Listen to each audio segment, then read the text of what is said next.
dropping straight out the coffin, locked in. Guess now you're all out of options. Watchmen, I'm a dark knight, no Gotham. Decimate your regiments and tearing through your squadron. Rotten, plead all your sins to father, no caution. Drown out the screens with laughter, no conscience. Vow to go down like martyrs, and I'm burning out these Germans like the Hindenburg disaster. Gun to your head, no, there's no turning back. Dead or alive like a Schrodinger's cat. They be like 9 with a 9 in their mouth, and like water, I'm known for disposing the trash. Better witness, I'm a madman. It's like Christmas when I pack mags, take a big ship and I crash land. It's like click click, then it's bang bang. You can understand me like I'm abstract. Hit the 21 shots like it's blackjack. Fuck the Vatican, ain't one for back chat. Tell I'm pale for the chest like I'm flat. Cannot clap back, it's not happening. I'm a monster of God like I'm Anderson. I'm smiting these heathens, no paladin. Cause with the way that they fight me, it's also embarrassing. Whipping at my jackal so you know I bring the hounds. I'm a gunning down round after round after round after round after round. Every round of the mount of the body count. I be leaving puddles on the battleground. Getting loud, I'll be striking on the clock like Big Ben. When in doubt, I'm up the ante like a pitch bend. Your life is in danger, so major. The barrel is aimed like I'll feed a zen. Blood on my hands, blood on my shoes, blood on the air, blood on the ground, I'm on the move, better be scared. Blood on my lips, blood on my drip, blood in my lair. Enter the mists, if you insist, I'll answer your prayers. Blood on the walls, I'm unloading my shells. Blood in the street, hear the sound of the bells. London, this where the vampire dwells.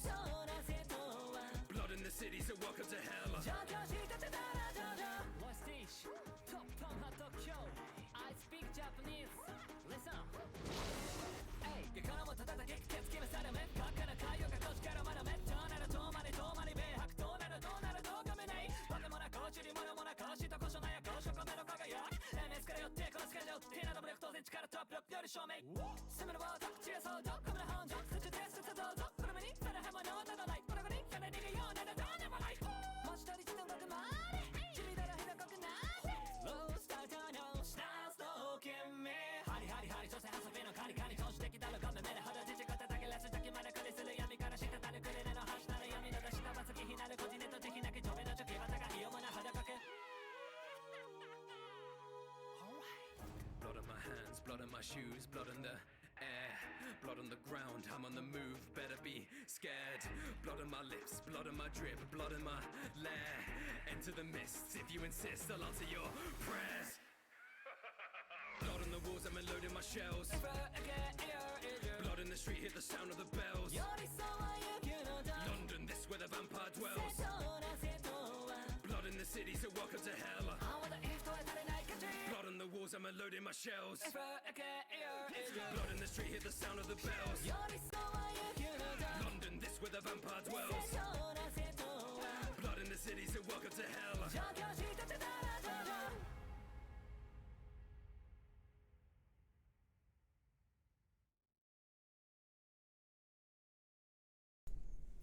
Alright, I'm going to be getting started here in just 1 second. Just need to finish up one last thing, and then we're good to go. My Epic Pen has decided to just stop functioning for some reason. So I need to fix that real quick.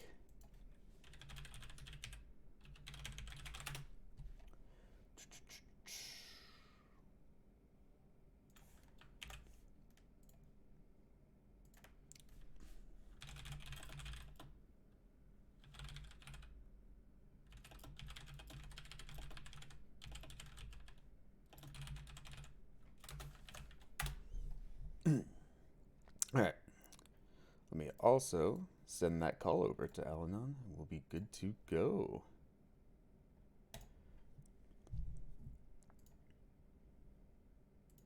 I just realized it's going to be dead silent. Hello! Can you hear me? Yeah, how are you doing? Good, how about yourself? I'm fine. Fantastic. So, what would you like me to call you today? Allanon, by your first name? Either Dennis or Ellen. Up to you. Okay, we'll go with Dennis. So, Alright. just for, excuse me, something's got in the back of my throat. So, just to start with, whenever I work with someone who's significantly higher ELO than standard, I always like to tell people that this is a discussion above all else. If you don't agree with something I'm saying, absolutely 100% contest me. I am not perfect on top of that as well. Anytime you can test me on something where it's like, I don't agree with this statement, now I can pull out all the math, I can double check myself. It helps with the learning process for not just you, but also for myself, just in case I do have something wrong. Right? So contest me as much as possible. I am happy with that. Second, again, when I do work with someone of significantly higher elo, all of a sudden, coaching style kind of changes a little bit. Because realistically, you are up there for a purpose. Like, or with a purpose. You're not there just kind of on a whim unless you're like a support one trick that duoed with someone and you're only playing Soraka and you're playing with the Challenger AD carry who's just carrying you and you're like, haha, I have W! Yeah, I watched your games. You're not that. So, at this kind of a level, a lot of the coaching, especially when it's solo queue kind of oriented comparatively to competitive, where I can say like, hey, with these rotations, your team can be doing all of this stuff, right? And this is the stuff that should be happening and all of your players can start working on that. All right, a lot of the stuff is going to have to be a lot more minor comparatively, like where you're clicking, how you're positioning in lane comparatively to, hey, you're Nautilus, land the hook. That kind of stuff. Yeah, sometimes I do have to land my hook as well, you know? Yeah. But I'm probably not going to have to tell you, hey, there's an AD carry standing out in the open yelling, kill me. Go ahead and throw the hook. You're probably a lot past that point. Yeah, I hope so. All right. So, with that, let's get started. So, let me share my screen. There you go.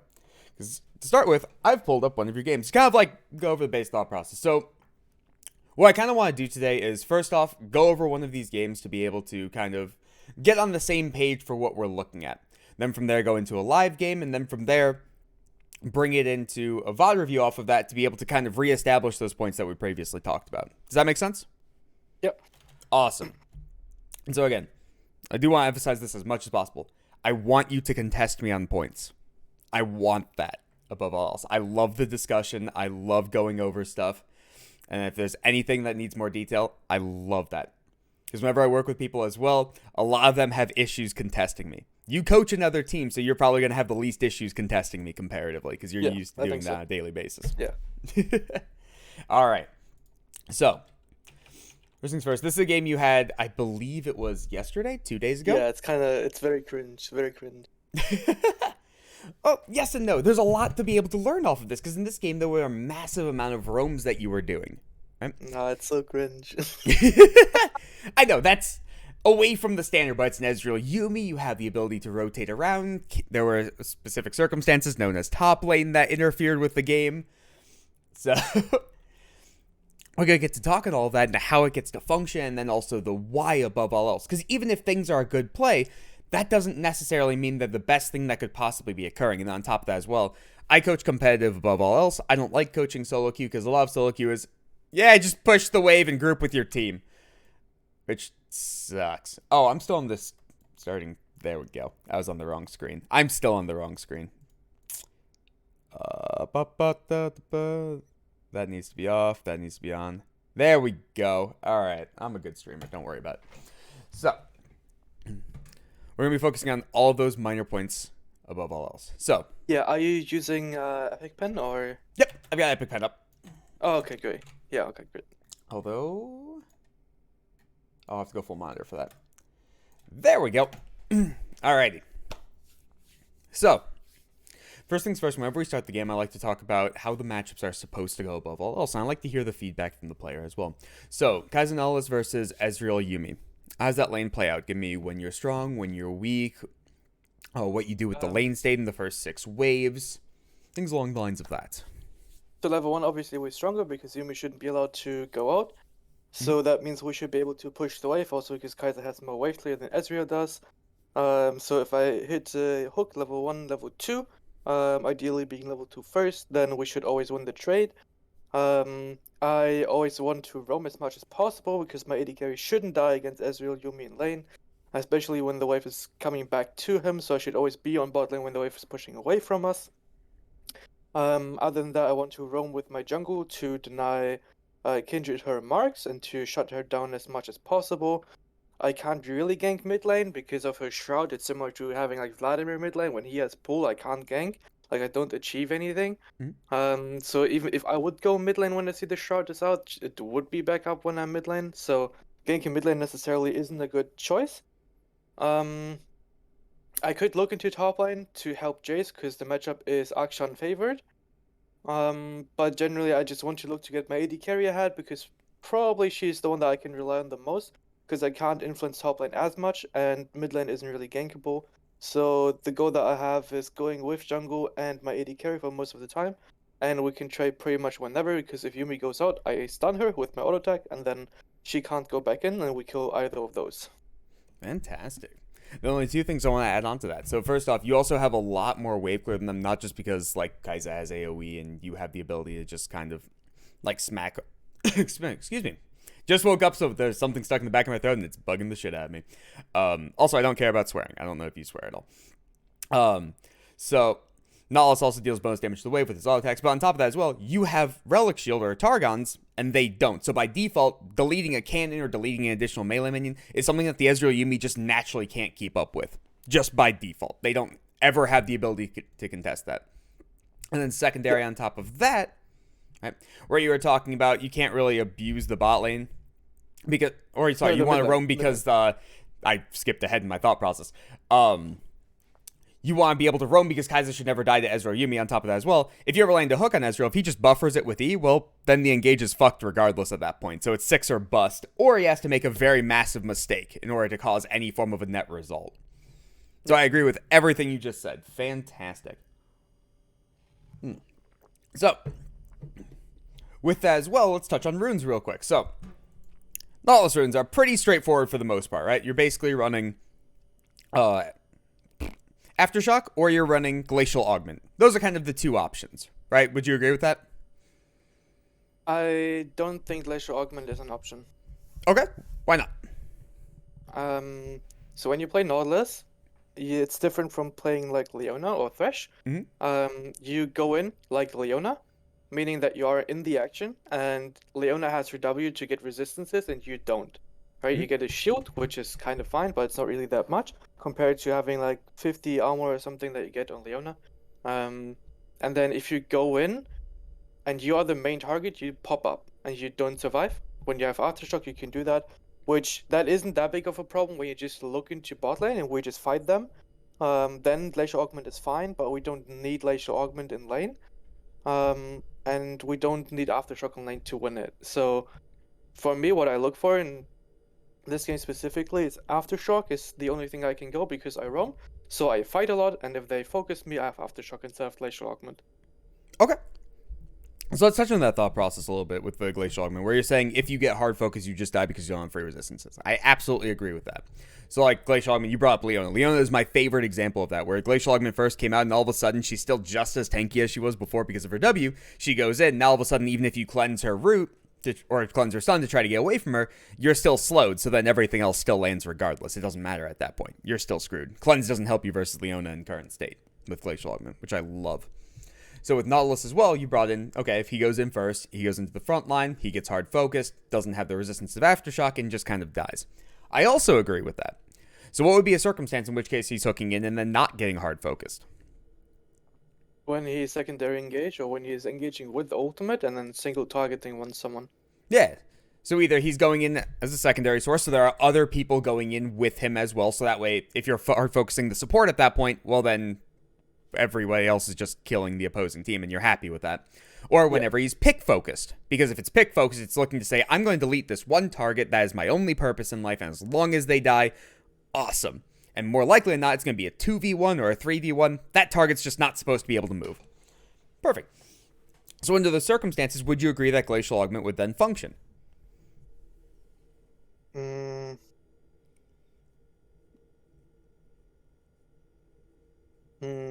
I think it would be fine to use, but then I would question why we picked Nautilus if we only look to catch people. Would have to do something with bot lane matchup, or if we blinded, but blinding Nautilus is just bad. And then what matchup does he really just crush in bot lane that doesn't get crushed by like Blitzcrank, for example, or Thresh? I agree with that. I guess the biggest differential I would say between those is Nautilus still has the ability to be a pseudo frontline, while Blitzcrank does not. So then if we are playing pick as well, Nautilus has that advantage, plus being able to say, I have point and click, you're going to guaranteed get knocked up, there's absolutely nothing you can do about it. Yeah. So however I personally think of Nautilus, I think of him as a pick champion, because similar concept. If you're saying you want a champion that goes all the way in and then wants to be in an extended fight, like how you want to use Aftershock, why don't we just pick Leona instead? Why don't we pick Alistar? Why don't we pick Rel? Things along the lines of that. Rel's a little bit different because Rel likes counter engage as well. Yeah.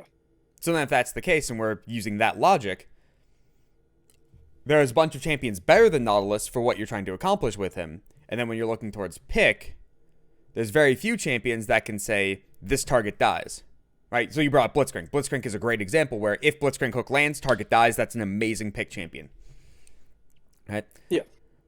But so far, only Nautilus is one that can say, point and click, there is nothing you can do, you are guaranteed getting crowd controlled. And is that not the definition of pick? One target is 100% getting crowd controlled, there's nothing they can do about it. Yeah, no, I didn't disagree that Nautilus can pick champions. Right. Yeah. We're just thinking about his thematic in general. I love talking about the thematics of champions as well. So when you brought up that Nautilus wants to get in a fight and stay in a fight, already we can establish that there are a bunch of other champions that are better at that circumstance, so why pick Nautilus for that circumstance? Yeah, correct. So then if we're running... Which, by the way, I do think Aftershock is good on him. I do think it's his better rune before we progress. So this is more playing the devil's advocate for his thematic. Better. Yeah. Yeah, I absolutely agree with that. So then, if we're using that as an argument for Aftershock, we should use that as an argument for other champions as well, unless he has that specific lane matchup. So for instance, versus Yuumi, where it's just you can ult the Yuumi when she pops out, and now no matter who she goes on, that target is getting knocked up. We are essentially playing single target pick. That is what Nautilus is amazing at. He is a pick and skirmish focused champion above all else. Right? We can both agree on that? Yeah, we can see that later in the game. Pretty crazy. Yeah. So if that's the case, and he is a pick-focused champion, we can already establish previously that if we're looking to lock down a singular person, we're playing for 2v1, 3v1, something with a numeric advantage, right? Nautilus isn't going in and then just staying in the fight. That's not how he wants to play, because again, we would pick something better. So if that's the case, now we've created his thematic fits Glacial Augment very, very well. Yeah, it depends on enemy comp, right? Mm-hmm. Yes, absolutely, yes. Because there are some drafts where he's like, okay, we drafted Nautilus. There were better picks for being able to stay in a fight, but he fits what we want to accomplish too well.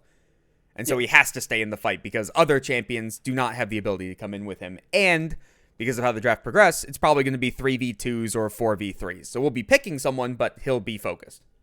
Yeah. Yep.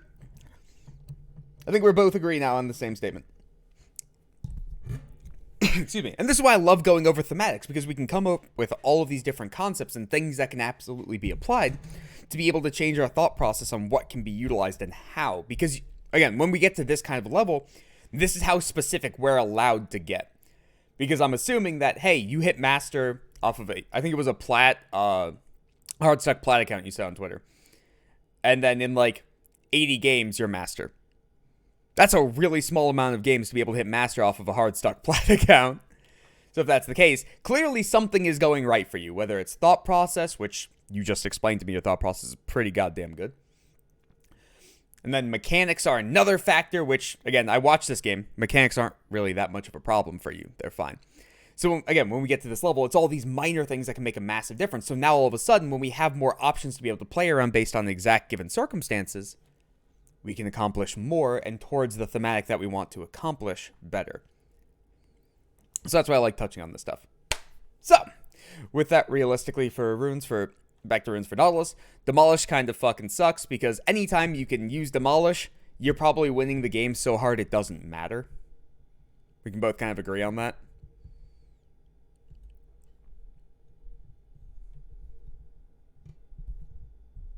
Or would you disagree?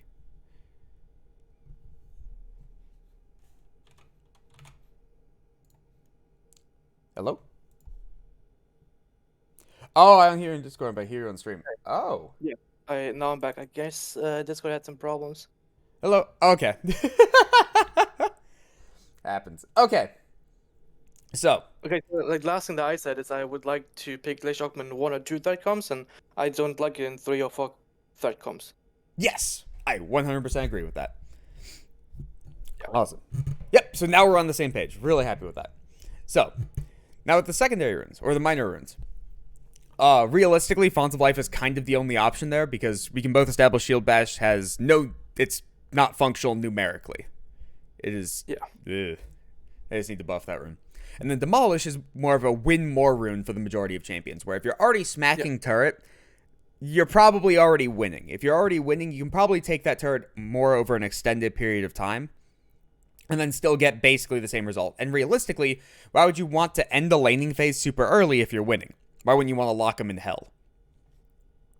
It's like I can go somewhere else and punish other opponents by being super strong. Yeah. So let's say, well, you as the support, you don't really have that problem. You're doing that regardless. So let's say we get to keep this turret up. Already your AD carry is super strong because you're winning the lane, right? So if you have the ability to hit turret, you're probably forcing poor recalls from the opponent. You're probably forcing summoner spells out.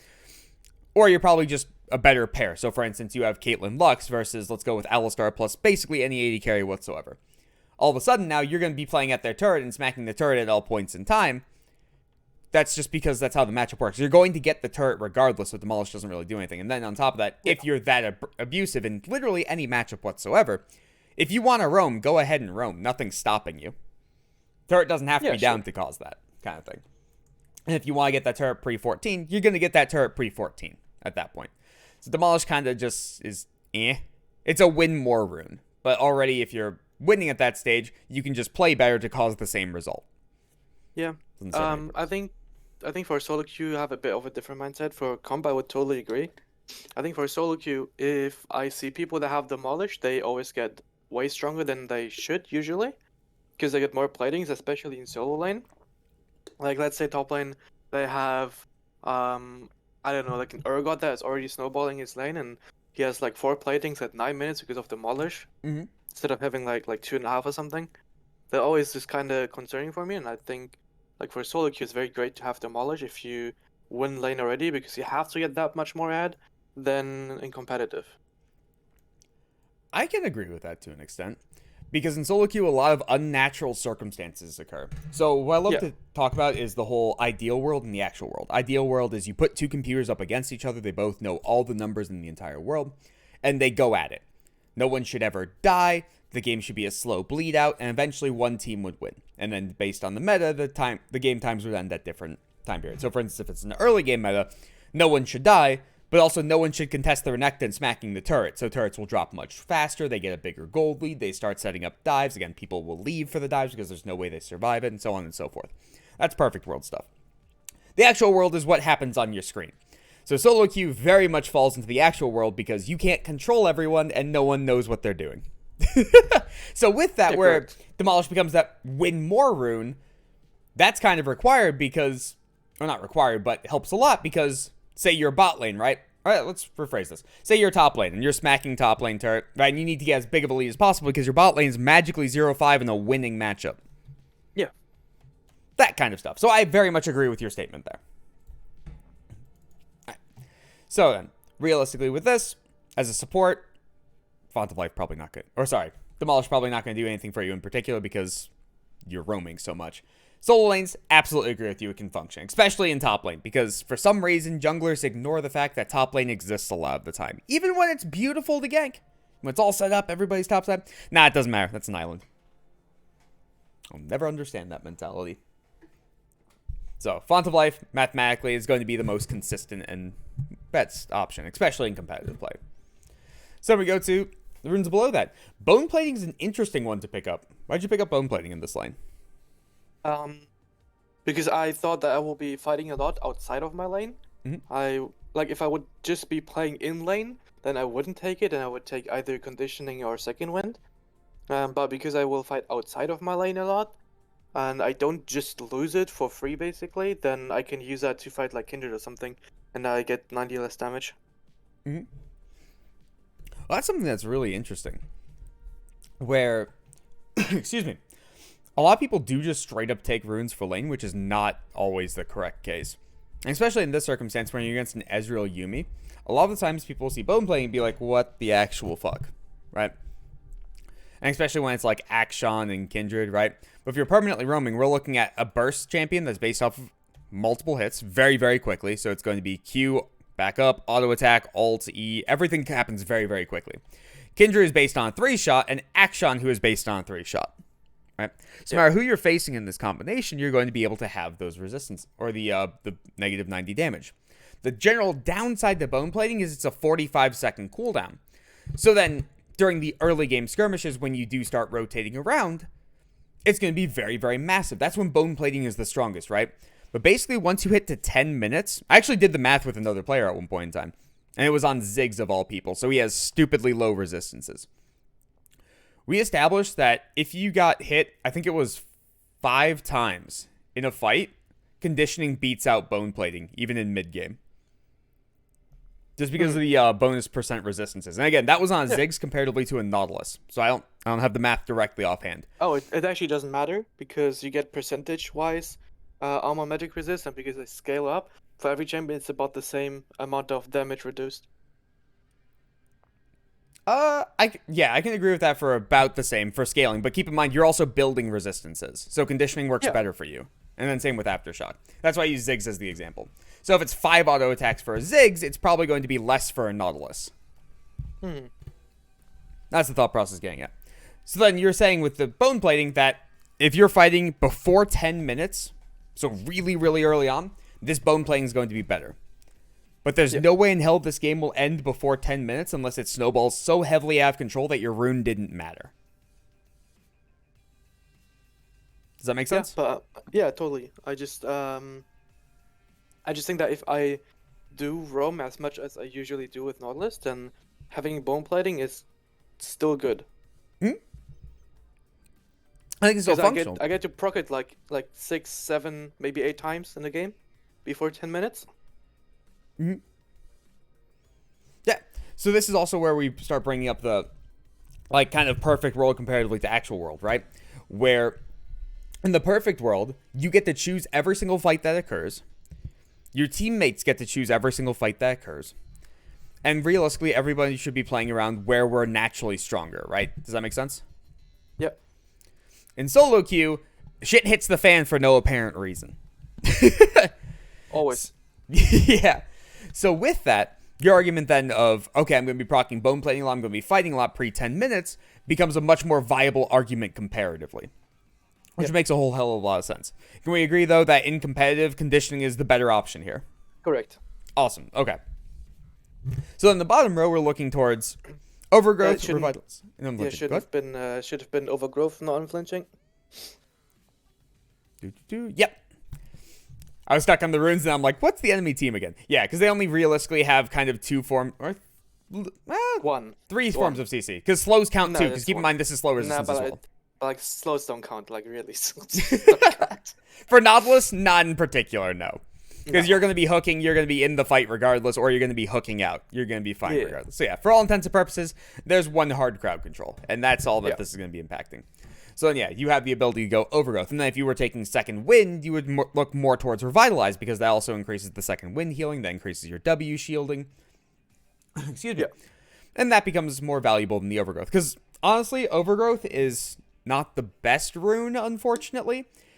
I don't know if you've noticed, but it takes a very, very long time to scale up. And when it does scale up, it's like, yeah, I have 150 bonus life, 200 bonus life. At that stage in the game, that's an auto attack. Yeah. So that feels really, really bad. The number looks nice, but overall it is severely less functional than, let's say, okay, we get out of crowd control, if there were crowd control in this game. We get out of crowd control an extra quarter second earlier, and now we just deny the auto attack. Yeah. Or we miss. I think it depends on the champion that you play, right? If you play an AD carry and you get hit by Morgana Q, it's like, well, I mean, oh yeah, you're screwed regardless at that point. So you're talking about Resolve secondary tree for AD carries? Yeah, I much prefer overgrowth, because the reason they're taking that is to try to get as beefy as possible. So yeah, if an AD carry gets CC locked, they're dead regardless. Yeah. And then realistically, they just shouldn't be hit by crowd control. They should have the ability to dodge it or space around it. And things I like have certain champions on AD carry that I take it with, like Kog'Maw, for example. Yeah, I like it on Twitch, Kog'Maw. for example, I don't. Yeah, I don't like it on Twitch. Twitch should be just so far out of range, and you also get to choose every single fight that exists besides in laning phase, but Resolve Tree isn't saving you in laning phase. It's saving you 10 minutes plus, because you're generally taking conditioning overgrowth. Yeah, correct. Also, I really, really love it on Misfortune, but instead of taking overgrowth, I take Revitalize. Because all shielding on her works with Revitalize. So when you take Overshield, that works. Or is it Overheal? I forget the exact name of the rune. Overheal. Overheal, thank you. So when you take Overheal, you take Shield Bow, you take Bloodthirster, you take Press the Attack. Now all of a sudden, you can become a Super Tank Misfortune as an auto attacker versus Bruisers. Yeah. Just an option. And then that Revitalize will give you infinitely more value than the Overgrowth. It's a more minor thing. But yeah, I do like Resolve Tree and AD carries as well. I've been leaning much more towards it as of recently, since the meta became just a lot more bursty comparatively to a lot of bruisers that you could kite out. So, secondary runes, Hex Flash, Cosmic Insight. I think those are by far the best secondary runes. So what are other options you can take for secondary? I could take Precision Secondary with Tenacity if I need it, and then have Triumph, I think. Yeah, generally Triumph. Yep. I could go secondary Domination with Zombie Ward, and then I can make a decision between Sheep Shot and Relentless Hunter. Sometimes I could take Ingenious, depending on what items I want to buy. Yeah, I think that's it. Yeah. With also in would never Domination, take I Soul Sweep. really, really love Sudden Impact and Ulti Hunter for early game. Especially if you're playing around just purely picks and it's like, I have to have my ultimate for pick. That can make a very large difference for Nihilus, because Nihilus with his ultimate is one of those ultimates where it's, if I have it up, I'm looking to fight all the time. And then with Sudden Impact as well, when you land your hook, that is a dash. That counts. So now all of Nihilus's damage gets very heavily amped. But for the most part, I do agree with you that Zombie War is going to be the better option, because Nihilus also has very high AP ratios. Very, very high. And then Relentless Hunter for more roams makes sense for the thematic of his kit. What I love to touch on for secondary runes as well is a lot of people are very stagnant in their secondary runes, where it's like, this is what I'm taking and this is the only thing that's good. In reality, that's never the case, ever.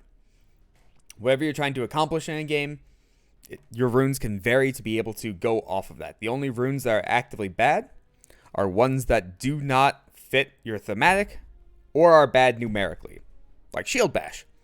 I think literally just Action takes Shield Bash in current state, and even that I'm a little iffy on. Every time I play Isn't Action, I like feel like the numbers. Camille also taking Shield Bash? I don't like Shield I've Bash on seen- Camille. I've seen a lot of Yone players also take Shield Bash. I don't like Shield Bash on Yone either. That's interesting. I don't say it's good, just say that I've seen people take it. Yeah, because I the mean, only it's like, problem what, like 10 damage or something? something like that, yeah. Plus resistances. It also gives bonus Oh, resistances. yeah, of course. So, like, on Action, I could justify it more, not because of the damage, but because of the resistances, because that fits with him quite well. But then, like, Camille and Yone, realistically, they're both just trying to salvage, especially Yone in particular, they're just trying to salvage the laning phase, so why wouldn't they go Second Wind Overgrowth, or Second Wind Revitalize, or Conditioning to be able to hit level 10 cleanly? And all of a sudden, Conditioning will do more than Shield Bash ever will. And then if either of those two champions kill someone in the early game, the opponent's probably made a massive mistake, or they got help. So if that's the case, Shield Bash would overkill regardless. Doesn't actually serve a purpose. That's my opinion on that. Would you agree or disagree with that? Yeah, I think it's a fine way to look at it. Okay. So then, minor runes, I'm assuming you're just running... Okay. This is interesting. Have you ever run attack speed on Nautilus? Yes. Okay. What are your thoughts on that? I think I think attack speed is good when you can permanently auto attack the opponent. Okay. But in this lane, I think I shouldn't be able to because I don't have someone that I can stick to. Seeing that Ezreal has E and Yumi can be in Ezreal, so it's very bad. So I probably should have taken the AP support item. I usually do attack speed with the AD support item because obviously if I get to attack and then my Adaptive Force gets changed to AD instead of AP, then I have more auto attack damage, so that's going to be way better. But AP gives me more shield and more spell damage, so when I want to roam, then that's better. I think Ability Haze is great when you want to catch people, and if I want to play for roams anyway, then I think having Q up more often and being able to hook once again, like what's that, like 2 seconds earlier almost, like 1.5 maybe. Maybe you can save time. Yeah, a little over 1 second earlier. Yeah. So I have a huge smile on my face, by the way, because you just said you like to swap between the two support items. I'm so fucking happy to hear that. You're the first one to tell me that. I am. Oh, yes. I already know I'm going to like working with you. This is going to be fantastic. Because when someone puts that much thought process into the game, I am absolutely thrilled. Because that's how it should be. Everything should be situational based on the circumstances given. Yes. So then with the attack speed having more AD, that just makes logical sense. The AP more for burst, and then the CDR for it. Makes sense. You're playing to roam, you're playing to one-shot people, so if you're playing to one-shot people, you don't really need the attack speed. So if you don't need the attack speed and we're playing for burst, you even said here, you should have the AP item. I was going to bring that up right after runes. I'm so happy. My only other thought process is, have you noticed how much cleaner the hook into auto attack feels when you have the 10% attack speed? no, I haven't. Really? Okay. Personally, I think it feels infinitely better just to be able to get that off, because the animation for the actual like smack with the passive goes so much faster. Mm-hmm. But beyond that, that's the only reason I run the attack speed. That or whenever, it's a smack fight, because if it's a smack fight, then you're going to be able to do that. Kind of like when Leona used to run Fervor of Battle a long time ago. Yeah, correct. Oh, good times. Oh, and then, I was going to bring up the rune or the steel shoulder guards thing right after, where it's like, you have very high AP ratios, there's 5 squishies, there's no real reason to have extended fights, and the AD is not going to do anything for you then. Yeah. Oh, I'm so happy. Awesome. Now we actually get to get into the game, and we get to speed up a little bit. So, if I remember correctly, something weird happened, and Ezreal flashed. Awesome. So, Yeah, I flashed for it. it was flash for flash. Okay. So, is that starting thing? I'm surprised he didn't just start E. Like, I wouldn't flash if I haven't seen his Q yet. So he queued me, or like queued one of my teammates, and I just flash queued him, so he had to flash, and then it's better for me because I have Hex Flash and he doesn't Oh, yeah, have absolutely. Flash, so yeah. Also, on top of that, after all the Ezreal nerfs, whereas E's like a 26-second cooldown, Yeah, he's screwed at isn't it this like point. 28 or something? It's something very close to that. 28, yep. Yeah, coach, by the way. God damn it. Yeah. So, with this laning phase, right, we're going to be starting to touch on all the minor things that can possibly cause a differential, right? We're going to think about what we should be doing in competitive play, what we should be doing in solo queue, right? And we're just going to touch on all of them so that we can get into the live game a little bit faster. Because we did touch a lot previously to be able to get on the same page thought process-wise. Yeah. So, Yeah, I think like my biggest problem is that I'm not on the same page with my AD carry all the time. Mhm. Like sometimes I want to trade, but he doesn't want to, and sometimes I don't want to trade, but he wants to, and so, yeah, I notice a lot that happens to me, and then I get tilted because my AD carry isn't doing what I want to do. I have that same problem. That's actually what got me into playing support initially, was just because I got sick of the AD carry just kind of feeding and dying. So I'm like, all right, I'm going to control the monkey. I'm going to make sure you stay alive. So I definitely feel you there. So let me zoom out real quick. Competitive-wise, we have to think about a couple things, right? So first off, we know for a fact that the jungler is starting bottom. With the invade, it kind of showed it, right? We also know that our jungler is starting topside, right? So our jungler, there are 2 types of junglers in my opinion. And this is the more simplistic version, because there are sub-classifications of everything. So there are farming junglers, and there are ganking junglers. Farming junglers are the 6 camp, ganking junglers are the 3 camp. That's kind of the easiest way I've learned to be able to explain it. Would you agree with that? Yeah. Okay. So then Lee Sin realistically has the ability to go both farming and ganking, but he much prefers ganking, because once he falls off, that's the end of the road for him. He's done. Kindred is one of those weird ones where she can play both styles. Her only problem is she can't clear Raptors cleanly in first rotation. Yeah. So a lot of the time, having a lot of problems there. yeah. So a lot of the time she'll end up 3 camping and then just going for a gank and then clearing the next 2, or sometimes 4 camping and grabbing wolves. So with each type of jungler, there's a different way to be able to play around them, and it's also different based on where your jungle is actually pathing towards, right? So we'll take this circumstance for instance. Lee Sin is a ganking jungler. He's probably going to 3 camp. We actively want him to 3 camp, especially now that Ezreal's flash is down. That's what should occur. We want to be able to punish that. We have Nautilus auto attack. We can literally just walk up to the Ezreal and say, smack, fight's happening. Yuumi pops out, smack, fight's still happening, and now you're stuck. There's nothing they can really do about that. Kai'Sa's also relatively strong, especially at level 2 between Halo Blades and her W, and especially if she can get an isolated Q, but we're assuming that's not going to happen. So, with all of that, we should be able to tower dive this relatively easily. We also know that Kindred started bot side. Kindred started bot side, she's not going to vertical. If she verticals and gets caught out, she's completely screwed out of the game. You just rotate and say, nah, fuck off. Yep. So she's going to path towards top lane. Every single person in the game should now know this.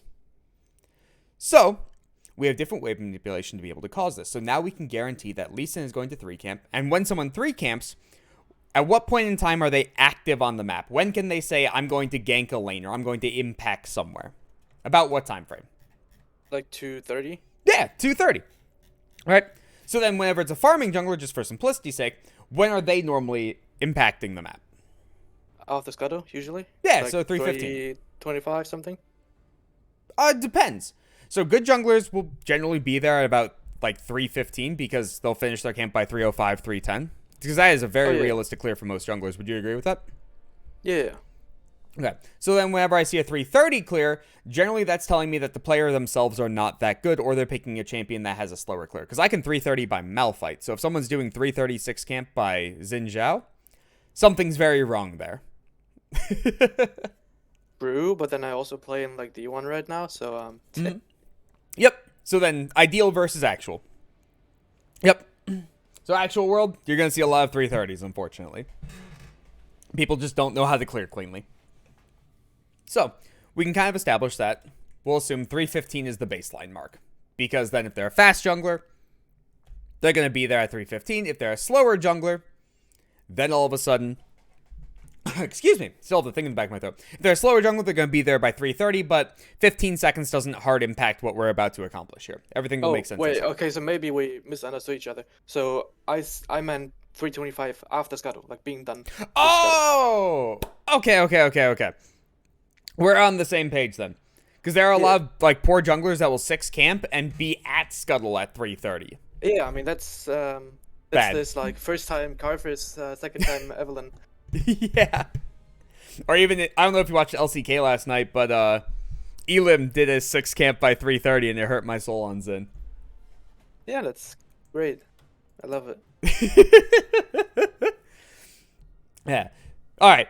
We're on the same page. They should be done with Skull by 3:25 so they can impact you by 3:15 because they can decide to skip Skull to come gank you. If you're open. And then if they gank you and it works, they're getting Skull regardless at that point. So why wouldn't they go for the gank first? Awesome. So now we're kind of on the same page with that. So, now with different junglers, we have different times to be able to crash waves at different circumstances to be able to cause different results. I fucking hate when people are like, let's crash wave 1! I actually heard that from a Grandmaster player recently. It hurt my soul. So. Yeah, I mean, you don't, like... The only time that I would want to crash wave 1 is if I really just want to enable my jungle vertical jungling. And since this isn't the case here, it's very bad. But then also, if you crash 1, that means that enemies get prior over 2, and then maybe we can contest for wave 3, but usually not, because they just stack. Same thing applies to wave 2. If we crash wave 2, that's kind of more... it's kind of better, in the sense that I can roam with level 2, but then my AD carry is kind of screwed, because they can stack wave 3. So I would rather crash wave 3 and then do something than, doing 1 or 2. Yep. So, with this wave manipulation here, we have a ganking jungler coming down towards us. We can guarantee it's safe. So what we're going to do here is just speed up and show the timing of the waves, right? So at 2:30 is when our ganking jungler can finally function, right? So 2:30 just so happens to be, hey, what's up, wave 3? As wave 3 is existing, right? Yeah. So, we kind of have 2 options to be able to work around with this jungler, assuming that they're going to be a ganking jungler. And we'll touch on farming junglers here in a second. Because once we get into competitive play, and once we get to this level, we can basically put a stopwatch to things and say this is when things are going to happen. For the most part. Especially if people are following a base pattern. Then when you get all the way up to competitive play, now it's like, okay, I have a stopwatch and you better do it right. Because I expect you to be able to do it right. If not, we're going to keep running blitz games until you get it right. So, with this as a ganking jungler coming into play at this moment, notice how wave 3 is just coming in right now. So, what we have the ability to do is say, okay, if we want to dive this person, what wave would we crash? To make sure our jungler misses nothing. Now, right? Yeah. We want to crash wave 3, because realistically, they would get to 230, they would be functional, and then they would have to walk around, right? So all of a sudden, we would want to crash wave 3. That's how we want to set up that dive. What happens if we don't want to dive them? What happens if we just want to normal gank them? What happens if they're not a diveable combination? I mean, then we don't want to have the wave in the set that's in right now. And we just let them push right now. Yeah, we would want to crash wave 2, kind of like it is, and then we can have just Lee Sin lane gank, because let's think about this as well, or he can river gank, either way works, right? Because think about this. If we're crashing one of the early waves, that means we've had prio the entire laning phase, right? So they can't have wards. And then... They cannot have any wards, 100% correct. Right. So then, those are our two options whenever we want to play with a ganking jungler whenever they're coming down. Now let's also swap this around, right? Because normally people think about like, okay, let's set up for this dive, let's get this going. But what happens if you have to play on the back foot? What happens if your jungler is pathing away from you for whatever reason? And let's say the opponents have a ganking jungler. What happens if we crash wave 2? I mean, then I should have already placed a ward. Yeah, you can then either place a ward and play really far up, or you just walk away back to your turret and start dancing. You know the opposing jungler's coming down, you know your jungler's going away. Now all of a sudden, their jungler wants a gank at this time frame. But if you're sitting back at your turret, or just far back in general, how the fuck do they gank you? It's not possible, right? So if it's not possible, both parties want to crash the same wave whenever a type of jungler is coming towards them. Because then you either set up the gank, or you completely prevent the gank. Does that make sense? Yep. Okay. So now with a farming jungler, I'm going to speed up, which by the way, we're going to rewind back to the start of this game. This is mostly just to show the specific waves. Notice how at 315, fourth wave is showing up. This is why a lot of people have issues in top lane, for instance, whenever they're like, hey, let me crash wave 3. The opponents hold the wave. Oh, let me try to crash wave 4. Dies to jungler. There it is, right? Yep. So now similar context, right? If we want to play around a farming jungler who is active, what the fuck? Lee Sin skipped literally all of his... Okay, I missed that the first time. That's funny as fuck. That's the classic D1. I do 3 camps into I try to gank somewhere and it works for some reason. It's very cringe. He didn't even grab red though. He went wolves. Yeah. That's... Oh god, that hurts my soul. Alright, but anyways. So now we can kind of establish for farming junglers, they come online at 315. They have the ability to start ganking at this point in time. So we can kind of establish a couple things, right? One is... This is wave 4 right now. So realistically, whenever we have this kind of a circumstance, we can say, okay, if we wanted to crash wave 3, we would bring this wave one previous back, right? So one previous wave back would be right here. Kind of like how when we crashed wave 2, wave 3 popped out to this spot, right? This is one wave back. So if this is the case, right? If we crashed wave 3, this is where the wave would be on wave 4. Awesome! Notice how it's the same gank as a farming or a ganking jungler if we crash wave 2. Mm-hmm. Then similar concept, this right here when wave 4 is coming in is when our jungler would be fully active and ready to dive. Cool. Now we have a full understanding of the baseline of when to crash which specific waves in order to cause a net result when our jungler comes down. Now similar concept as well. What happens if we crash wave 3 and then right now, when the wave is here, the opposing jungler shows bottom? We can literally just back away and say, nope, we're good. Yep. This is how easy it is to never die to a gank under any circumstances. Yeah, I know. Beautiful. So easy. Fucking beautiful. So, now we're on to this topic and we can establish, okay, Lee Sin is going to be a ganking jungler. He's going to come down. Ezreal has no flash whatsoever. Now we get to back things up to, alright, how do we manipulate the wave in order to cause this net result? Because that's our goal above all else, right? Because either way, right, if Lee Sin goes for a ganking route or a farming route, it shouldn't matter to us. Because we have the ability to manipulate the wave however we feel like. And especially with Ezreal no flash, this should basically be the end of the game. We can both kind of establish that? Yep. Awesome. So, with this basically being the end of the game, we can now establish that we should be crashing wave 3. We can both agree on that? Yep. Alright. Because if we crash wave 3, either A, he's a ganking jungler and we dive. Awesome. Or B, he plays farming jungler and we lane gank. Awesome. So, there are a couple ways to be able to do this the most clean way. So, first off, as a support, one of the things I absolutely love to do, if I don't invade, I'll touch on invade in a second, is walk to my spot for point defense, place my ward, recall, buy a sweeper if I'm ever on the front foot. Absolutely love doing that. Or if I have the opportunity, come down into lane and place a ward, but this one's more situational. The reason for doing this is everything in bot lane, by far, hands down, and I got to watch your Karma game as well from yesterday, so you're going to understand this concept and it's going to make a lot of sense. Everything is bush control in this lane. Everything. So whenever you have the ability to... Remind me of that Karma game. Don't worry, we'll touch on it later. It'll make sense. I mean, I rewatched the Karma game. I was like, why don't I attack them here all the time? Mm-hmm. But so with this, right, when everything is bush control, if you're on the front foot, realistically, you're not the one trying to push people out of bushes. You're the one saying, I'm in this bush, you now have to deal with me, for all intents and purposes, right? And there are multiple ways to be able to deal with you. They can poke you out of the bush. They can decide to just straight up fight you, generally the bad option. They can decide to ward it. They can throw a skill shot in to be able to reveal vision, so like Luxie, right? There's a lot of ways to be able to contest the bush in it. But the easiest way is to say, all right, I'm just going to place a ward in that. And that kind of sucks when you're on the front foot, because you want to play in that bush, you want to play aggressive, and realistically, the best part about bushes is no matter where you're standing in the bush, they have to respect the fact that you're standing right here. So if they're Ezreal Yuumi and you're standing right here in this bush, they still can't walk past this line, because they can't be hooked. They're going to throw skill shots in here all day. But it doesn't matter if you're back here. It's not going to hit you. You're still applying the same pressure. Everything is happy. Right?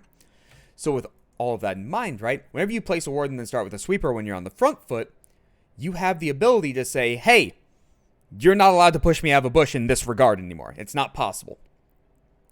And it completely prevents them from being able to either A, place the safety ward, so like they did in this game to be able to prevent a lane gank. B, it used to prevent TPs behind you because fuck that. Glad they changed teleport. And then now C, now all of a sudden if they do ward the bush to be able to try to push you out, and that was their goal, it wasn't to prevent a gank or anything, now you can say, no, this is my bush, you don't have this option. If you want a secondary ward it, awesome. You've now used both wards for your entire lane. How do you ward for jungle? How do you know where he's coming from? They don't have the option anymore, so they're not allowed to play aggressive anymore without summoner spells. And then if they are not willing to blow summoner spells, then they're not willing to play aggro whatsoever anymore. Does that make sense? Yep.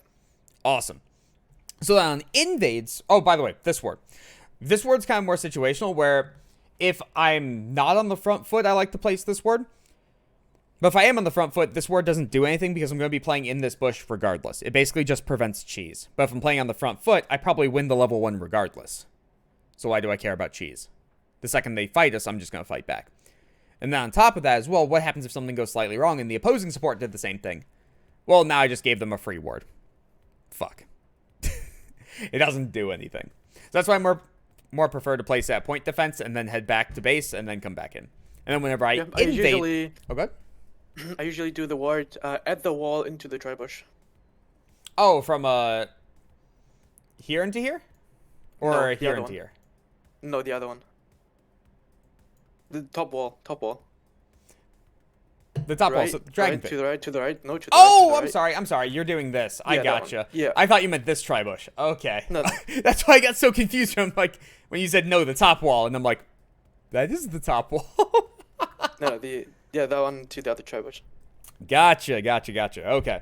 That works too if you can never afford to get that. But a lot of the times if the enemy support's standing right here, then it's just they just fight you, or they watch you walk up, place the ward, because if you're standing here, support should understand what you're doing if they're competent. Yeah, but doesn't matter because like if I am on the front foot, then I can decide how I play my lane depending on where they come from, right?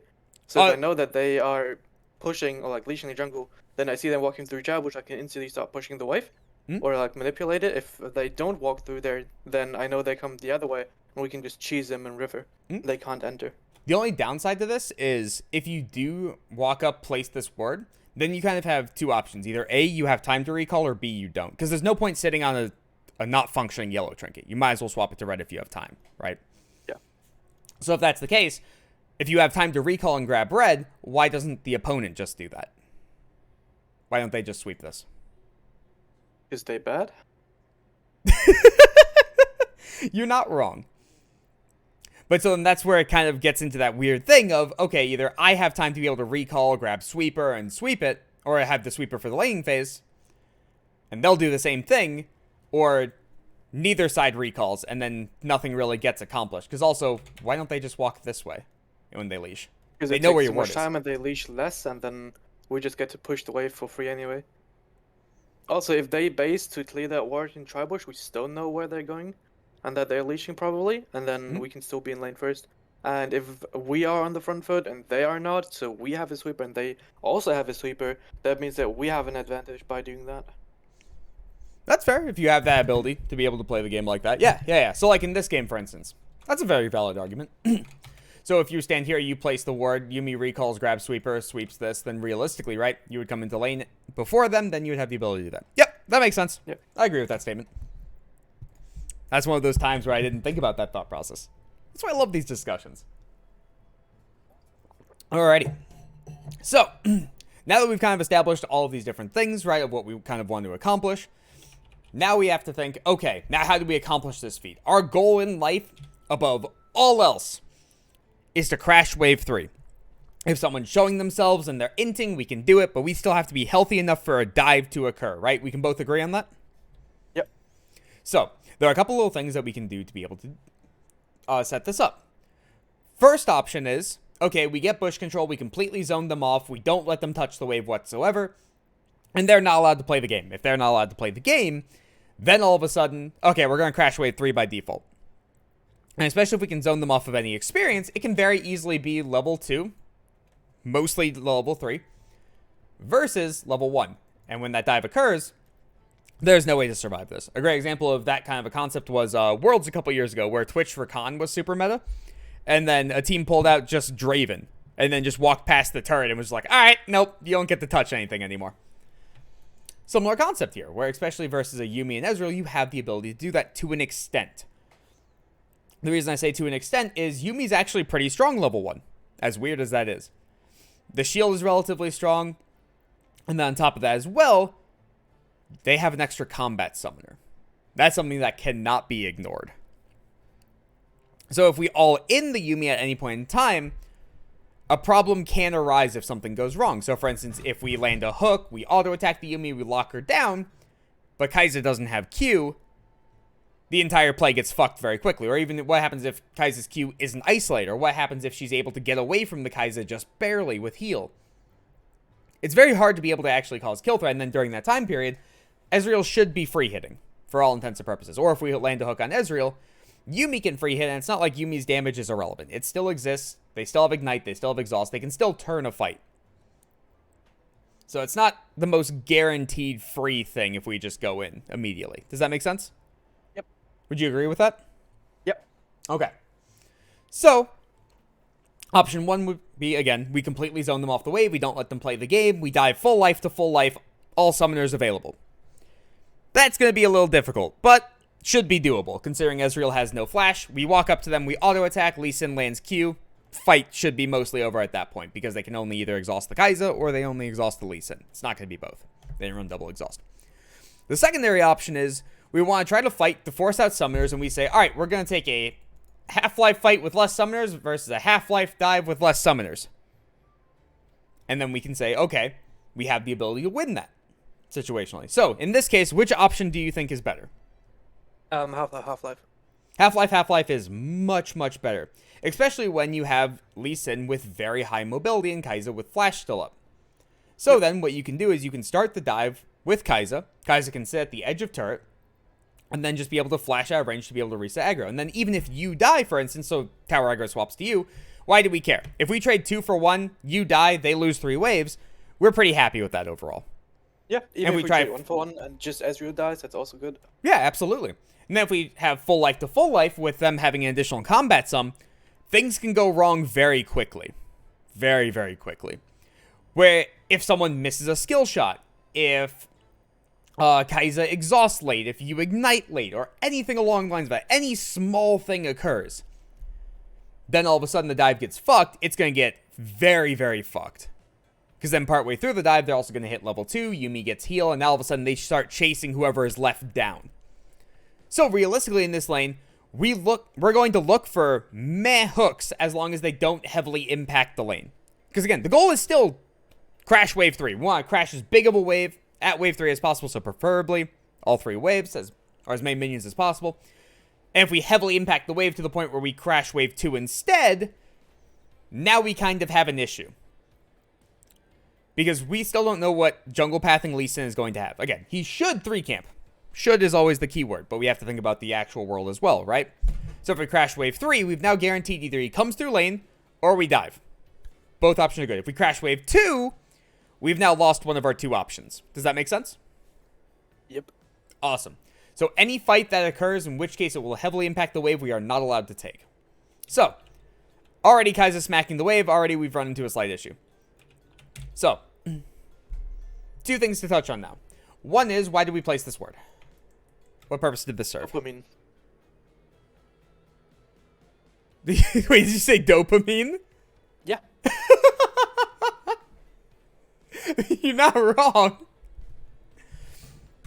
Because that's also, again, like when we get up to this kind of a level, we have to think about all these different minor things, and these minor things can cause massive differentials at this level, comparatively. Because the game is, especially when you get a little higher up, the game is basically decided on, all right, who made the first minor mistake? Now let's escalate that mistake out of control. So every minor thing does have to be looked at and does have to be addressed to the point where we can fix that issue. So then, yeah, placing this ward, realistically, we can establish, all right, we already know where Ezreal is. We already know Yumi's going to come into lane next to the Ezreal in the near future. We already know Kindred's starting bot side. All of this is already pre-established knowledge. Then we also know that Lee Sin is pathing bot, so that ward's not going to serve any purpose. Yep. We already know that Action's mid, Akali top, which reminds me. The only ward that I would want to place is after first wave and basically put it up into river so that we don't get cheese ganked by Kindred. Yes, I can absolutely agree with that. Yes. Because if Kindred decides to 3-camp and come bottom randomly, that can cause an issue if Lee Sin decides to go for a farming jungler route, because then Kindred will show up first. Should that be punished by your team? Absolutely, yes. 100%. Lee Sin should then skip his camps, come down, you guys stall it out in alcove as long as possible, he comes in, deals with it. Or, if you do end up dying or do end up having to just full retreat it, he should then path straight into Kindred's red side and start taking her shit. Because Jace should have prio on Akali. Sylas should be able to fight the Akshan at that point in time. It should be level 3 to level 3. And actually, you know what? Let me retract that statement. I don't think Sylas is winning any fight this game. Yeah, so maybe we won't have mid prio. So then Lee Sin can gank mid, get prio, and then start rotating up because he'll have first rotation. And then Sylas walks up with him, and then you're able to take his red side. So she should be punished for the dumb pathing, but I can understand the want of the ward for safety. That does make sense to me. Especially if Ezra... yeah, but not now. Okay. Correct. Yes, but not now. Yeah. Right. Because we want the ward to last for as long as possible. Absolutely agree. So, the secondary thing I want to touch on is whenever I have incredibly high... By the way, I'm a support man. I love support. Support's so much fucking fun. Whenever I have full prio in a lane and full wave clear, there's such a large wave clear discrepancy. I don't like using any of my Targon stacks on wave 1. I absolutely hate it. And the reason being is whenever I have the full prio in the lane, I'm the one that gets to dictate literally everything. Why would I ever want to use a stack when I can just decide to use my stacks at a moment's notice? Why would I want to be down a charge? The only exception to this rule is if I'm at 3 stacks, then I have to use 1 because now I am actively losing gold. But if I'm at 2 or less, there's no rush to be able to use anything.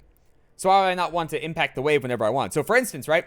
In this wave, let's say we're crashing wave 3. We can zone them all the way off. They're not able to play the game, right? If you use 1 stack here, now all of a sudden, okay, that's fine. As long as we save the next 2 stacks for third wave. Because all our goal is to crash third wave. But then if that's our goal, why would I ever want to use a stack here? Why wouldn't I want to use 1 stack on second wave so that, again, we have more control over what's occurring? Then 2 stacks on wave 3 where I take cannon plus a melee. Now we get the fast crash wave 3. Now we get the dive. Or just the straight up crash as fast as possible. Does that make sense? Yeah, I think I can just avoid getting damaged by opponents when I want to take stack on second wave. So what you're saying is you're agreeing not to take a stack on first wave. Am I correct in that statement? I think I'm a little off from what you just said. So if I take a stack on second wave, the chance of me receiving Yumi Q or Ezreal Q is going to be higher. So in order to preserve my stacks on bone plating and not to get damaged, I would like to take it now and impact the wave as little as possible by taking the minion as late as possible, and then I can have 2 stacks on wave 3 that I can use then to push the wave into dirt. So now I'm curious on that. Why do you think it would be higher on wave 2 than wave 1? Because I can hide behind minions and they are in an auto attack range. So with using that logic, why wouldn't we want to hide behind the larger wave on wave 2? And also, when you guys are about to hit level 2, wouldn't they be playing farther back? So if that's the case, why don't we just take third melee of second wave? And there's no way they ever walk up to you. Because they can still hit Q. With Yumi Q? If they're in Yumi Q range, they're in Nautilus Hook range. But not if I want to take the minion. Right? So I can't stand behind my minion, take enemy minion, and hit the Q. Oh, that's true. But also, if you're standing behind the minion, then all of a sudden, how does Yumi land Q unless it goes all the way around? But if you auto-attack that, then you can just kite back. Because that's your level 2. So couldn't you just play super aggro at that point? Because it's level 1 to level 2. Ezreal has no E. And you just walk past the wave. And they're still generally in range there. I mean, we can look at level 2 and how that pans out. I don't... We can speed up. Yeah. Oh, this level 2 gets kind of fucked, though. He's so far ahead.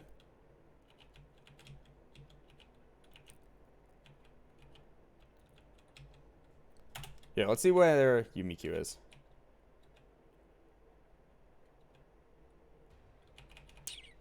No, it's gonna get fucked. I forgot about this fight really, really early on. Because, by the way, this is a good fight. Yeah. I thought we can kill him. See if I have attack speed and I have... Oh yeah, I have the 80 super. Like, if I have attack speed there, he probably dies. Because I can just flash after and so can Kai'Sa and then he just dies. I don't know why Kai'Sa doesn't exhaust him to slow him so he can attack more, but I don't know. I agree, especially since he has no flash. So then worst case scenario, you're trading... He should have died there. Yeah, because worst case scenario there, I don't think he should have died because heal's still available. But I think exhaust would be able to slow him down so it forces out the heal 100%. And then realistically, our job... I think he should still die. Because he's slowed that much, so we can flash after him. Back up. And give him, Yeah, like, exhaust 3 would come more out here. attacks. No, I agree with you now. Because exhaust would have come out there. You're right. I was thinking exhaust would have come out later, but no. She had an option very, very Also, early on. Ignite is on, so... Yeah, so then heal would have been cut in half. would You're just- correct. You are correct. Yeah. So then with this, right, realistically, even if, let's say he wasn't going to die, right? Kai'Sa using exhaust on the Ezreal, popping heal, that's still worth it. We still want that. Because our goal is still wave 3, we are diving or we're setting up for a wave 4 gank above all else. That is still our entire goal in life. So less summoners on both sides is a win for us because we're going to have resources while they don't. And that's by far the biggest thing. So let me back this up back to the wave 2. So now I'm still thinking about this Yumi Q here. Here. There's a really easy way to be able to figure this out, actually. And I'm being dumb about this. We have Google. You mean what the cooldown is, or? No, the range. No. Because by default, so 1150. So then if we look up Nautilus, now all of a sudden, if Yumi is able to hit you with Q and you just beeline straight towards her, Ezreal has no mobility whatsoever. Because he doesn't have E, he doesn't have Flash, right? Yumi doesn't have E, so there's no speed up. So by default, if there is a significant difference, so 1050, 1122, or 11, okay. So the range is, for all intents and purposes, the same. Realistically, why is that such an awkward range? That's weird. For all intents and purposes, it's basically the same range. So if Yumi hits you with a max range Q, now we can agree there is no way you can run directly at her. Because by nature, you are stuck in auto attack animation temporarily while Ezreal is free moving. So you are correct. There is no way for you to be able to counter that if played perfectly. So I can agree with that. So then on wave 1, then the thought process then becomes, why don't they just Q you anyways from Yumi? And then the answer then becomes, well, I have Bone playing back up sooner and regen comes up sooner. So there is an actual response to that answer. Because that way you still have Bone playing for the dive. So in this circumstance, that does make sense because Yumi has the ability to poke you out. So now I can agree with that. See, this is why I love getting contested, because then it forces me to rethink things. It forces me to relook at things. I love that. I absolutely love that. So we can both agree, if you have the ability, or you're not, let me rephrase this. If it's not Yumi in particular, we're probably in a pretty okay spot to then be able to say, okay, if we have a high wave clear discrepancy, if we have the ability to zone them off, if they don't have the ability to play the game, there is no point taking first stack, or first wave stack. Unless, yeah, no, if this is like Alistar, I'm totally fine. I can just sit there and take it. yeah, Alistar, Looks like a Leona, let's say it's a Nautilus and you're playing another support. Regardless, as long as you have the high pressure, a lot of people just immediately use stack on first wave and then use a second stack on second wave, or like both stacks on second wave. And it's like, there's literally no point to do that. That's not your job in life. Your job is to be able to control the wave as the support, control the lane, dictate when fights occur off of that, or whenever fights are not supposed to occur, Alistar into Leona kind of thing. And you can nope a lot of situations like that. So then the easiest way to nope a situation is purely through wave manipulation. If you can wave manipulate correctly, then all of a sudden, you dictate every single fight that's occurring. If you can dictate every single fight that's occurring, you can actively choose to say, I will not take a losing fight. Very easy to be able to do. All right. So now we get to speed up through the lane a little bit, where realistically, again, this is what I was talking about before. Bush control is literally everything in the lane. Here it is right here. So, now all of a sudden, with the minions only 2 left, realistically, you taking this fight isn't going to impact the wave very much. This is a beautiful time to take a fight. What happens if you take this fight right as the waves collapse, though? Or right as the first waves touch each other? So, 30 seconds prior. So, let's say Ezreal and Yuumi are up here right now. Kai'Sa is standing directly right next to you, and you take this fight. Are you allowed to take this fight? Shouldn't, because when the minions focus us, we get more damage, and also our minions are attacking enemy minions, so they don't get retaliated, meaning our wave pushes faster, and we get minion damaged. Correct. If you take this fight, and either of you auto-attack back here, you have now guaranteed crashed wave 2. It's just happening. So off of that, you've now lost one of your 3 avenues to be able to play the game. We cannot dive on wave 3.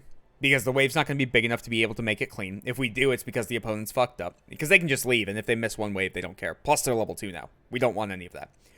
We can't play for a wave 4 gank, because the opponents will have pressure versus us. Or again, we have to randomly shove, and it gets really awkward to be able to function. So now we're stuck with, well, we crashed wave 2. Lee Sin, you have to 3 camp, and now you have to lane or river gank us on wave 3. And you don't really have an option. And that just sucks, because now we have to think about ideal versus actual world. In the actual world, we can't control this Lee Sin whatsoever. We can type to him, we can say kind of base things, but he's going to do what he wants. So we have to be able to give ourselves as many options as possible in order to still function. We get into the competitive side, we want to strive towards the ideal world as much as possible. If we're picking Lee Sin, we're picking him for the early game. We're picking him for his oomph. We want him to get ahead. If he just power farms it versus another champion, he's probably just going to become a kick bot as the game progresses, and it's going to happen very quickly. We can both agree on that? Yep. All right. So if that's the case, again, we want to give ourselves as many options as possible to be able to function. So now after this kind of fight and the fact that it's gone a little extended because we thought we had kill pressure here, the wave gets a little fucked, and the wave gets a little fucked because Kai'Sa continued the trade way after, when realistically, yeah. if she's going to dedicate that much or that many resources to try to kill the Ezreal, dedicate the rest of the resources to. He should die there. So, if this is the case, there's something I like to call the line of scrimmage. And the line of scrimmage to me is wherever the melees touch the opposing wave. So, like, wave 1, for instance, the line of scrimmage is right here. All right? And long story short, because clearly you know about wave manipulation, so just going to touch on this for stream as well. Wherever the line of scrimmage is, let's say the new line of scrimmage is over here, comparatively to the base line of scrimmage, the wave is pushing away at that point, because your minions come up first, and they get an additional wave in, right? So now, because Kai'Sa pulled this wave, that means the new line of scrimmage, instead of being slightly here, or like still near neutral generally, is slightly advanced. And because it's slightly advanced, now all of a sudden, everything starts to get wonky. Where the wave now wants to push this way because the new wave is coming in, but also you're 3 minions up. And generally, the way I like to think about it is, if we're slow pushing in a side lane, we want to have 1 additional minion than the opponent to be able to crash wave 3 cleanly every single time, 100% of the time. Does that make sense? Oh, is it a question to me or to chat? To you. I don't talk to chat obviously. during this. Like, during the one-on-ones, I don't like talking to chat because I want it to be as focused on whoever is giving me their time as much as possible. Yeah. Okay. No, I totally understand that. Okay, so now that we're 3 minions up and Kai'Sa pulled the wave a little higher so the new line of scrimmage is here instead of here, that kind of helped us a little bit. Remember, again, our goal is to crash wave 3 above all else. That is literally our purpose in life. And that is everything we are doing should be trying to accomplish that unless someone makes a massive mistake. Because something I talked about with you last time, was your rank is based off of two things. How many mistakes you make, because clearly if you're at 3 farm a minion on a Corki, you're going to be useless forever and always. And also, how many mistakes go unpunished. Because, like, for instance, Ezreal's straight up into there. Why is he not respecting Nautilus Hook and Hex Flash with a Yuumi? Why are they just up there randomly? Why are they not trying to poke you out of the bush or force you out in some fashion to be able to put you in combat so you can't Hex Flash, right? Those kind of things. So if he's going to make that mistake, punish it. Absolutely. Yeah. I mean, when I play, I'm like, why is my AD carry not helping me? He's ending. Yeah, absolutely. Because in this case, for instance, you made a fantastic play. The opponents disrespected it. They are out of position comparatively to what your actual engage range is. Because they probably forgot you had Hex Flash, in all honesty. And then from there, Maybe. Kai'Sa should have been able to finish it off and didn't. Your play is 100% correct there. Your play happened at the correct spot, at the correct wave to still cause our net result. And everything should be going towards that net result unless someone has made a massive mistake. Because in all reality... Yeah. Because in all reality, the entire purpose of the game is not to kill the opponent. It's never to kill the opponent. That's just a byproduct of mistakes that occur. No one should ever die, kind of like in the ideal world. Everybody should know this is a bad fight. We shouldn't take this. This is a net loss. Why would I ever take this trade? Why would I ever sit underneath this turret to just die? Unless there's a very specific circumstance like, hey, I'm Sion. I'm dying to pick up the wave. That's more net value kind of thing. Yep. But no one should ever die. So realistically, we should never be playing towards killing the opponent unless they make a mistake. We should always be playing towards that net positive and getting as much of a net positive as possible through suffocation above all else.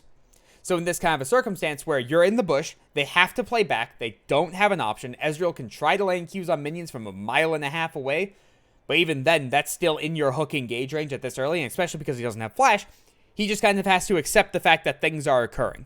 He doesn't really have an option in the matter. So second he takes that one step out of line, punishing that one step out of line is fucking absolutely beautiful. And that's what's required. So what happens if he's allowed to stand up there? What happens if he's allowed to Q the wave? What happens if he's allowed to get experience?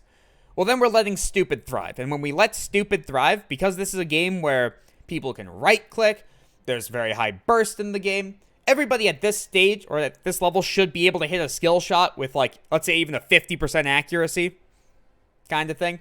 So if that's the case, all of a sudden we let Ezreal get to 4 items because we just kept up that pattern. Well, shit. Now it's first mistake loses. And mistakes can happen all the time because we're human. And we never want to hit that point if we're not supposed to. So that's where letting stupid thrive can become a problem. So far, everything from you is fucking fantastic in this laning phase. Does that all make sense? Yep. Awesome. I'm sure you already knew that, though. Yeah, except for the word. That's fine. So now we kind of get into this weird problem where we want to be able to crash wave 2. And now our wave is too massive. So there are 2 ways to kind of fix this. Well, 3 ways. One is we can let people auto-attack us to allow our minions to smack them, while their minions smack our minions. It thins out the wave a little bit. That's an option. Option 2, stand in the middle of the wave, let them AoE you. Not really an option, unfortunately. Option 3, let the opponents feel a little safe, so they want to farm. If they want to farm, they will push the wave back naturally. Does that make sense? Yep. Awesome. So with all of those are kind of our main options. Then if someone gets out of position, we can absolutely punish them. But they have to be out of position. And this is where the problem kind of comes in of what happened the last fight. Now we kind of have a very, very low health Kai'Sa. They still have all combat summoners. I believe this is auto-attack into hook on Yuumi, right? And this is where we get into that problem where Yuumi is a very tanky cat. Where even if Kai'Sa gets that next auto-attack off, how does the fight progress any farther than that?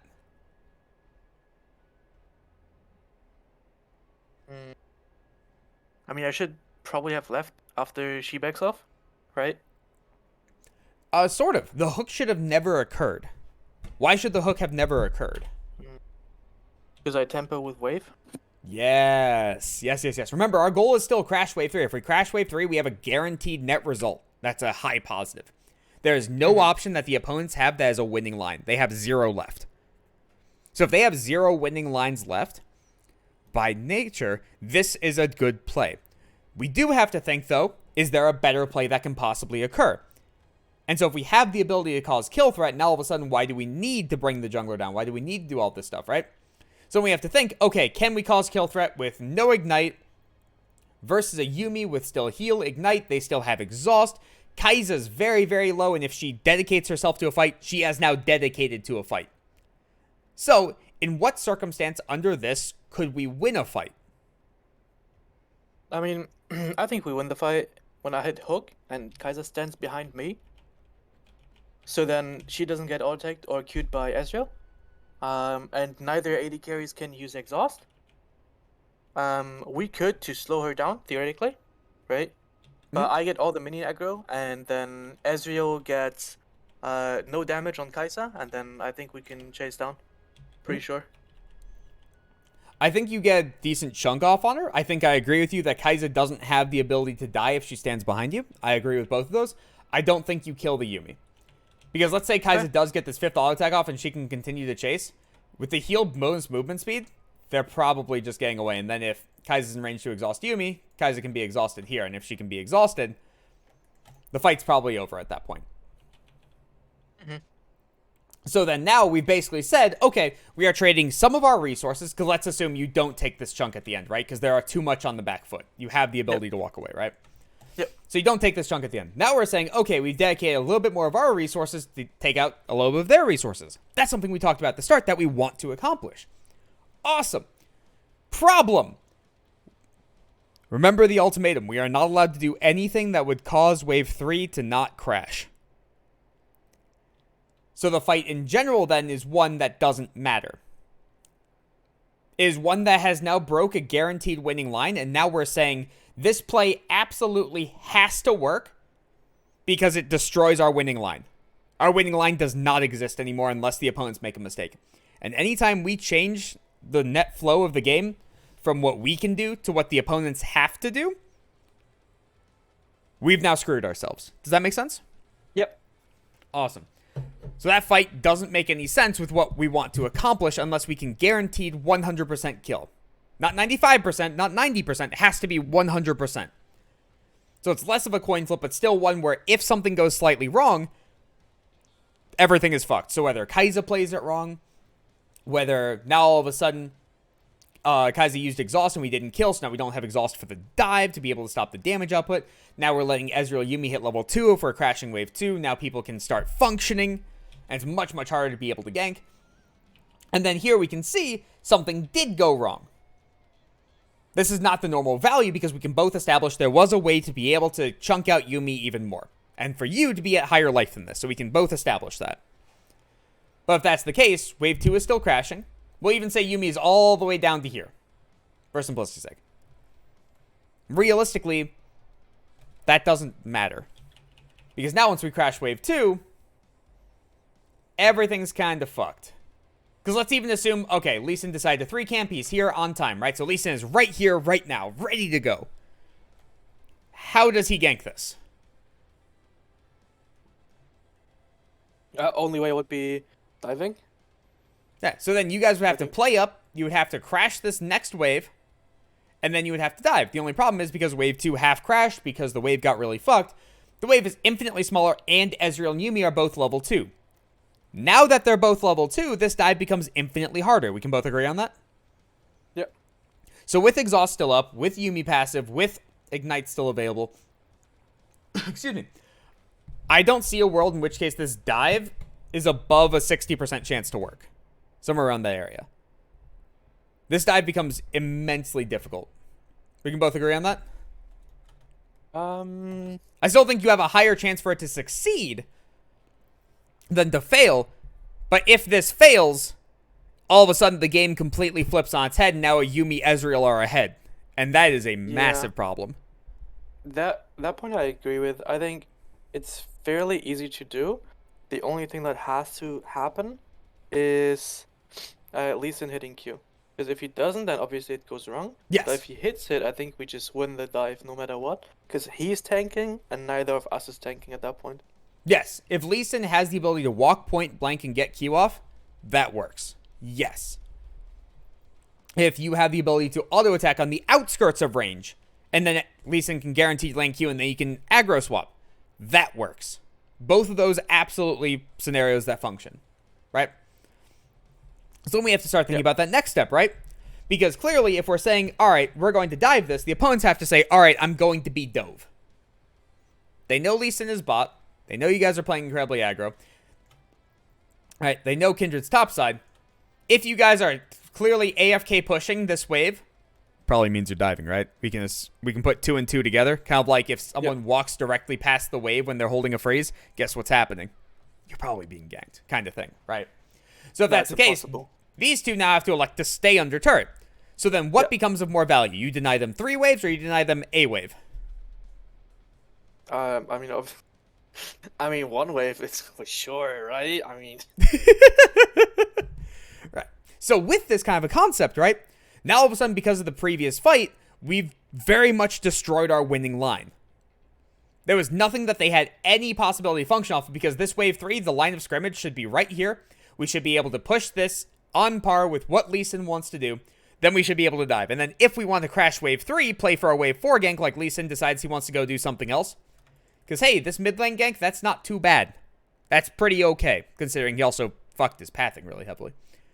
Right? Now, all of a sudden, we have prio for Skullcrab. Wave 4 is right here. That's where the new line of scrimmage is, right? We have the ability to lane gank. We have the ability to river gank. We have all of these different options to be able to do, but now because we've crashed wave 2, we've taken the majority of them away. Does that make sense? Yep. So now off of that, we've removed our winning line. And no matter what happens past this point, it's now become slightly wish-washy. So now we have to create a new ideal world. And the new ideal world is we now need to salvage our lane by getting a better recall off than the opponents because we have higher wave cleared. Does that make sense? Yep. Totally. Okay, because if we want to try to fight them now, well, now we're really heavily down in resources because now this is the actual world that we're looking at. If someone sneezes on Kai'Sa, she's dead.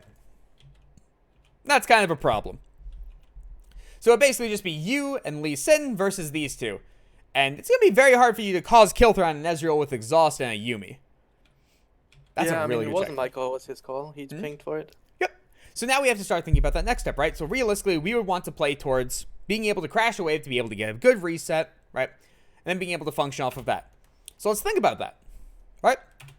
So if we want to do that, we shouldn't even be attempting to sit here in the river. We shouldn't be attempting to dive. We shouldn't be attempting to go get vision right here because why would any of these camps be up? Well, not even just that. I'll touch on that in a second. We already know all of these camps are down. So anyone that's walking up here by default is wrong. Yeah. We don't need any vision there. We know exactly where people are going to be. We know exactly where they're going to walk. We know exactly what camps are down. Especially once Kindred shows. She has 17 farm. Cool. One of those is a minion. She has 16 farm. She's 4 camped. She can't do raptors. Yep. She has double buffs. She started blue side. We know exactly what camps are down. Verbatim. Yep. So if that's the case, again, shouldn't be going up there. Doesn't matter. So we should be using our time in a more constructive manner. So in this case, we should not be going towards Skullcrab. We should immediately be walking into lane as a 3-man unit. Kai'Sa should have stayed. And do what? I don't think she should have stayed. So let's think about that, right? So if she leaves and she recalls, right? She's going to buy a couple items and come back to lane. Why do you think I'm saying that you and Lee Sin should walk directly into lane and not gank?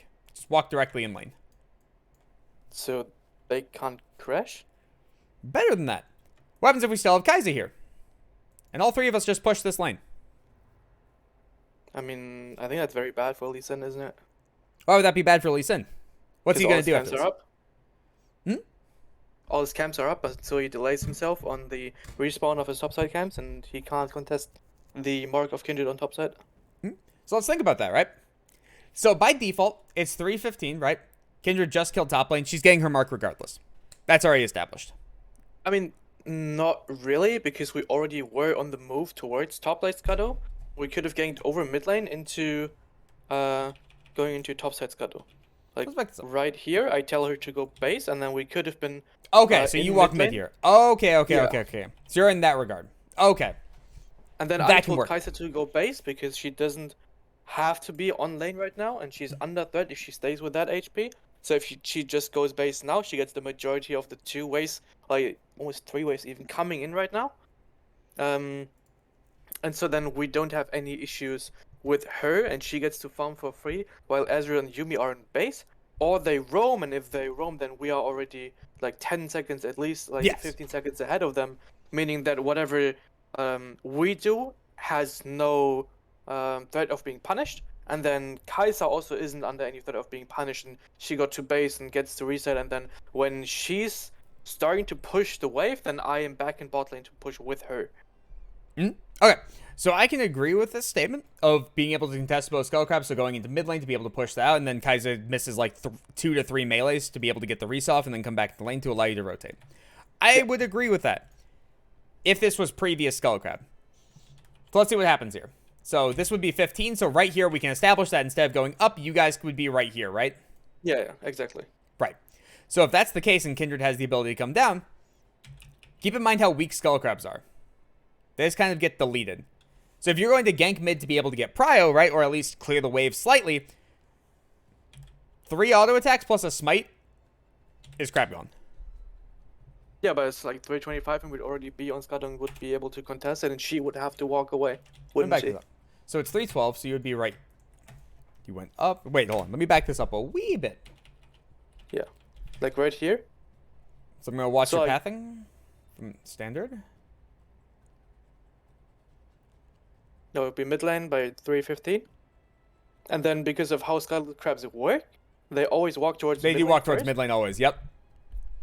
So we would then be in range of hitting Scuttle before she does. And if she sees us walking over mid lane with that HP, she wouldn't contest it, and we would get both.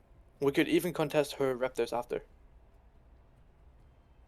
You can, because you guaranteed know that the Raptors are up, because we already established that we already know exactly what camps are up, because it's a 4 camp. Yeah. Let me think on that for a second. I don't dislike it now that the new timers are in my head.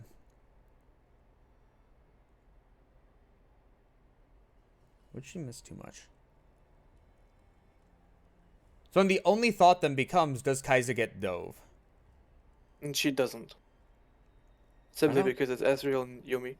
So what would happen is that we go into topside Scuttle, we contest enemy Raptors, then we walk over mid lane again, we take the other Scuttle, and then we walk towards Gromp respawn. Because our wave then is pushing in bot lane, and enemy bot lane can't move first. So then we can contest Grump and we can contest Wolves, and then Kindred is fucked for the rest of the game because then she has to go into our topside jungle, which means that we can contest that one as well, and then she can't play. She's just out of the game. Give me 1 second to think on this. Because by the way, I do not disagree with what you're saying whatsoever. I'm trying to replay or play the sequence of events in my head of just like, does everything time up with what you're saying? Because I think it does. I believe I agree with you fully. Let me think on that for 1 second. Because I can also play this out real quick. Some wave. So would Ezreal Yumi be able to... Because first and foremost, can Ezreal Yumi dive this? Because if the dive happens, then all of a sudden this is done. So I'm trying to think. She has Flash Exhaust, and they're fucking Yumi Ezreal. If this would be like Draven Leona, then yes, but with Ezreal Yumi, no. I can agree with that because she still is exhausted. But I think if exhaust is down, they can dive it. No, I don't think so. I think it's very illegal for them to dive bot lane. Because remember, like, at this point, we should already be done with Raptors and on our way towards her Grump. Yeah, that's true. It means is we 4 should minutes. already be on... Yeah, we should already walked over mid lane again. They should know that we come towards bot lane, and then they shouldn't dive bot lane. Yeah, because... Yeah, because they're not close to level 4 yet, because they need 1 additional wave. Yeah, and then guys, it's 3-2. Yeah. So there's no way for them to die because she was so close to 3. Yes. Unless she hits level 3, that's it right there, because she can just dodge with E really easily. So even, like, if Kai'Sa had no exhaust, it doesn't matter. Ezreal can still miss 1 rotation pretty easily.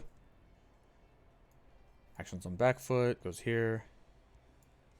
If I remember correctly, you guys end up contesting her here, right? Yeah, correct. Okay. Just double check on rotations. Because if we take Raptors, and Raptors should already be done, we should already be on the bot side middle bush, I think. And then Bot Lee side. Sin can either take his own bot side jungle, and then we can contest into her bot side jungle, or we just go straight into bot lane. Yeah, because you always have the they safe overstay. option of just re-grabbing this Yeah, yeah. at all points in time. The only problem that I have right here is that my Lee Sin is D4. Well, that that was pretty showcased by the initial path thing. The fucking 3 camp into mid lane and then into bot lane and then into mid lane. He's trying. He's D4. I can see it. Same with Silas. Silas is also an interesting one. Yeah, I don't know. And like Lee Sin and Silas are tilting each other, so they both don't want to play. Ah, nice. Very unfortunate. I think Lee Sin is calling Ezreal pit slow, and Silas is calling. No, wait. Oh yeah, no. So Lee Sin says Silas is D4, and Silas says that Lee Sin has C. Nice. Okay. Because my Silas last season is D1, I think, and my Lee Sin last season is D30 OP. So, Wonderful, wonderful. yeah, great. I love it. All right. I think off of what you're saying, I do fully agree with you now, and I'm too stuck on the fact of like wave 3 into the crash and then the next sequence of events. I think my brain is too stuck on that, but I do agree with fully what you said. I think the timings all line up correctly. Yep. I think I do fully agree with you here. All right. So let me take one additional second to swap myself out of that mindset, because I am too stuck in the ideal world. Okay. So let's speed this up a little then. So we can all establish, or we can both establish that as bad. Going through mid is perfectly fine. Why did Silas recall there? Because he's a good player. It's frozen. I mean, I pinged him to move with me, but it's Yeah. he has TP. He can just walk mid lane, I guess. Fascinating. Yeah, so we end up contesting this. Okay, so one of the things I do love to talk about as supports now is roam timers in general, because a lot of supports have a major issue with this, just in general, where either they'll over roam or they'll under roam by a long shot. And there's a couple thought processes to be able to have with the roam. And we already kind of touched on a couple of them whenever we were going over this, right? So with support roams in general, what you want to try to accomplish is, first off, or kind of a little checklist. First off, is your AD carry safe? A lot of the times you can't just leave your AD carry to lose 3 waves, get dove, and go 0-12. Yep. There are some games you can, but in most circumstances, if you do that, your AD carry is just going to rage quit the game. In solo queue or in competitive play, you're playing 4v5. Yep. There are some top laners you can do that with, similar concept, but for the most part, if someone's getting pushed all the way and can't even touch their wave anymore, probably should go help them. So first off, does the AD carry need help? Second, how long do you have to be able to roam before they need help? Because if... Give me 1 second. Took a drink of water and went down the wrong pipe. Great timing for that. So, yes. Secondary thought process then becomes in of how long do I have to be able to roam before they require assistance? Because in the ideal world, both supports would be roaming very heavily, because a 10-0 AD carry versus a 0-10 Irelia, we both know who wins that. So, there's a lot of problems with AD carries in the current state of, like, if they get accelerated, does that actually mean you guarantee win the game? In solo queue, absolutely not. In competitive, we can now justify it a whole hell of a lot more, comparatively. Because at 0-10 Irelia, we should still be able to look at it and say, alright, we have to dedicate some resource to be able to crowd control that, to be able to allow the AD carry to be able to free hit. Yep. So in solo queue, leaving the AD carry a lot more has a lot more viability, regardless of how much they complain. So then, we have to eventually come back to be able to help them in most circumstances. So then we have to think about, okay, how long are we roaming for based on the different wave states? So for instance, with this wave pushing away from Kai'Sa, right? If Yuumi is going to sit bottom, eventually they're going to freeze the wave and say, Kai'Sa, you're not allowed to play the game, right? We can both establish that, assuming the opponents are intelligent. Yeah, totally. Yeah, I agree. Yeah, they should want to deny Kai'Sa as much as possible if they're not going to be willing to rotate. So then we can establish, okay, let's think about how many waves it takes to get from one turret to the other. Generally, it takes 3 waves if it goes basically untouched, right? So if it takes 3 waves to be able to crash from one turret to the opposite side, then we have to think, okay, this wave won't be frozen. First wave after won't be frozen. Second wave after won't be frozen. Third wave after will be frozen. So if this is the case, we have 1 full minute of time frame to be able to say, hey, we have the ability to roam, right? From that timer. Does that make sense? Yep. So if that's the case, any roam we dedicate has to basically say we will be back during this time frame. So if we are going to dedicate things to top lane, now we have to say, okay, this is definitely going to take longer than a minute. Now whatever we're doing has to be 100% worth it. And this is where you probably have an issue a lot with your AD carries, where if they get froze on, they're going to think, I need to break this now. This second. This has to be done. As you've just killed 3 people up top lane, denied multiple waves of farm, taken multiple camps. So in this kind of a circumstance where you have roamed with your jungler, Akali is not on reset, Kindred is relatively low, Lee Sin is strong, you are strong, you have the ability to fight, we should be able to deny multiple camps and destroy the Kindred off of this, right? We can both agree on that? Yep. So if that's the case, then all of a sudden we can say that, hey, this by default is more valuable than if Kai'Sa gets froze on, so we have the ability to make this roam. Because then on top of that as well, we have to think, okay, who's our win condition? Well, if Jace gets big, the game is over. Because one Shock Blast basically states, nope, you're out of the fight. Yuumi has to heal you and probably a secondary heal as well, if we poke it out. If Sylas gets big, he's probably going to get kited to Kingdom fucking Come. It's probably not going to happen. If Lee Sin gets big, we have to say, all right, we have to win by 25 minutes or else he's going to fall off the face of the planet. And then if Kai'Sa gets big, I'm assuming this is going to be the AP variant of Kai'Sa, which basically states if 2 W's land, you die. By the way, what are your thoughts on the AP Kai'Sa? Because I fucking love it. It's terrible. It's terrible. What do you think? How so? It's terrible in the meta. Like you're saying it's bad?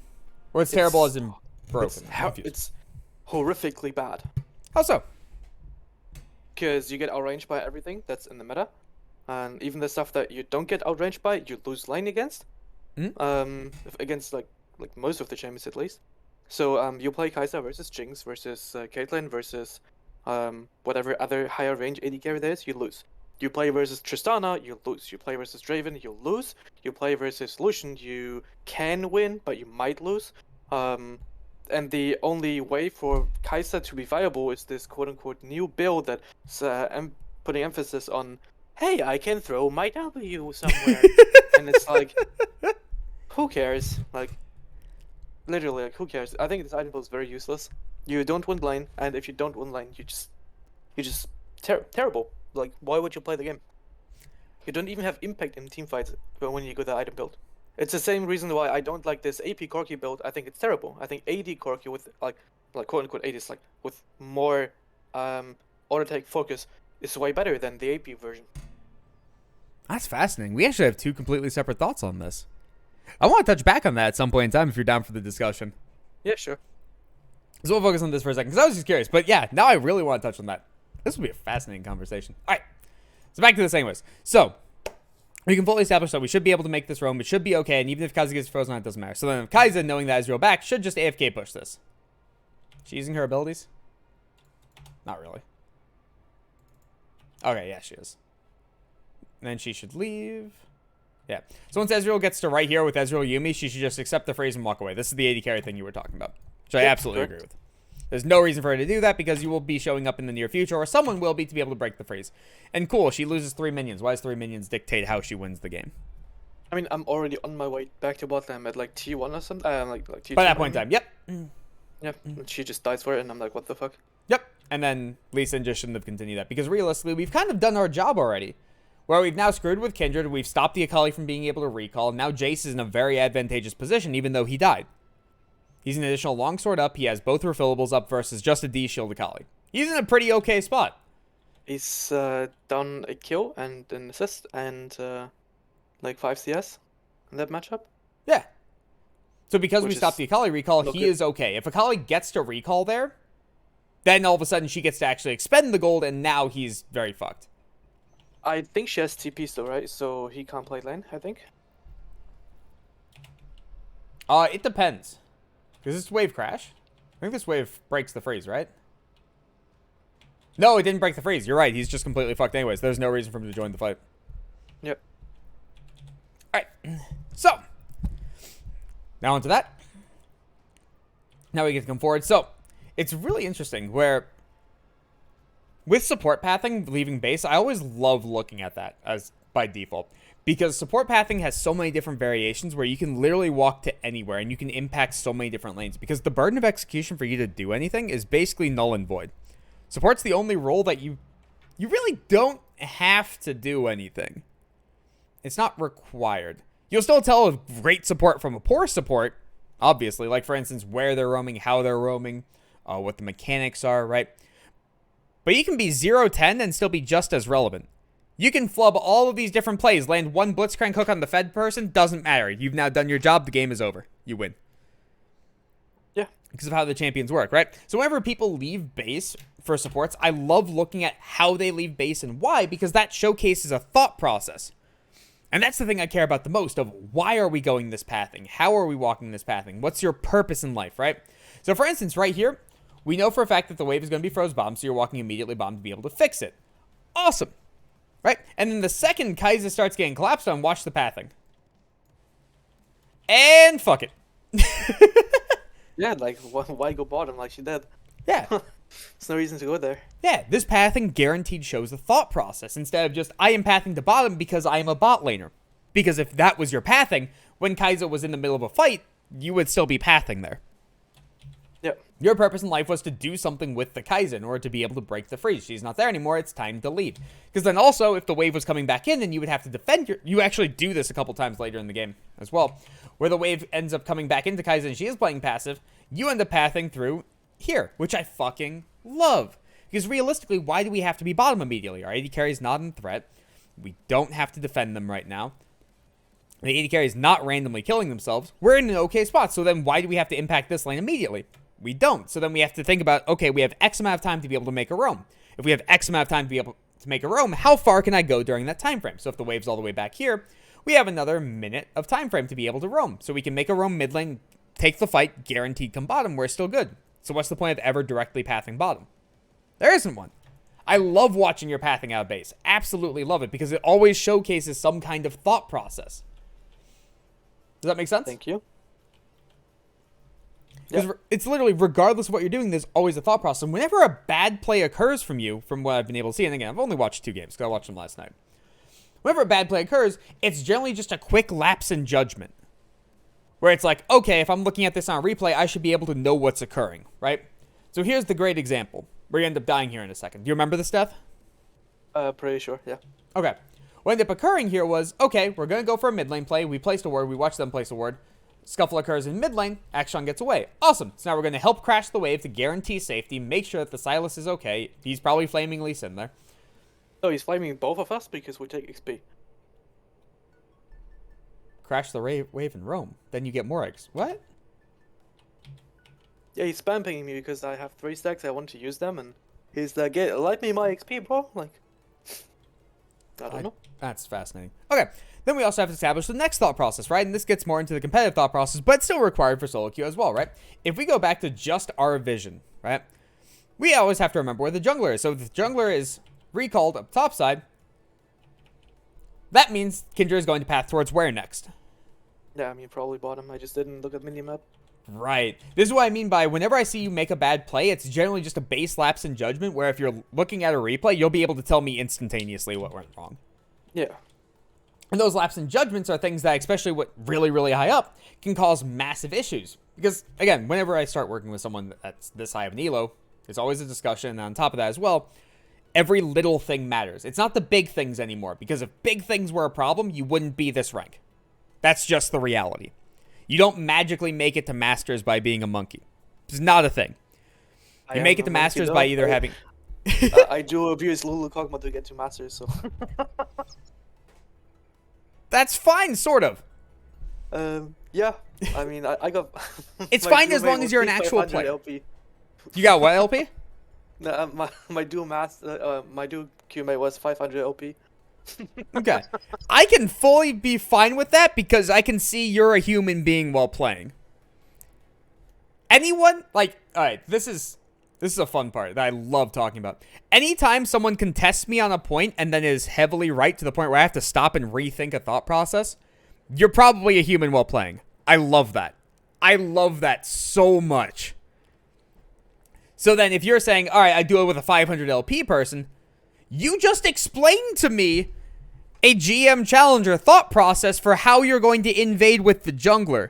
I don't give a fuck who you're duoing with anymore. You're fine. It's like, I didn't have the problem when I see the game in replay. I have a problem when I play the game. Right. Because that was, like, again, for you to be able to explain a sequence of events to me, it's really, really hard for players to be able to come to me and then, like, explain a sequence of events. Because normally they just kind of accept what's in front of them. Even when I've worked with, like, I'm going to drop a name here. Saberwolf. He's a GM player in North America.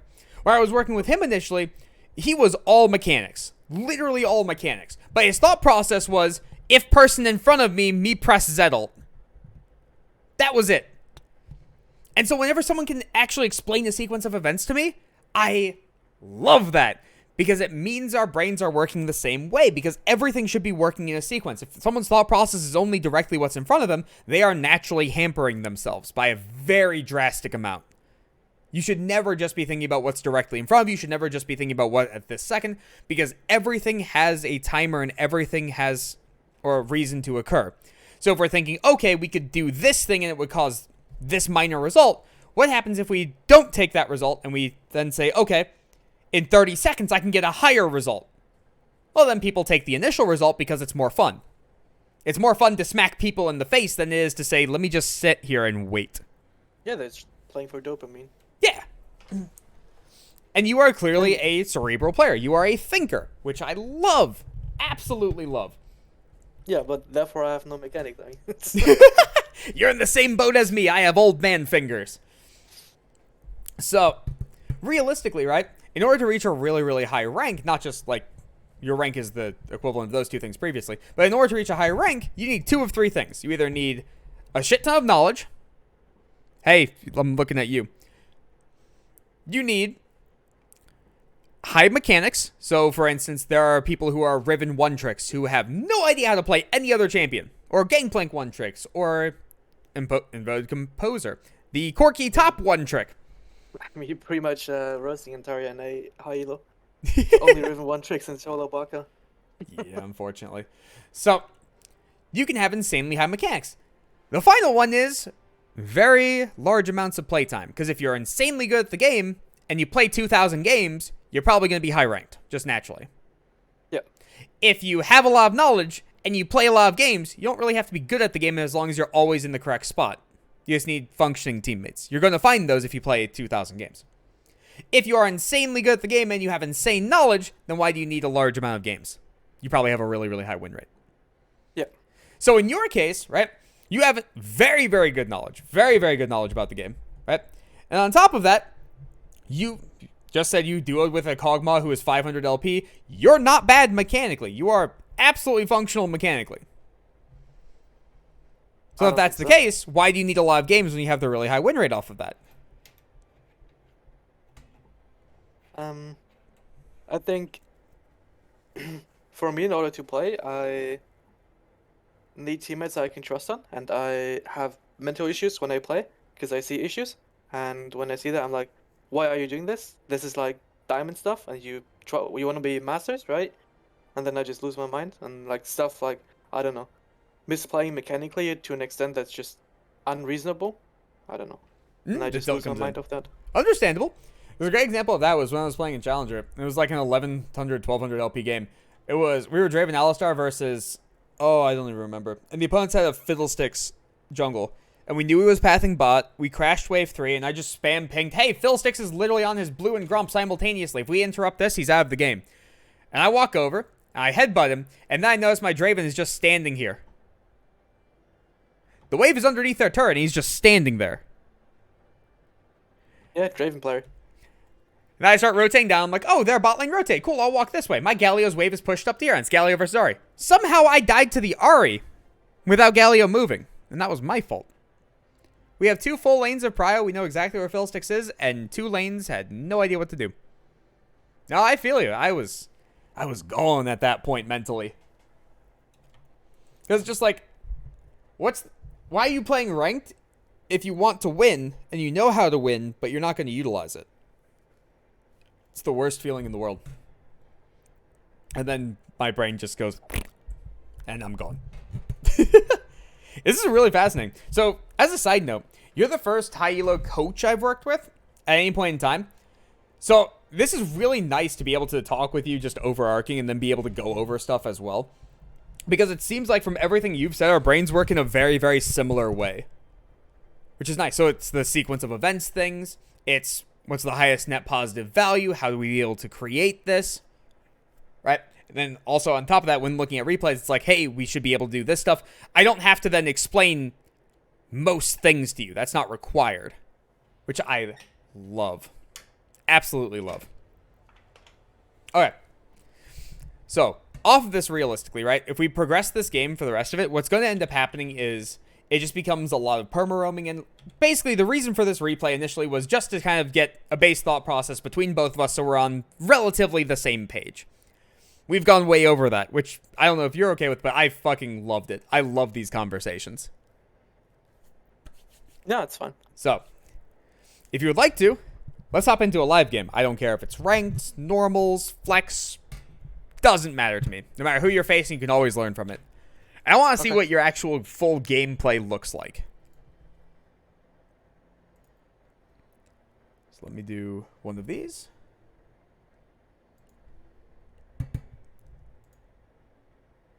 Beautiful. I'm going to stop my screen share. And then also I'm going to record this game so we can pull up the replay. Okay. How you want to do is like, you want to talk into like what I should do, or do you just watch? Or, like, what's the course of action here? Yeah, so what I want to do is I want to be able to talk in between it. I want to be able to give feedback to an extent. But, again, you are a very high elo. You have a lot of knowledge about the game. A lot of what I'm going to say is probably going to be more of a discussion where it's like I'm going to say something in the moment, and then during downtime we discuss. And then afterwards we get to pull up full replay, where we can touch on more things. Does that make sense? Yep. Okay. Okay. So, also, I'm going to start the recording now. I have a very bad, notorious habit of not starting the recording. And then about halfway through, I'll recognize it's not going. It's also going to be nice, because whenever I can see someone's first-person point of view, there's so many things that can be altered. Even for me. Like, for instance, I'm really bad with F keys. Because I roll swap so much, because realistically, most of my time is spent analytically. It's not spent playing. So whenever I play, it's more for fun. I'm roll swapping constantly. F keys constantly swap, because if you're in a different role, then it's like, oh, I want to press F2. Well, that's not my top lane anymore. That's me. Or that's my jungler, because I'm top lane. Yeah. I don't press F keys either. I have 2 F keys on 2 of my mouse buttons, but I never use them for the reason that I just don't do it. I have gotten into the habit of pressing on the minimap to look around. So I don't F key, because whenever I F key, I don't see the full picture sometimes. And so that really bothers me, and so I just click on the minimap even though it's slower. It's just something I would have to go like a week straight of just F keying all the time, and then I have it down. But I haven't gotten to that one yet, because I want to improve my gameplay first before I do work on like minor things, like quote unquote minor things. Obviously, F keying is important, that kind of stuff, but as long as I have like a substitute alternative that is, comparable to it, then I don't have that big of an issue with it. Right, I can agree with that. That's something I want to touch on too, where it's, because the F key one is generally like a bigger conversation, where it is by far the fastest way to be able to get information on a specific target whenever it's an ally. But then, yeah, whenever you do F key, then all of a sudden it is just on that specific target. So then what happens if there's context that is outside of that area that you require? Well, then you would have to F key and then move around. But then at that point, why didn't you just drag your mouse down? And then between clicking on minimap, which is what I do as well, comparatively to F keying, it's not that much of a difference based on downtime. So one is faster with less information. The other is slower with better information. So if you have time, you're going to look around regardless, so I don't mind at all. Are you swapping, or? I didn't read the chat. I'm not. You're playing Syndra support? Yeah. Alright, I'm down for this.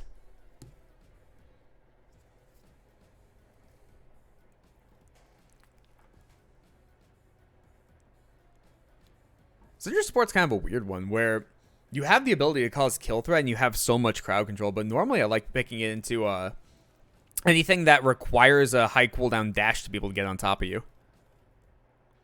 It's just very good and mage into enchanters, generally speaking. Yeah, because enchanters normally don't have a way to deal with poke. Right. So I just poke them all the time, and they can't play, and that's how we win lane.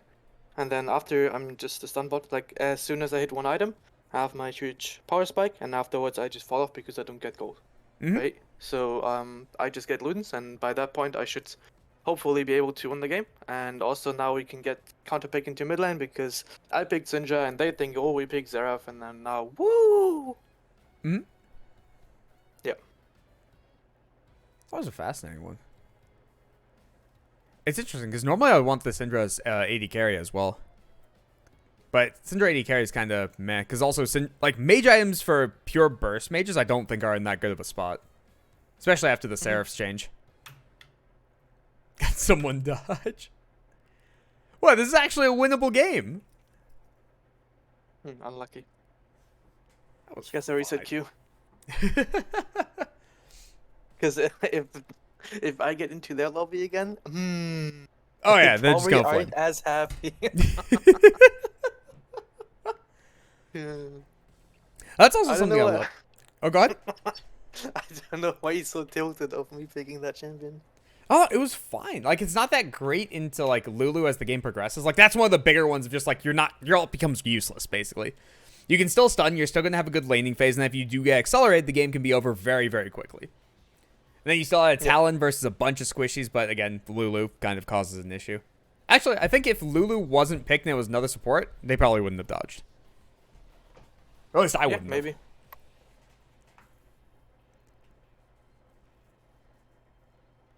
This is also something I love too. I love off-meta stuff because realistically, the definition of meta is just what people are playing above all else.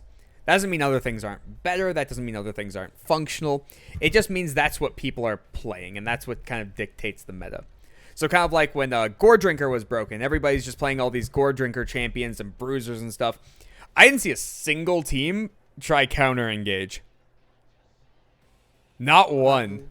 Yeah, so I think like meta obviously stands for most effective tactic available, right? So just because it's the blind most effective tactic available doesn't mean that it's the most effective tactic available. If you can play against it, you can choose what you play against it, right? Right.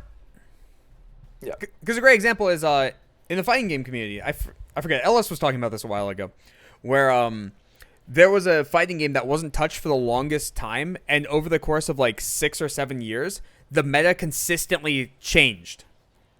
Just constantly. Because people Was are it finding new Smash, and different or- things.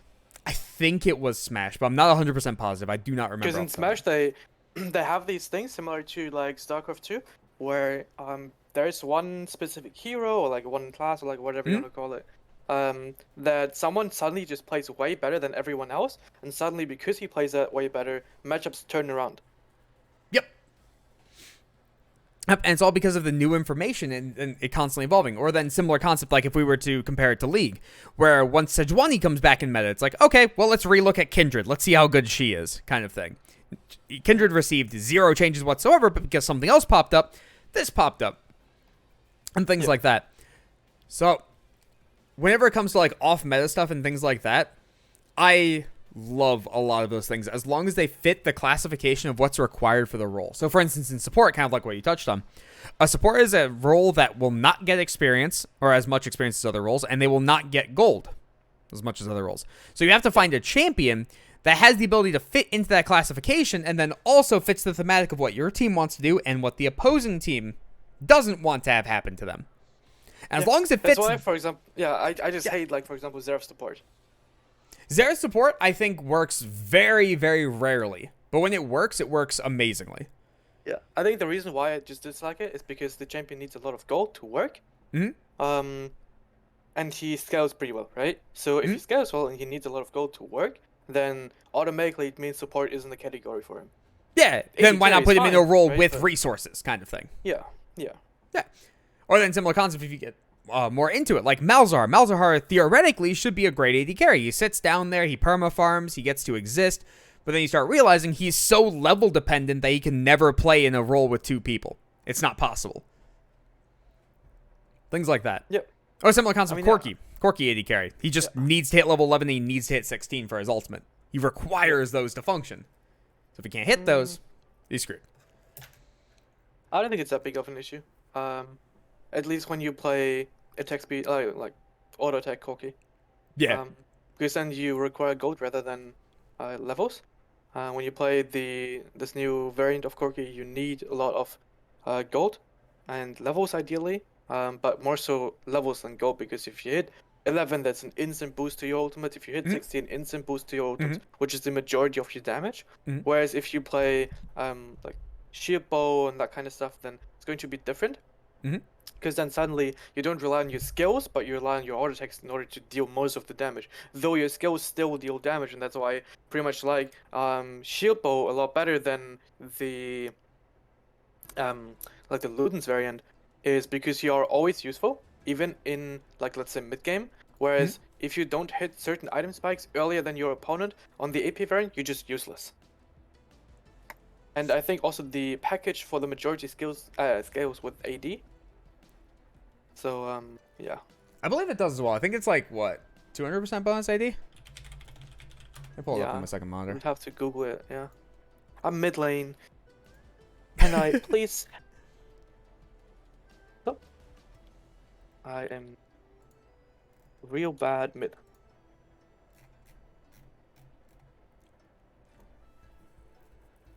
It is 50% bonus AD every half second and 6% AP every half second. Or quarter second. Yeah, sorry, quarter second. So it's like terrible. Like AP package is bad. Definitely much worse, yeah. And still 24% AP per second isn't the worst, but it's definitely a lot worse. Yeah. So, short version of my opinion on the Corki thing. I think that both builds are viable, given a correct situation. I think their correct situations are just different. So I think the crit build is more viable whenever you have the ability to scale, and you're versus a team that's going to be beefier. Because that build comes online at 3 to 4 items. So it takes a much longer amount of time to be able to come online, comparatively to the poke build. And the poke build comes online at 2 items, but it is dog shit versus bruisers and up. My support has most played Twisted Fate, by the way. Yeah. And now you suddenly just decided to play support. Huh. So I don't know if I get support here. He If also I hasn't don't, responded then in I chat dodge. yet. Yes. Please let me support. You also have a Zed top. I guess into Camille it's not terrible. No, it's at jungle. Oh, it's swapping. Okay. Yeah. Oh no, bro! Like I can't play game. I can't play. I hate this champion. It's so bad. It's like, oh yeah, I play Kai'Sa. Kai'Sa's a good champion. No, it's not. But I've played her a lot. Yeah, that's the only reason why you play it. Like. I think the new Kai'Sa build can be really good, also given the correct circumstance, where I agree with you that her laning phase is still trash unless she magically gets accelerated. 100% agree with that. I think building the Saray Dirk on that build is also nice. Okay. Well, Kali Vayne. This gets into a weird one. Nautilus I like is Nautilus fine. into Vayne. That's my favorite, especially versus a Kali Camille. They just have so much mobility that Nautilus then starts to function really heavily. But you can also go Enchanter. It's hard to go Enchanter with Kai'Sa though, and with a Zed support or a Zed jungle, so you need some form of hard lockdown. Well, that's good. You picked less. Nice. I mean, I could have picked Kassadin here if I wasn't going support. Yeah. would've Kassadin would have been been good. very They have fun. low instantaneous I crowd would control. have dodged the game. Probably. But anyway, so with the Kai'Sa, I think her laning phase is trash. I think if she can get outside of laning phase and hit 3 items, the build becomes a monster. But it's a matter of how do you get her to that point. So I think And for it's solo, impossible. I think for solo queue, there's a lot more viability to it because random shit happens all the time. That's kind of the reality. But then for competitive play, I think it's a situational pick where you have to be into a non-abusive lane of some kind where she has the ability to hit 3 items where you also have mid prio. So that way you don't get 4-man dove, even if it's a functional bot lane matchup. So the game where you were versus Ezreal Yuumi in the Nautilus game. That would be a lane where we could justify a Kai'Sa pick and then start spamming out the Ws, because if a W lands, that is half of someone's life at 3 items. And you kind of get to repeat that process where it's on a 2.5 second cooldown. So it becomes a poke variant that has the ability to dive if needed. But then also, if we're playing for poke variant, you can justify a Ziggs pick in the same spot, kind of thing. So it's just Kai'Sa has a little bit more oomph to her as the game progresses for instantaneous. That's my opinion on that. Or a short version of it. But I do agree the laning phase is absolute dog shit. Oh, this will be a very fun lane.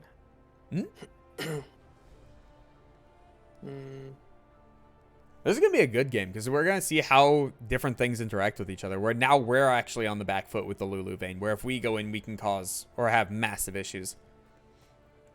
And then on top of that, if we decide not to go in, then we also get poked to oblivion by the Lulu.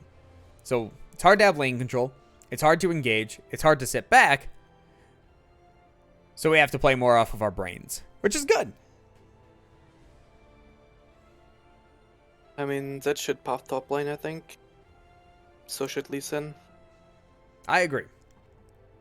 Because anytime a lane does not have TP in top lane, that is just asking to get perma-ganked. Especially in current I mean, state. same for mid lane, right? In mid lane, less so, because mid lane Yeah, no, always I mean, has the like, ability to be ganked. So every time a Yeah. jungler leaves their quadrant of the map and going to the second quadrant, they can always gank mid. So mid, whether they have Ignite or TP, they're probably going to be ganked about the same amount, and the mid laner should be able to deal with it by playing in the correct pocket most of the time. So with the wonder if I TP should've- changes, go ahead. Wonder if I should have taken cookies in this lane. I don't think so, because at any point in time, if you walk up, you're going to get so decimated, I don't think Cookies fixes it. So I'd rather have the scaling comparatively. We kind of just have to play for 6 and then allowing our bruisers and assassins to do their work.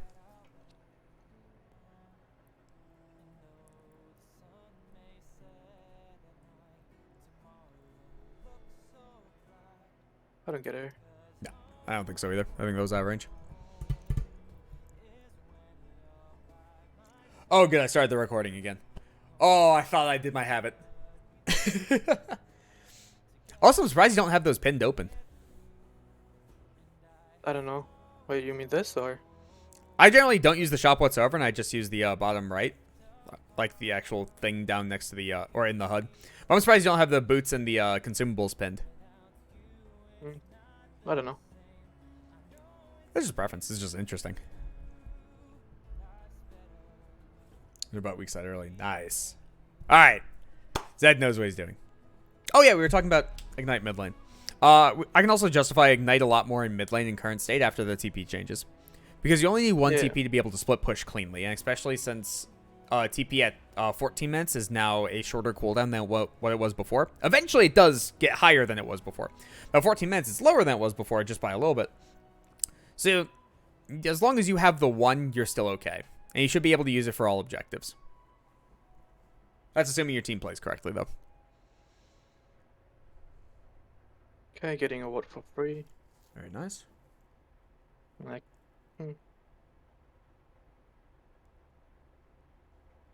I hate pushing. Since they're top side. I agree.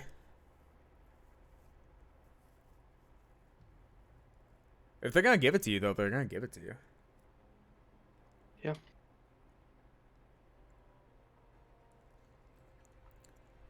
Nice play. Can't kill her. I Fine. agree. What is he doing? Like, what is he doing? How about just FF? What? You have both thumbs up. What are you doing? And bro? she has tier start. Come Don't forget on. that. Like, what the fuck? See, like this, I would just instantly FF the game. Like, I'm done. man. Like, what is this AD carry? Like, I'm confused by a lot of things. So first off, why did the Vayne Lulu give you guys level 2 first? Without, like, abusing you whatsoever. If you're going to walk up to minion, she should be smacking you in some way. Then second, the fight was good, so if they know you're going to hit level 2 first, why would they give you that hook? Why would they allow, like, why would they play up that far instead of playing back? Because Kai'Sa guaranteed safety in laning phase. You guys pushed. Then what the hell did Kai'Sa do?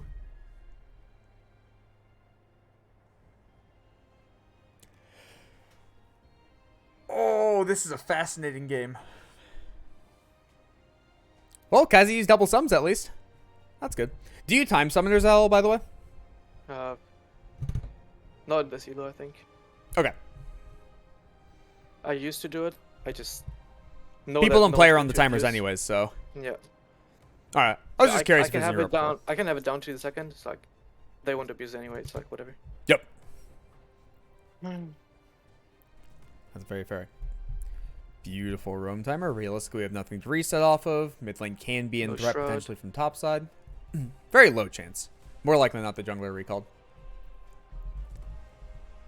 Lysandra, go. Yeah, there we go. Okay. Well, I'll say worst case scenario, you just flash kill, right? Nice. And Lee Sin's level 3. That means he skipped the camp by default. Beautiful roam. So this would be a wave where I would just leave this alone unless Akali has TP. Is she running Ignite or TP? Ignite. Ignite. Okay. Yeah, yeah. This would be a moment where, like, if you cleared that wave and they spam pinged you of get the fuck off because you're leeching experience, that would have been justified. Yeah, I just want to have the cannon checked for early awards. Yep. Oh, absolutely. If there's a cannon minion, absolutely always take it.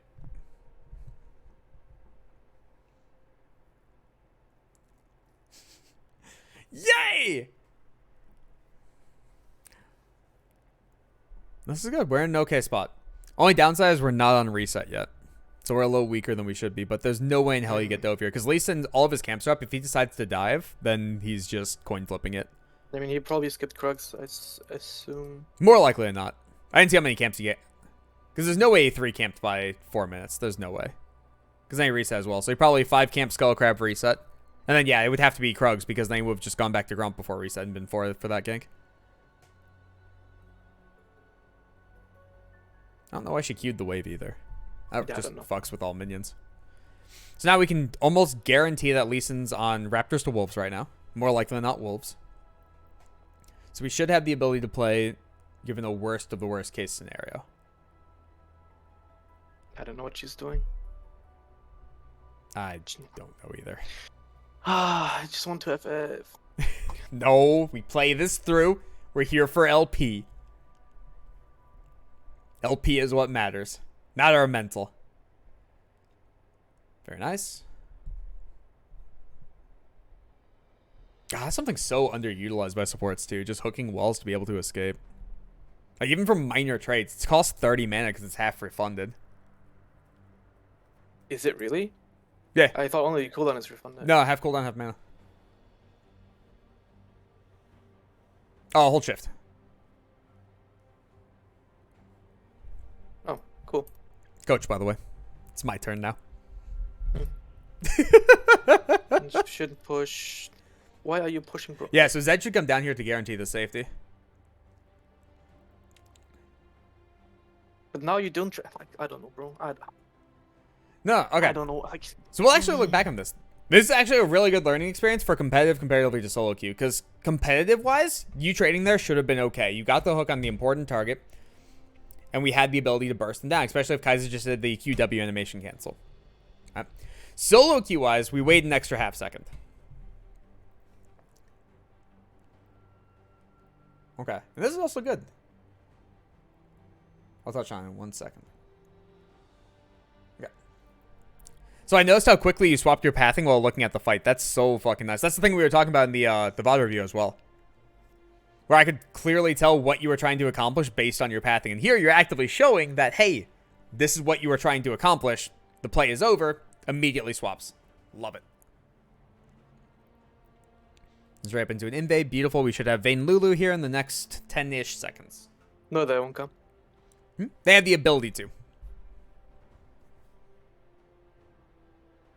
All right, then.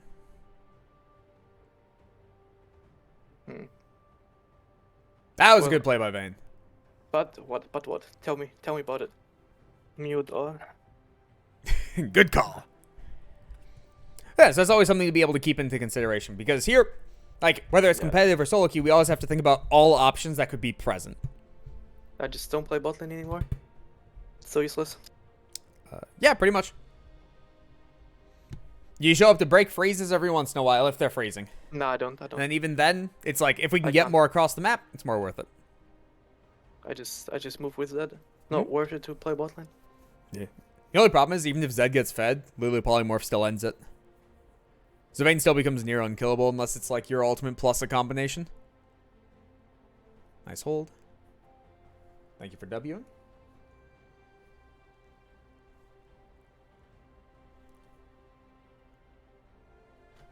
Also don't have sound going for this. There you go. Hopefully that turns on.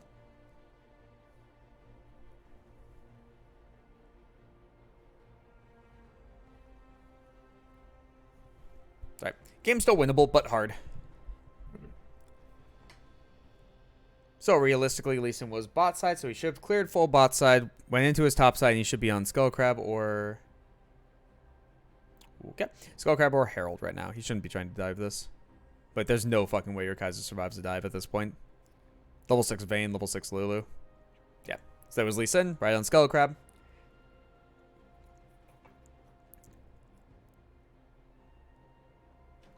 Oh, we've gone to the fuzz zone.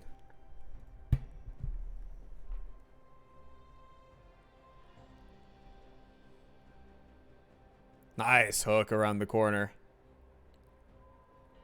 Come on, can you deal some damage, please? Oh, come on. Like, just some damage. Oh, this build is so useless. In the early game? Yeah. It basically has to land W on a prime target. If it can do that, then it functions. I mean, she did. Didn't she swap aggro twice? Granted, on your stream is super fuzzy right now. No, maybe I can change that one.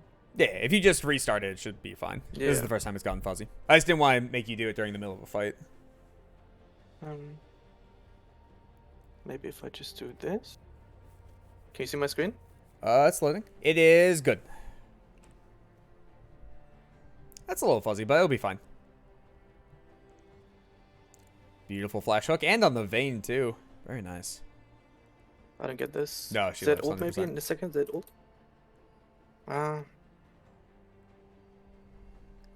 Please don't die, Zed. Wait, he found his way into Lulu? He still hasn't ult yet?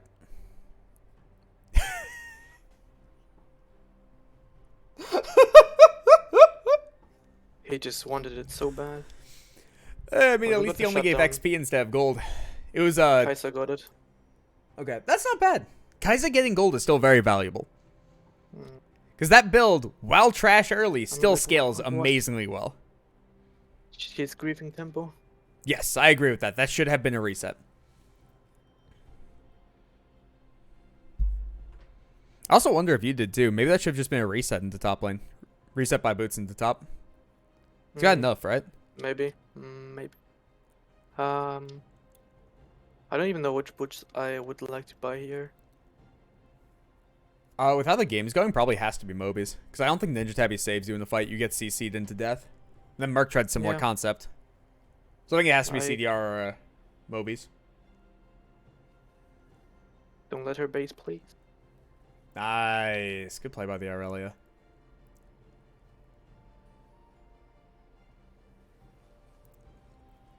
Beautiful.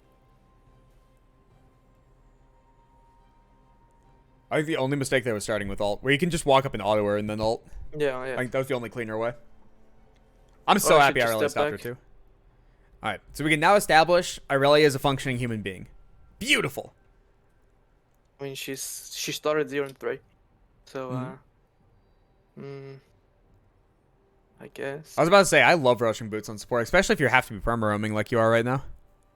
I mean, I never buy movies, to be honest. That's fair. I'm assuming you normally go tank boots. Yep.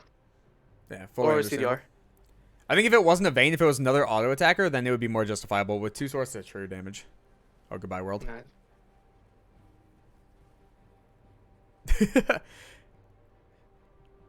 Yeah, with 2 sources of true damage, we just straight up can't. It's not an option. So also, this is interesting. Why are you going lock at this game? What else would you like me to buy? So this is kind of one of those weird circumstances where I think Even Shroud. There we go. Even Shroud is a meh item after the nerfs. But when we're looking at this game, Vayne's single target, Akali's basically single target for all intents and purposes. She's blowing up one thing. Camille's single target. Lee Sin is single target. It's really hard to justify a 200 damage shield. Or 2 to 400 damage shield. I don't think it So saves. the reason why I would not want to buy Even Shroud is not only because the item is bad, but because my champion should not allow enemies to survive when I combo them. Right. I agree with that as well. So like if Blitzcrank hooks the squishy, that target should just be dead. There's no point for him to ever build Even Yeah. Shroud. It's the same. I think. I don't think there should be any world where they can survive when I use my full combo on them. I think there is slightly this game, just because Camille's beefy and they're ahead. So Camille's beefy, Lee Sin's beefy, Lulu exists. So you're not going to one combo someone generally because of their champions. And because they're accelerated. So I think if even Shroud had better numbers, this would be an even Shroud game. But then it also begs the question of, like, with so much true damage, how do we justify, like, a tank item? Because Frostfire Gauntlet also got kneecapped really, really hard. So is there any other item we could rush? I mean, No, I don't know. my only other thoughts could be, like, Ronduin's would be a base thought, because it still reduces their AD by 10%, but then how relevant is that versus multiple range? Akali gets to dictate the fight. So it gets kind of funky in that regard. What the hell? Why? Why? Alright then. Can't really go Magic Resist item first because they're triple AD. Can't go Athenimas because we can't reduce true damage. That's not an option. Yeah, yes is probably the right call. Yeah, I don't know. Like, what is she doing level 1? Like, level 2? Or, like, what? She just loses the game solo. It's insane. Yeah. Yeah. All right. Bright side, though, we do have a recording, so we can touch on a couple things in laning phase, and then we can go again. Because that was not a real game. There's no way. Those people did not think with their noodles. So, let me pull back up They screen did share. think with the noodles. And this is They also just what you didn't were think talking to with me brain. about with your problem previously, was like, in the replay you can see everything really, really well, and then afterwards, like, while you're in-game, not afterwards, while you're in-game, you start running into that issue, where it's the differential between what's supposed to happen and what does happen, and then, on top of that, once something does go wrong, then it's like, how do we adapt to that kind of thing? So, let me, there we go, so I can actually draw now. You can see everything clearly? Yeah. Awesome. So what we're looking at initially, for instance, like even just in this initial laning phase, we can kind of see that come into fruition, where realistically we can both establish there's no fucking way you should have prio. Yeah. They should just absolutely decimate you. They should I mean, push that's why I you. stand behind there, and then I walk up because they let me walk into the bush, and then I get a ward for free, so I can't stand in the bush anymore. So I go back. Right. And they still let us push for no reason whatsoever. I don't know why she's taking that trade. I think it's very bad. Yeah, because then there's no way for you to hook Then that. So we if have they've to just push. both ran forward, they just Yeah. would be able to fight you, and then you'd be screwed. Now we have to push. We should get level 2 first, because I have Targons. I get this trade, which is fine. I sacrifice a bit of my HP to get the level 2 first. I get this, and I get the hook. Yep, and that becomes the And now we immediate should fight just, into the just trade. kill Lulu. Why don't we kill Lulu? I don't know. Well, anyway, we just go out. Yep, because she should be able to flash to be able to finish off the kill with a singular Yeah. auto attack. They already burned summoners. Even though I think she still has Still a seal, heal, still a seal. Yep. so it's fine, I guess. But Flash then 2 what is auto the- attacks, guaranteed dead with heal. I have nothing left, right? Yep. And then I don't know. Yep, and so then at this point, once this occurs, we now do have an option to be able to salvage this. What's our option to salvage this? Flash hook wall. Yeah, or even, like, Vayne just flashed, she guaranteed has no condemn because she's running off of Silver Bolts. So if you just take 2 steps forward, all of a sudden hook here, and now all of a sudden you can get out instead of hooking back in. Then potentially you have to flash past that point. More likely than not you do, just because Vayne passive and she has lethal tempo fully stacked, so the additional range gets quite annoying under that regard. So we have an option to be able to do it. And then as this lane progresses, right, we kind of run into that similar issue where, okay, now with Kai'Sa doing this random shit, we do have to play around it, unfortunately. We don't want to, we shouldn't have to, but we do. Right? So once Kai'Sa crashes the wave, now we get our base reset off, and we're not reset, but this roam. And your roaming, by the way, is fantastic. Let me just emphasize on that. That's probably your biggest strength by far while you're playing. Because your roams are that's really the most fucking... textbook roam ever, right? Yes, but that textbook roam is lacking in most supports kits. I don't know. I just see my wave is push, it's bouncing. My ADC is base, so why I don't roam with full HP and no items to buy. Yeah. A lot of people don't do that. I shit you not.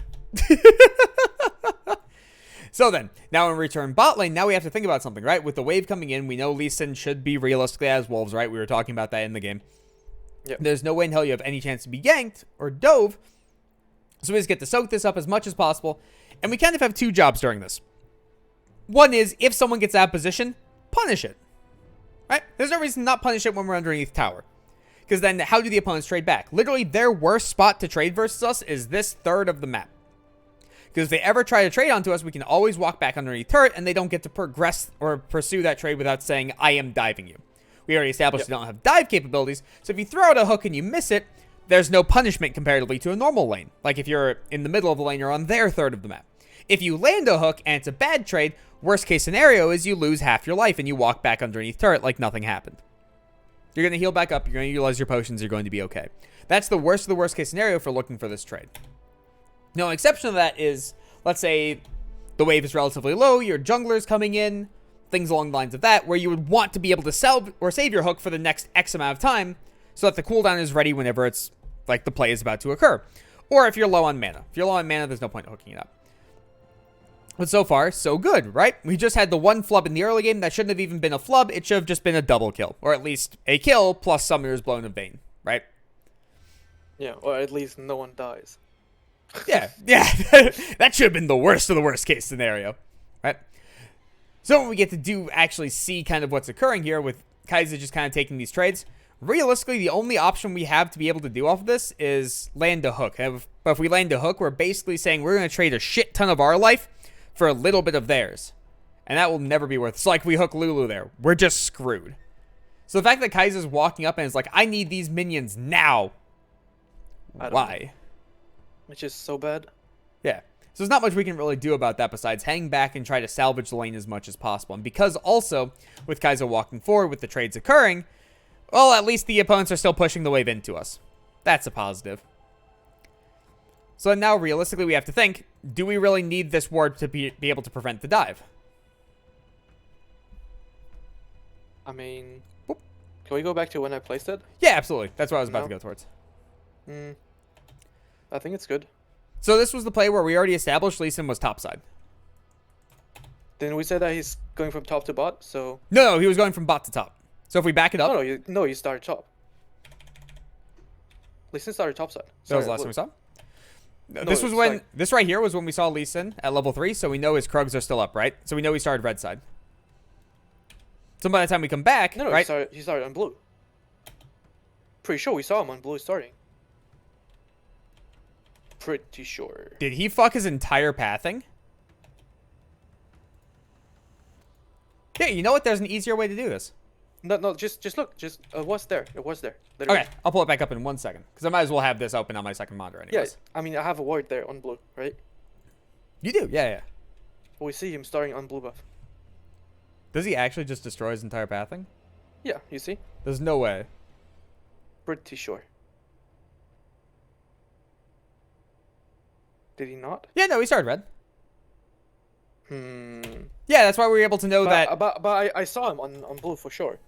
I'm pretty certain that I saw him there. Let's speed it up. Okay, so that's where the word dies. So we can Maybe back up. There, we see him. Okay, so he did some wonky stuff. Yeah, so he did start red side. Yeah. And then he ended up having the Did 20 he go farm. red into blue? Red into blue, no? Red, blue. He would have to because it's 2 minutes. Yeah. Red, blue, grump. So basically, his camps are respawning from top to bottom. You're right. He just straight up reverse cleared. Why? Yeah. Why the fuck did he fuck his entire pathing there? Because he's Lee Sin and I'm playing in D4. What the hell? Basically, because of start of season. So that's hilarious then. So when we actually get to that mid lane play, we're both technically correct. So when we get to the mid lane play, realistically, he takes this play. No, there's no fucking way. I have to see this. I'm sorry, this was such bad play, I now have to see this. Yeah, sure. This is spectacular to me. I swear, people find new ways to amaze me daily. Because there was also a dude that was... We played him in a tournament, and he went Raptors, red, blue, Gromp, gank on Lee Sin. I was dumbfounded that man made it to master. So, there's a double kill. Then we fight in mid lane. Where's the fight in mid lane? Didn't we kill Akali there? Yeah, so here's the fight in mid lane. Yeah. So he ends up going... Yeah, so that was his 4th camp. So he did end up skipping Krugs fully in his rotation on his reset. Yep. This is such fucked pathing. What? He 3-camped by 4 minutes. Yeah. What? How? So, what? So this is where my thought process went wrong. Where I didn't see that because I was focused on the lane. And then I assumed that because it's, 4:30 in the game, that he would have cleared 5 camps plus Scuttle. Those both look the same. That's funny. 5 camps plus Scuttle. And just skip Krugs. But he didn't. He just didn't clear anything. So then he goes from there into mid lane, so then he goes into Krugs here. So then your ward now becomes justified because his pathing is so fucked up. And then why is the opposing bot lane pushing when he was literally in lane? Okay. Alright. Everything now makes a whole hell of a lot more sense. What the fuck? I love this. Okay. So now we can go back to where you place the ward, and the ward now has a lot more viability. Awesome. Yeah. Speed this up. And it's all stemmed from I missed Lee Sin on blue buff. Alright. Everything that makes a lot more sense. And then, oddly enough, he ended up being up top lane at the correct timer as if he full cleared. Yeah. That's really random. Alright. So now here's where we get to the fun part. Where this is the first time where realistically I can say, alright, a mistake was made. And this was a mistake off of not competitive, but solo queue. Because realistically, you land that hook, Kai'Sa should be able to take quick trade, and you should be able to bail out. Because Kai'Sa should be able to QW. She is relatively low, keep that in mind, so she can't take an extended trade. Yeah, no, but I can slow her with E. Right. So you can take a quick trade, try to escape, and as long as you don't get condemned, you'll probably trade half of Vayne's life for half of yours. Which is pretty realistic and pretty okay. Yeah. Especially when Zed is coming down. So that's the competitive aspect of it. Right. The solo queue aspect of it then becomes, we've already established Kai'Sa is not a person. Right?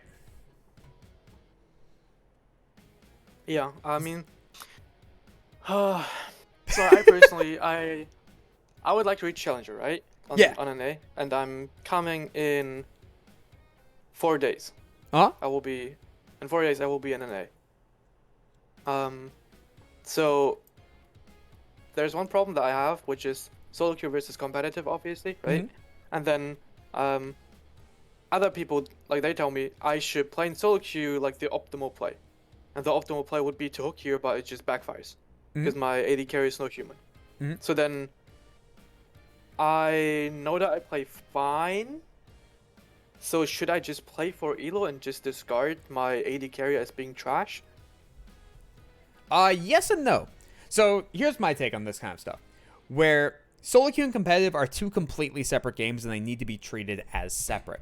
They can both serve the same purpose. So for instance, like, batting practice in baseball is still like a relevant aspect of baseball, but you're not going to win in batting practice because you can't score.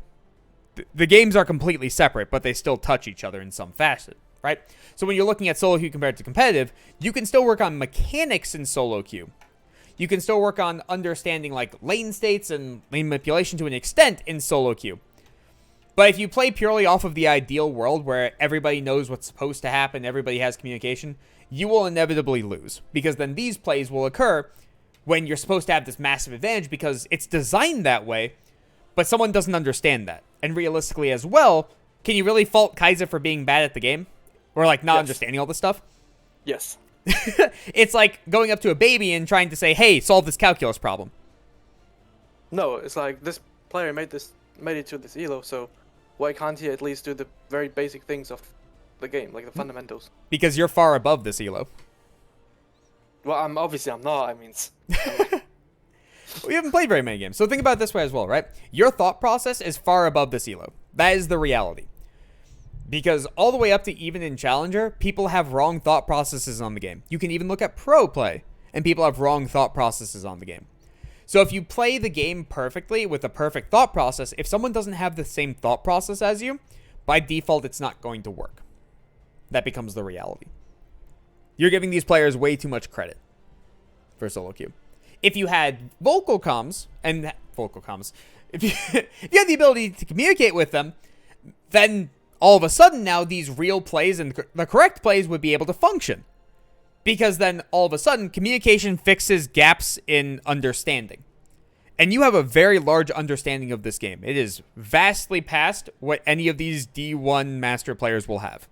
Almost guaranteed. That's the reality. So we can't assume people have all of a sudden studied this game, have played to fully understand it comparatively to just played for fun and hit this rank off of mechanics.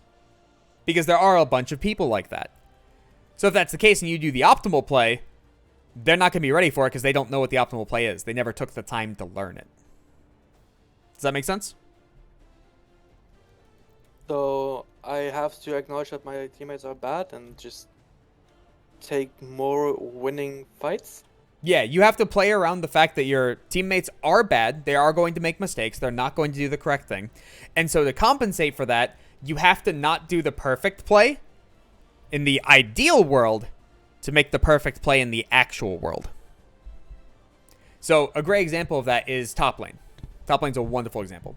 If you can freeze top lane to kingdom fucking come in Master, GM, sometimes in Challenger, and your jungler could never come top to be able to finish off the target, your mid lane could constantly fight because they want to have fun. And so then the opposing top laner who's froze on just walks down there and starts killing people.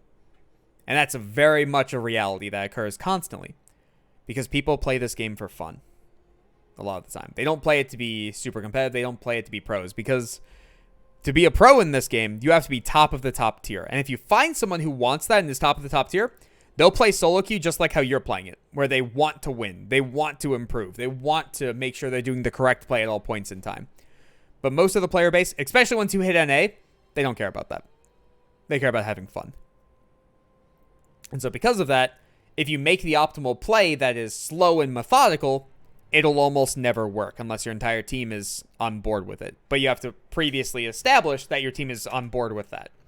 So like if this Kai'Sa took correct trades, started playing the lane correctly, actively froze whenever she had the ability to, and things along the lines of that, now we can establish that she is willing to take that style. We can play the optimal play around her, but that has to be proven otherwise first.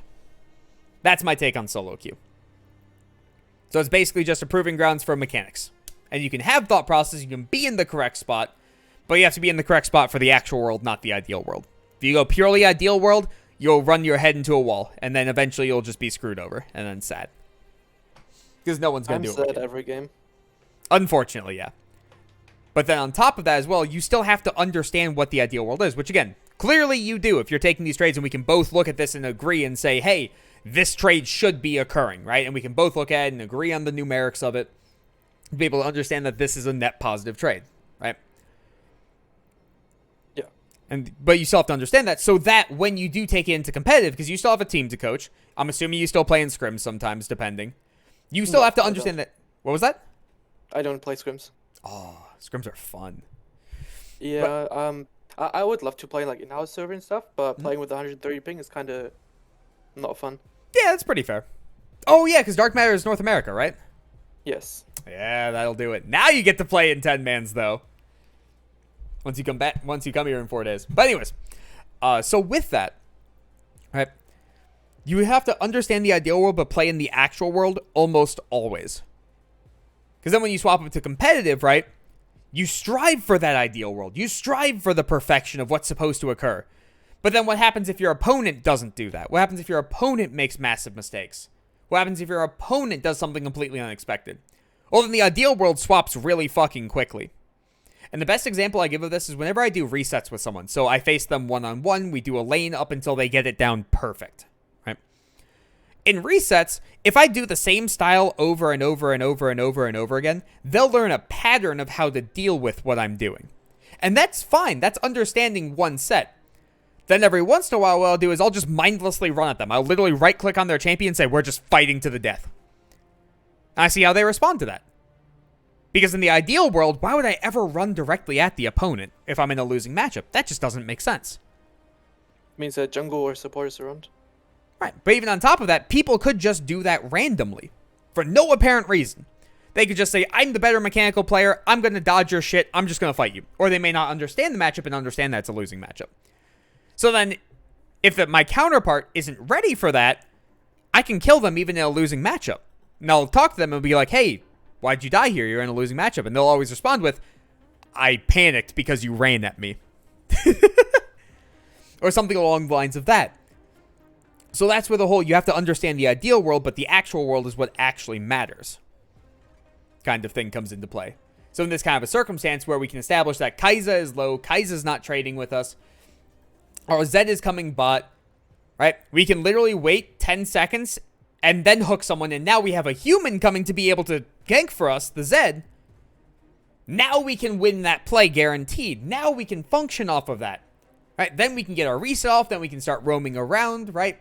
And then we can start working off of all of that comparatively to saying, this person who has already proven incompetent, let's make sure they do the competent thing, and that's the only way this play works. That kind of playstyle will not work in solo queue, unfortunately.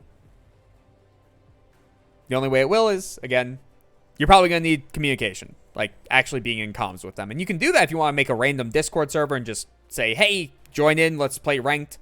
Then you could do that style, and that would be fine. But there's no way in hell the ideal world is working when no one understands what the ideal world even is in your game. Not going to happen. Yeah. So then, the best thing you can possibly do is play off the actual world and what's occurring. So, with the Kai'Sa, for instance, there's no way we can take this trade. It's not possible. And if this is competitive play, we're both yelling at the AD carry of why the fuck aren't you trading with the support? Because in no world should you die here. No world should Kai'Sa die here. But that's just the reality of what's occurred. You should be able to take that trade, back off for a second, Vayne loses half-life, you lose half-life, Q comes back off cooldown, Zed comes in, you land next hook, gank works because they're already half-life, so they don't have the ability to survive it. Boom, you snowball out of control. Wonderful. But that's the ideal world. So then, similar concept, there was another play later on. There was the fuzziness, by the way, where it was near the end. It was this play around blue buff. Let me see if I can find that. Here we go. Where it's, the ideal world is, why the hell is anyone fighting that? No one should be there, right? We should take the blue buff and we should immediately get out. Once the fight begins, right? Once the invade comes in, Lissandra should E over this wall, Zed should W out, everybody should be happy and safe, right? So now once this fight occurs and Lissandra ults here, the actual world has now occurred where we can all kind of establish, hey, Zed is out, Kai'Sa's out, Lissandra's fucking dead. What? Yeah. So if that's the actual world, Zed should not be running in here. Once Zed is now guaranteed dead and Kai'Sa is inting, you should also just leave. Yeah. As bad as that feels, and as much as you don't want to do that, we have to take the highest net positive trade in every single scenario. That's our entire goal in life. So if the highest net positive trade here is Kai'Sa dies and you live, it sucks, but that's the reality. We swap this up to Kai'Sa being incredibly fed and Vayne incredibly far behind and Lee Sin behind and Kai'Sa can near 1v3. Then you can help her, yeah. But this is a 2-level down Kai'Sa who has literally no damage and we don't know where mid is. Hi, Midling. So when we get into those kind of circumstances, we always have to think about that actual world. So one of the ways I kind of deal with it, because I have the same issue as you. Where I'm like, I want to do the real play. I want to do what's best. This should work. And then it doesn't. And I'm like, why? One of the ways I do it is I temper my aggression a lot.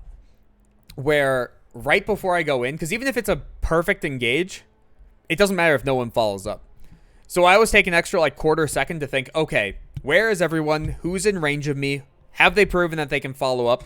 And then from there, guarantee that the play works. Because in similar concept, what happens if I play Alistar, for instance, in Maokai? So, like, once I go in, I'm in. That's it. I'm stuck. So, once I go in, or, like, when I temper my aggression, I think for an extra quarter second, like, hey, will this person actually follow up with me? I can think, okay, should I take this trade or not? And in a perfect world, yes, I should. In a non-perfect world, okay, well, now all of a sudden, let's say I'm playing with Kai'Sa. Kai'Sa has to be able to land her W. If she E's sideways and then W's in, then she can guarantee land it to be able to dodge the minion. But she's probably not going to do that, so I'd rather just not lose half my life accidentally and throw away a game. Because in solo queue as well, minor mistake escalates heavily. That's just the reality. Competitive, it escalates even higher because everybody punishes it instead of just your lane. But if no one's going to play at the correct spots, if no one's going to play mechanically perfectly, if no one's going to farm perfectly, if no one's going to build perfectly, why would we want to set ourselves naturally far behind when we can say, just like we talked about before, I'm the better player. I will make less mistakes than you. I will just wait for you to make a mistake. Because we even got to see that in this game, where I think it was your level 6 with Vayne underneath turret. Let me see if I can find that. I think it was like right here, right? Oh, this is where you were restarting it. So it was, Yeah, it was right before that. Yeah. Yeah, so you just ulted right here, right? Oh yeah, that looks beautiful. Yeah, so let's say you are dead neutral right now. Kai'Sa's dead neutral, right? And all she does is QW right here when she has the ability to hit. I think she actually hit a minion. I'm not sure because of the fuzzy. If Kai'Sa's on par here, that becomes a one fight. Right? So if this is the case, that's the whole solo queue concept. If you're the better player, you will naturally make less mistakes. When someone is out of position to the point where you individually can punish them, do it. So for instance, on that hook, there was no way you got punished for that.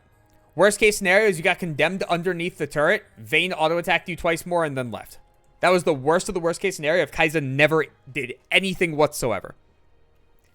But we can assume, okay, realistically, Kai'Sa's probably going to right-click on the Vayne at worst case scenario if she's locked down for literally 3 seconds. If Kai'Sa right-clicks, you've now popped Vayne something. Whether it's her ultimate, her summoners, Lulu ultimate, something along the lines of that. So in the worst case scenario, in the actual world, that's still a net positive trade. And regardless of how the early game went, you're probably getting the same play versus a lot of people because they will make a mistake naturally because that's just the elo you're playing in. And it's also solo queue. So if junglers aren't going to play in the correct spots, people aren't going to play mechanically correctly, you will find a lot of these mistakes to be able to punish just naturally. And again, that's the difference between solo queue and competitive. In competitive, if you're getting shit stomped like this, guess where the jungler's coming? Straight to you. If it's no sums Kai'Sa, if it's a Vayne Lulu hyper accelerated, if they're winning mid lane, top lane's going neutral. Alright, Aurelia, you're on your own. You're fine. You'll scale. Let's get the Vayne stupidly fed. We can just dive this on repeat. I'm tempted to just ban Kai'Sa every game from now on, so I don't have to play with it. It's not a bad idea. If there's a champion you don't like playing with, that's perfectly fine. Everybody has their permaban. Because also, I change it every single time, but it's understandable. Like sometimes it's like Talon, sometimes it's Draven. Mm-hmm. Because when I play against Draven, my AD carry always gets mental issues. Yeah, understandable. Because Draven is a champion where if you misposition slightly, he's going to hard punish you. Very, very hard. That's just the reality of the champion. But then in team fights and like in skirmishes and whatnot, he can get locked down really easily because his pathing is very predictable of where he's going to kite towards. Things like that. But so with this, right? Let's hop into the next game. Go ahead and start the queue, by the way, while we're still talking. Okay. And this time, let's focus on the actual world, right? So whenever people are making a dumb mistake, right, we can say what the actual play is, what the best play is. But if someone has proved to not think or has not proven that they think yet, we cannot trust them to be able to do the correct play. And that's a habit we have to break for solo queue. If we don't break it, the process is going to keep continuing over and over and over again of we either have good teammates and we win by 20 minutes, or we have bad teammates and we lose by 15. And we want to make the games as little a coin flip as possible. We want to make sure that we are in as much control of the game as possible. And going 0-4 in laning phase, because we made the correct play while AD carry didn't, takes the game out of our hands. And we're the ones that initiated that conflict, even though it's not our fault the conflict was lost. Alrighty. Pop that to another. Wait, is this bugging? I think my Discord's bugging. Why? No, it's good. Okay. Oh. Let me fix that. It was not agreeing with screen sharing for a second there. Okay. Can you pop on your screen share? Yeah, sure, I can do that. Thank you.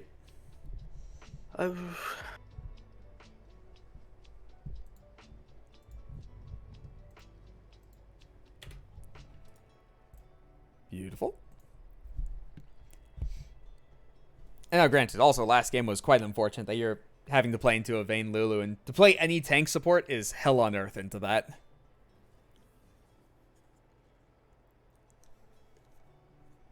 Which, as a side note, as a support player, do you like playing with Dravens?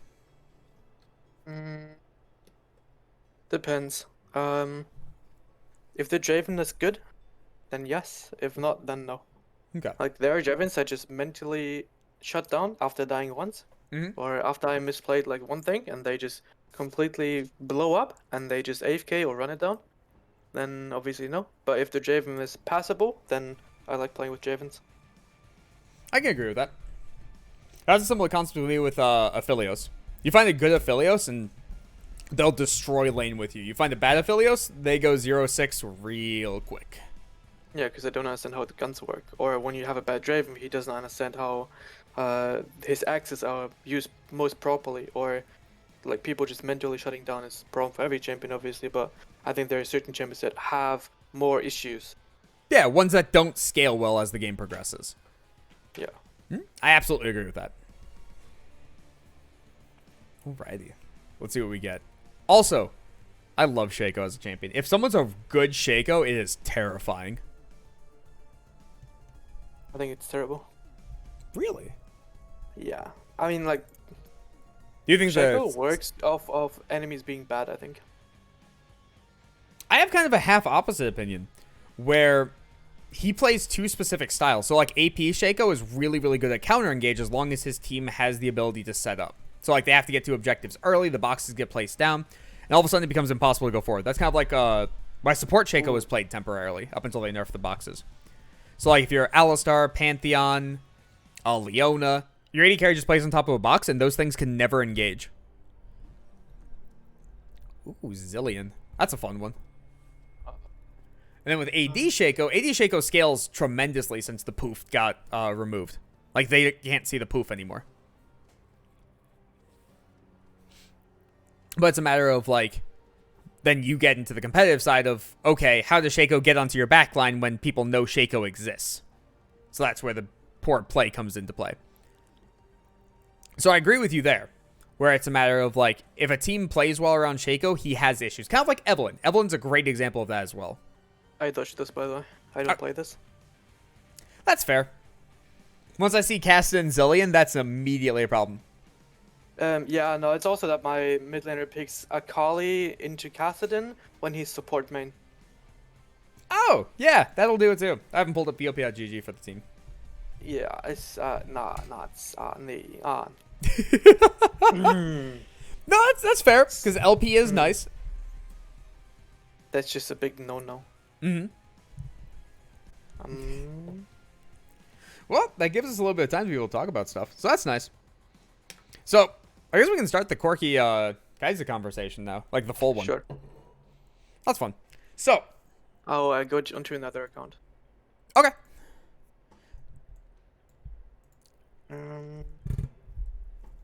It's going to be your main one, Allanon V2, or the other one? Yeah. I can, yeah. Up to you. I mean, it's just one game. Again, as well, it doesn't have to be ranked. You can learn from anything. Wait, let me check what account I want to use. Oh, I can just use that account, I think.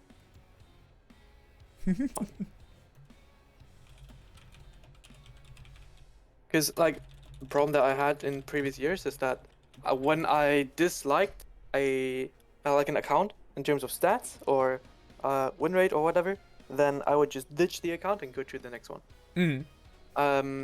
do you want to guess how many accounts I have hand leveled Oh, probably close to like myself? 8, 9 on that area. Yeah, I have like 15. That's a little more than 8 or 9. The question is, do I have support champions here?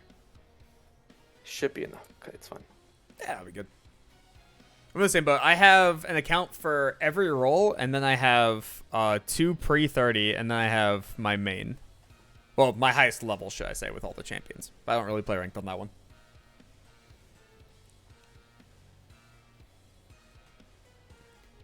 Alright, so anyways, into the quirky conversation. So, this is where it gets kind of interesting, because I love this kind of stuff. So, right now, Victor is also being played, right? What do you think? What are your thoughts on Victor? 'Cause I'm curious. I think he's overplayed. Okay. I can very much agree on that. I've tested the champion extensively. I think the champion only works because people are not playing into him as they should. I can agree with that, yes. And most people just handshake lane versus Victor, which I find crazy. Because you wouldn't handshake lane versus Kassadin, for example, but they have about the same lane pressure. Yeah, like because Orianna, Victor you is a wouldn't- little you more wouldn't pokey, handshake so into people, Orianna. yeah. With Victor being a little more pokey, people are naturally more on the back foot versus him. Like, they're just scared. So they get hit once, and they're like, I don't want to walk forward, even though it's a long cooldown kind of thing. Yeah. Yeah, absolutely agree with that. So then, realistically, when would you want to pick Victor? If it fits into the team composition and my jungle doesn't need help, but my jungle can help my mid laner. Okay. So off of that as well, when do you think Victor comes online? When is his power spike of I am now functional? Functional or good? We'll go with good, because if he's functional, that means other characters have hit the good point, in my opinion. Like 3 items where he gets really good. I think with 2 items he can work pretty fine. If he's like even in the game, if he's falling behind, and other champions in his team are also not that useful, then with 2 items it's not enough. He needs 3 at least. Yeah. So if yeah. okay, so what we've established here is if we're playing or if we're picking him in a spot, in which case he has the ability to free scale in the lane, where we don't have to worry about our jungler, where our jungler is guaranteed going to be safe. So we have a matchup in which case the opposing mid laner also does not want to move, and our jungler has a neutral to good matchup, correct? Yep. Then we also want to be able to get Victor to 3 items before he fully comes online and then says, all right, I am going to start taking over the game now, correct? Yeah, in the sense that if the game is going even, right? Obviously, if we heavily snowball, then games get out of control very fast. Yes, we cannot assume any side gets an unnatural advantage, because then I could say that my AD Soraka solo killed your Victor 12 times, and that's just as viable of an argument as Akali killed Victor twice. Because why would the Victor ever be dying to an Akali in the ideal world? That doesn't make any sense. Yeah, correct. Right, so we have to assume neutrality, but one-sided neutrality. Because if, like, for instance, a Lucian is against a Kassadin, you can't assume Kassadin has the same farm as the Lucian. That's not a reality. Correct. Yeah. Right. So, in a neutral game with this, that's when we would want to pick Victor, right? And we want to get him to 3 items, then he fully comes online, right? 3 items generally comes at about 24 minutes. Because 2 items fully, like in a neutral game where no one's accelerated, is about 18 minutes. That's also why Ezreal got played a long time ago, and when he picked up Triforce plus Mirror Mana, the Mirror Mana transformed as well at the 18-minute mark, which is the 3rd dragon. So you would build compositions around that kind of thought process. Yeah. Yeah. So, at 24 minutes, Victor comes online, and he should be heavily punished before that point, for all intents and purposes. If you pick him in the correct spot, then he can't be punished.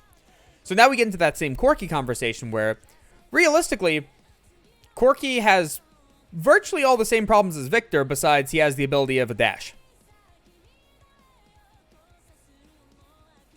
So Corki can still auto-attack trade, kind of like Victor can, but Victor's generally going to be slightly better because he has the ability of the shield. Corki loves to be able to poke, and he wants to be played as a poke champion for most circumstances because of rockets, because of his Q, right? So he's a lot of safety in that regard, just like Victory. Corki also, with the crit build, as you were talking about, comes online at 3 to 4 items. We can both agree on that? No. Okay, when do you think it comes online? 2 items. 2 items. What 2 items would cause that? Shield Pulp and Mana Immune. Fully Shield stacked. Mana. Okay. So if we're taking Shield Bow Mana Moon, let's think about that for a second about how that curves, right? And who it curves with. Or like who it curves against. Because keep in mind as well, whenever we're thinking about a champion that hits a power curve, right, and power spike, we have to think about, okay, was everyone else's power spike at that point in time too? Because if Kai'Sa can be functional at Soraya Dirk plus Merman because her Q evolves, what's that compared to an Ezreal at that same amount of gold? What's that compared to a Draven, a Samira, an XYZ, right? So is that power spike really a power spike, or is it more along the lines of just being functional? So when we look at 2 items for all the other mid laners, we do have to think about what each of those cause. So we have to establish that one, Corki is pokey, right? He can auto attack. That's absolutely functional. He has shield bow. He has crit. He has Merman. Auto attacks are still okay. But for all intents and purposes, he is a lot of burst. That's why he would always build Triforce. That's why he's always played for like a Q alt auto attack trade kind of pattern, right? So when we think about 2 items from other mid laners, we do have to think about 2 items from Syndra, for instance. Well, Syndra's is naturally going to be stronger. We have to think about 2 items from Vex. Vex will almost one-shot Corki through shield bow just by landing ultimate. Pick a useful AD carry! Oh, fuck, that's great. If we're just sticking with long range, then let's think about 2 items from a Lux. Lux lands binding, the target auto dies. Even if it's a tank, it loses probably close to about 60, like 2/3 of its life around that area in a full combo once every 30 seconds. Jace at 2 items has stronger but less consistent poke. Action at 2 items becomes an absolute monster. So then if we're thinking about 2 items as well, then we'll think about like pure poke. So let's look at Xerath at 2 items. Okay, Corki's going to outdo Xerath at 2 items. Xerath is looking 3 to 4. Victor at 2 items. Probably getting closer to the Victor for like pure burst. For pure poke, we're probably looking at Corki because it's very consistent, right? We can both agree on that. Can you repeat the last sentence? Sure. You just don't talk. So at 2 items, if we have a Victor versus a Corki, Victor is definitely a higher burst. Corki is more consistent poke because of rockets. So Corki with your build will probably beat out in that regard, lose to the burst. Agree? Mostly Victor ult. So the problem that you don't factor in there is that Victor has a passive, which Corki doesn't have at that point, right? Hmm? So obviously a champ is going to be weaker when he doesn't have a passive. Yes, but that has to be factored into the game as well, because if you're saying he comes online at 2 items, we have to look at what else functions at 2 items. So can he function versus anything at that point becomes the question. Yeah, of course. So then whether Victor's passive or like has a passive or not is completely irrelevant. At 2 items, which champion is stronger is what we're looking at, because then can we win fights around that area? But I mean, you can play around the passive of Corki in order to win in certain areas, right? Oh, sorry. You meant passive Corki, not passive Victor. So you're talking about package. Okay. Yeah. Okay, sorry. I thought you meant Victor passive. Okay, I gotcha. So with Corki pass or package, I'm counting that as kind of half irrelevant, because regardless of what build you have, it's going to do about the same damage. Because keep in mind, Corki with the poke build goes double AD items first. It's Mermana and Ravenous Hydra. So in Ravenous Hydra is 55 AD too. So package is doing literally the same damage. Nothing changes there. So then if Corki has passive, he's probably, or package, he's probably going to beat out almost all mid laners regardless at that point. That's kind of the reality. Yes. So that doesn't justify one build or the other. Go ahead. So the thing is, the problem that you have when you buy Hydra and Maramune means that you have no shield and you have no crit, and it generally disincentivizes going for more crit items, which scale better than the poke that you have, right? Yes. So scaling part is better on Corki for sure. Yes. Then also you don't have the opportunity to go into shield bow first item while having the tier, because the problem is that you always have to go mana immune into also it's Ludens is the better second item than Hydra is. Right? Let me think about that. I don't know if that's true. That is numerically it's good. Better. I'm a Because little you get surprised 10, by that. right? Right. But it's a very small amount of Wait, pen. It's only 11. It's 11, right? It's good. Mhm. Then you also have 18 from your boots, so you have Yep. 29 pen. Oop. Oh, that's free. Okay. Wait, place a word, and then buy sweeper, and then I get to do the thing that we talked about previously. No, just go away. Just go away. Just go away. What? He You have places words that already. he word. What? Not bad. Okay, so. Right. So, if you have shield bow, you can resist assassins, right? Mhm. And it means that you can't get one shot. So even if they would focus on you, they can't. And with the other build, they can just one shot you. There's kind of the problem with that argument. If you're in range of being one shot, you're probably way too close because this build is based off of rockets.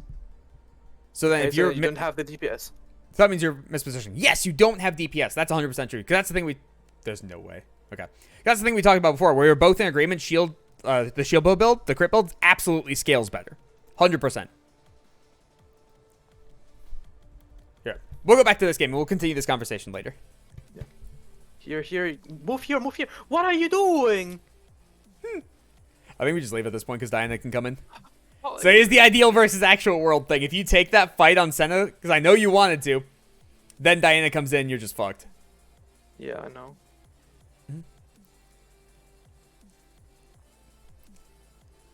Ash is a good champion. Wow. Oh, there's a ward in there apparently. Okay. I don't have sweeper right now, so they have no wards. So now we just kind of chill and we wait to 2 because we're going to be on the back foot here. That's just kind of the Yeah. reality. Because we've already established now that Ashe doesn't know where or how to fight. So she's just going to be poked out and we're going to have to win this lane solo. If we're going to win this lane solo, we have to wait for one of them to be isolated and then take the hook on that. But if they're going to play like clustered like that, there's no way in hell we're getting an isolation.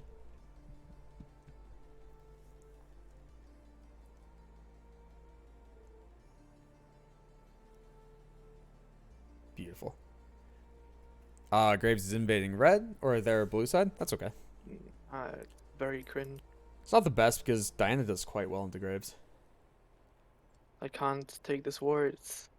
Nope. We just chill. This is I okay. mean, I can't take the CS. Yep. Can't share. It sucks, but it's better than losing the game. Also, Diana He 3 camped. killed her. It looks like. Oh, no, she 4 camped. Okay. Ah. I was wondering if you're going to hook that. That's funny as fuck. Ashe? Alright. Now we have to walk up to be able to protect her, unfortunately. Oh, so and then we just leave. Alright, this is going to be an interesting game. That's okay. It's better for you to take the poke than for Ashe to take the poke right now. Because everything's a resource game, and right now you have very, very high resources. Ashe should be able to last hit most of those.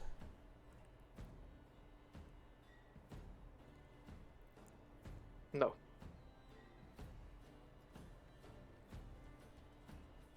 Okay. This isn't bad. Again, you taking poke there is not bad. Force out different resources. And now all of a sudden, Graves is bot. We have the ability to actually fight potentially if he comes down. No, he's going for blue side. That's fine.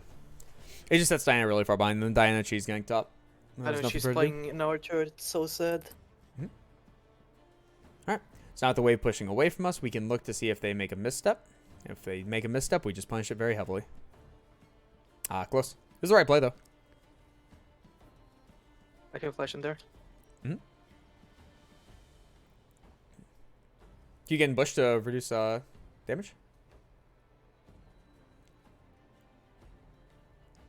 I think hook. Oh, no mana for hook. Because we eat. Fuck. That was the right play. Does Ashe have summoner still?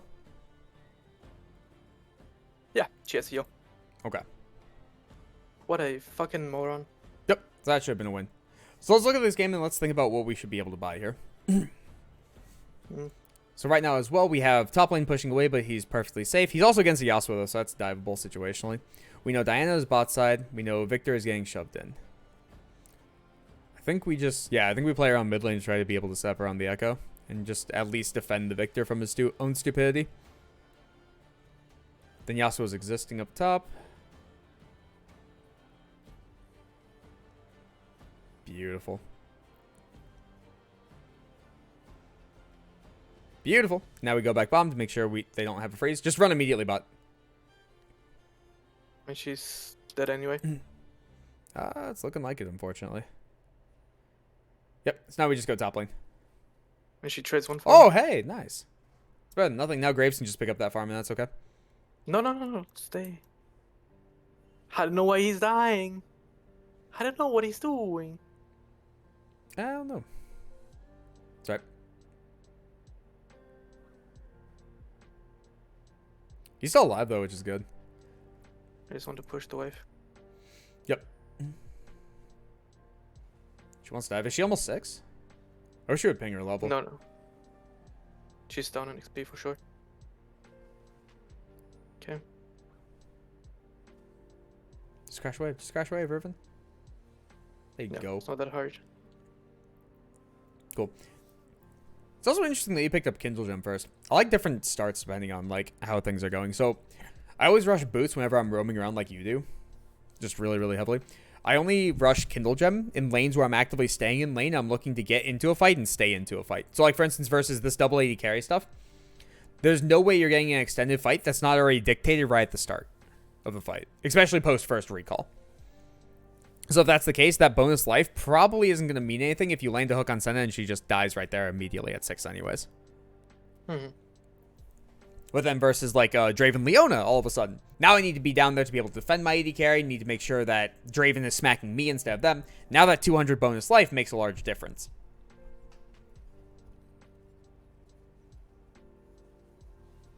I think this game is just a Ronduin's rush. It's not great versus the Echo Diana, but also they're not the ones that are accelerated. It's going to be the Aphelios Senna that are really, really big, and then we always have to deal with Yasuo. So we're going to be building Ronduins regardless as the game progresses. If Frozen Heart gave life, it would be an amazing first item. Oh, goodbye, cannon. Whoopsie doopsie. That's okay. So now we have two options with this wave. We can slow push out to get an extended roam, or we fast push to get a short roam. So because we're deciding to fast push it, yep, we're deciding on mid lane here. This is already pre-dictated. Beautiful. Also, Spider-Man your way into mid lane.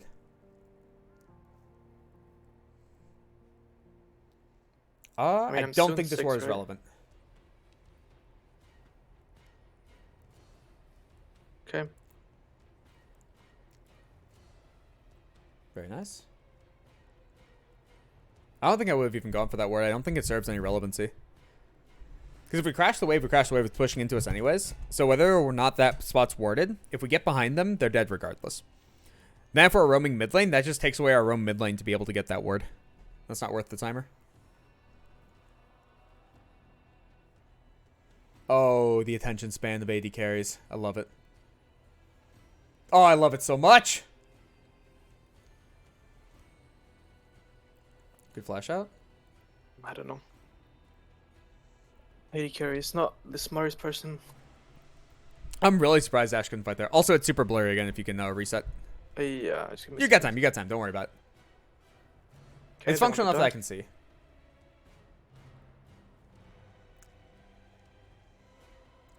Okay. She just died. Okay. Fair. I guess. I don't know. I don't know. How is my AD carry down in level? Yeah, that's a good How is question. he down in level? 2. He's 2 levels down. Yeah. So realistically, I don't the know. only way to really play that out, like, let me rephrase this. The only way to be able to play it out in a way that would have caused a net positive would probably have been spam pinging the fuck out of Aphelios so Ash knew you were ulting him. I think that's the only way. Because I think ulting Aphelios was correct. They were separated. I think turning on the Aphelios was correct. Again, fully separate. I think Ash going on Senna, one auto attack is fine. Everything past that is a problem. Because one auto attack slows her so that she can't join the fight.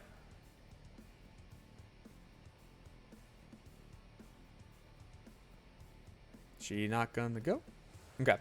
So we can now establish Riven doesn't know how to play around ganks. Ash doesn't know how to play the game in general. We're just basically playing around Graves. That's fine. Being topside still allows us to play around Graves.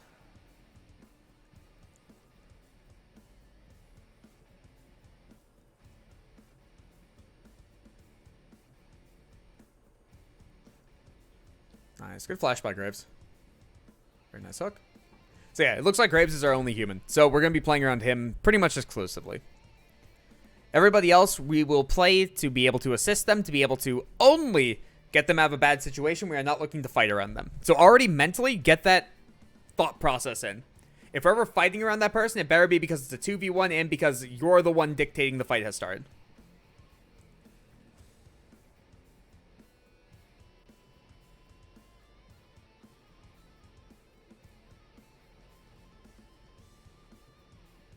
Okay, you hit a warrior apparently.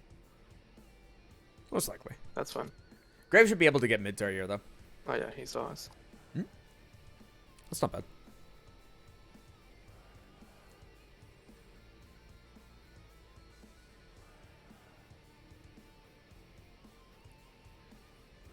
Okay, bot lane should be rotating up or resetting. They should reset, but I don't know. they have the he's chance to be early, here. so late. Oh, it's because he was in combat with Echo. No, he had time. I think he did later on. I think that was the main reason that he waited. Beautiful. Just play preventative measure. Because keep in mind, bot lane can be here.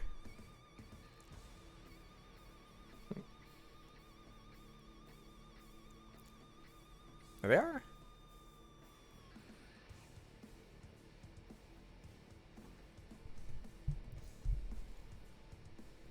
Oh, you still there? Me? Yeah. Why? Oh, stream is gone. Oh wait, what the fuck? There we go. You just look like an internet spaz temporarily. Hmm.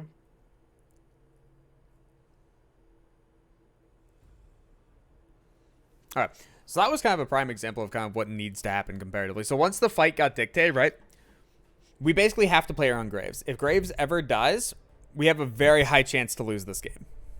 Because then he gives over a massive shutdown, he's ahead in levels. We just can't allow him to die. So any fight where he has the chance to die, we're not allowed to take. So for instance, that one where we went on Diana, right? We had the ability to burst Diana, but we also didn't know where bot lane was. So if bot lane showed up whatsoever during the middle of that fight, for whatever reason, we immediately got screwed over. And so the correct play was, look at Diana, one-shot her, you're going to be okay, because realistically, the rest of the team wouldn't be massively far behind. You would have functioning players to be able to do their jobs. But in this case, it's just him. That's all we get. You just got to keep that mentality of he is not allowed to die under any circumstances. And then you want to limit your deaths as much as possible to trying to help the people who are not going to win you the game. Still good to help them. Still good to kill lanes that are overextending. But if the play's not guaranteed, it's not worth the take.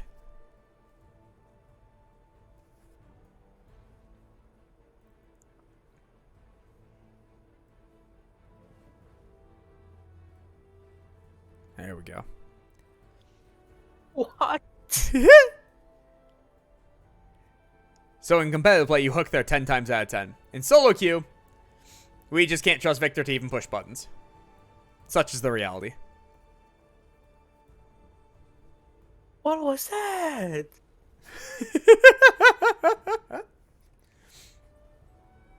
Nice hook. He still has ulti. That's okay for you to She's die. dead. No, she's dead. Okay, good. Yeah, 1-for-1 there is really good. Because they can't do dragon now. But that's the type of stuff. So if we look at how that play kind of ended up. I don't know. Nice Don't arrow. ask me. But we looked at how that play kind of ended up, where the fight actually got going and it was 3v2. The Aphelios sent up fighting you guys. Aphelios almost fucking destroyed you guys. You don't have Graves there, he probably does kill both of you. That's kind of that thought process where Graves is the only person that we have. That's it. That's all we got. So we just need to keep playing around him, enable him as much as possible, make sure that the randoms die as little as possible. So we want to force 0 bad fights around them. If we force a fight around them, it has to be guaranteed. Just read chat here if you can. Oh, yeah.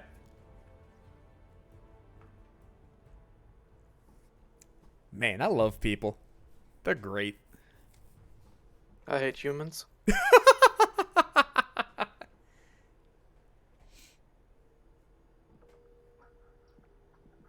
Oh. I've been disconnected. It looks like my internet's the one dropping. That's fascinating. I have 0 drop frames, though. That's weird. There we go. Graves, I don't get why you want to lose. What? Yeah, just I don't know. Why does Graves want to lose? Graves is the only one trying. You may get more golden to have more impact, but you're tilting your teammates. I think Ash thinks that Graves typed that. Ah. Ash is apparently not hooked on phonics. That's a slight problem.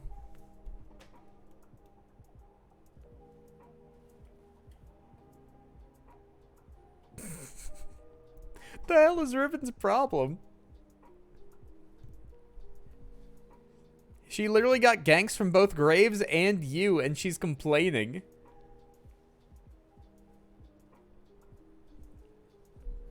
Yeah, I don't know.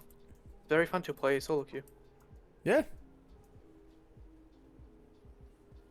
Did she sell her items yet? Huh? Well, this is why we duo. This is the exact reason why we duo.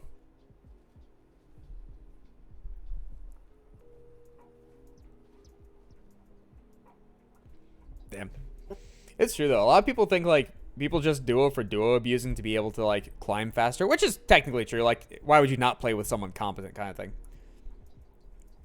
But also, like, there's so many people who just decide to stop playing the game that having even one less of those people as a possibility is a very nice feeling.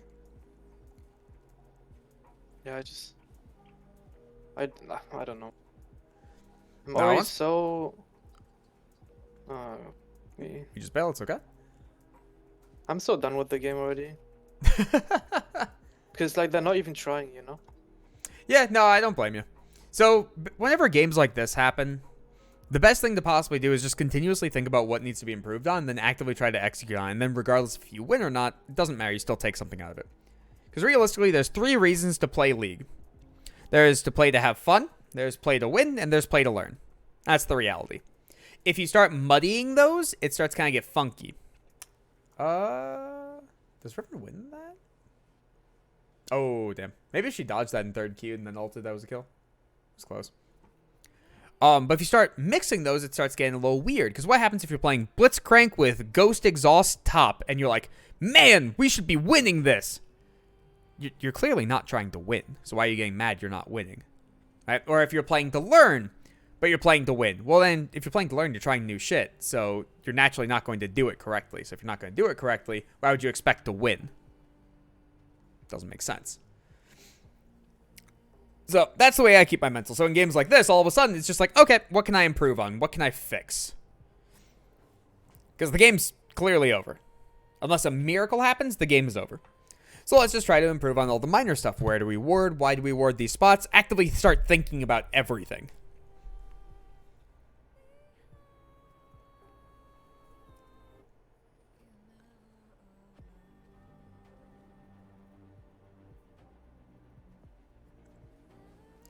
Graves, okay. Very nice so far. Beautiful. Okay, maybe game's not over yet. Riven started playing again? No, she didn't. She's going to end right after again. Well, she's just making other people worth more gold. No, she's running away! She's doing it! Oh, this is also a moment where I would start my recall. Doesn't matter if, like, you're saying on 1,000 gold. That's quite a bit to be able to spend, especially right before drag. And if Riven's gonna die, she's gonna die regardless. Well, we don't get dragon anyway. Like, we should play for top lane here. I should stay. She's going to end anyway, I don't care. Mm-hmm. I think if you He's play for top, you basing- get regardless if it's up, though. Because they're gonna play for dragon. So either we fight for dragon, or we get top lane. Either way, we get it for free, right?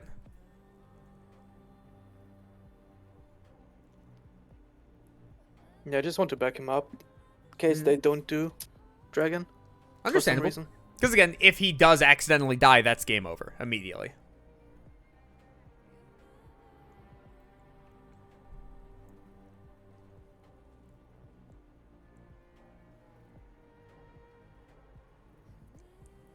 I think Graves gets that next rotation. Yeah.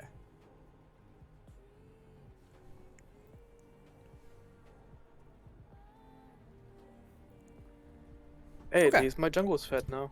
Yeah. I mean, in all honesty, like, if everybody was still trying to win, this wouldn't be a bad spot for us.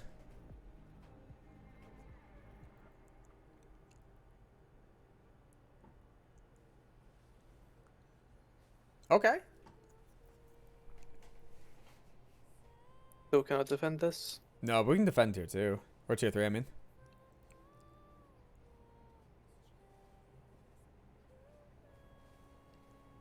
Should be okay. Yeah, there's no way you die there.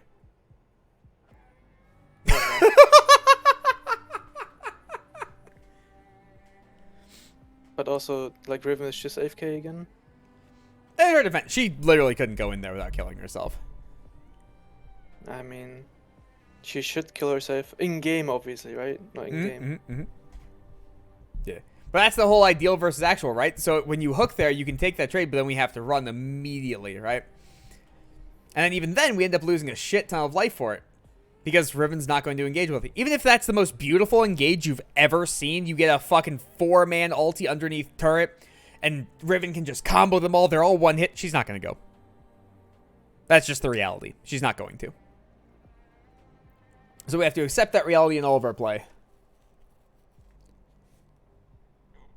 If you lost to Graves, you're all bad. What? Yeah, I think someone lost connection to reality. A little bit, yeah. I saw a really good tweet about this stuff, where people should have to take an IQ test before playing ranked, and they have to be 90 plus. That'd be wonderful. I don't think that changes much.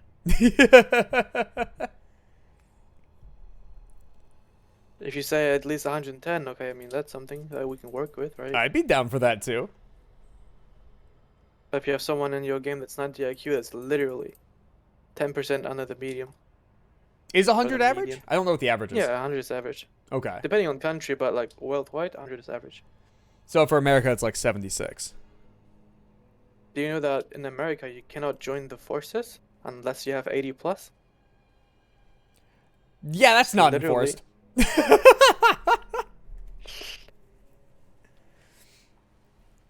Yeah, well, I mean. Oh, fuck.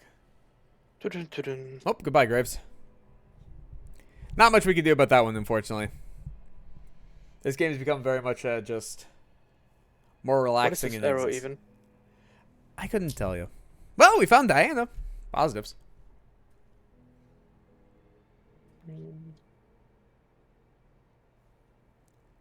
Yeah, this is literally the most unfun part of League of Legends. Yep. Realistically, that's again, I don't like solo queue. I don't think it's useful to an extent. Like, it's good for mechanical practice, and that's it. So, like, the laning phase, playing it out, playing around dives, playing around team fights to try to solo carry, I think all of that is valuable.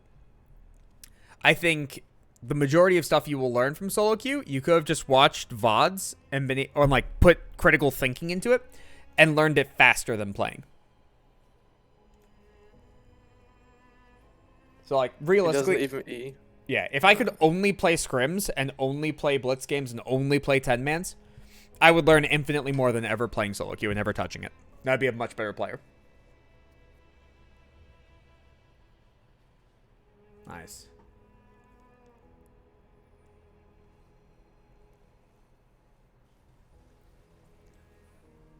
I think you had the ability to hook out there before you got CC'd, but I don't think it made that much of a difference. I was thinking maybe corner of Raptor wall. Maybe if I would care, then maybe there's an angle that I can hook. Yeah, and even Like, then, see, it's like, like, will your these team fall games- open? Probably not. These games are the games why I had multiple accounts with Lever Buster.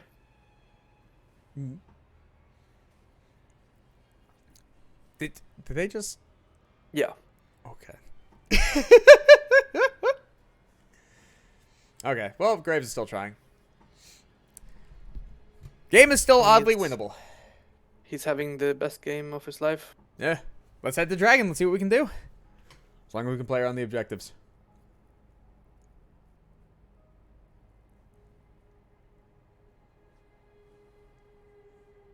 Alright.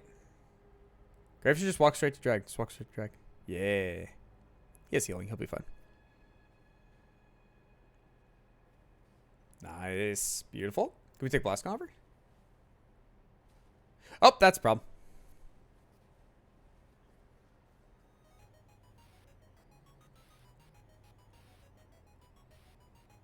That's fine. Can get Baron. We can get Baron. That is true.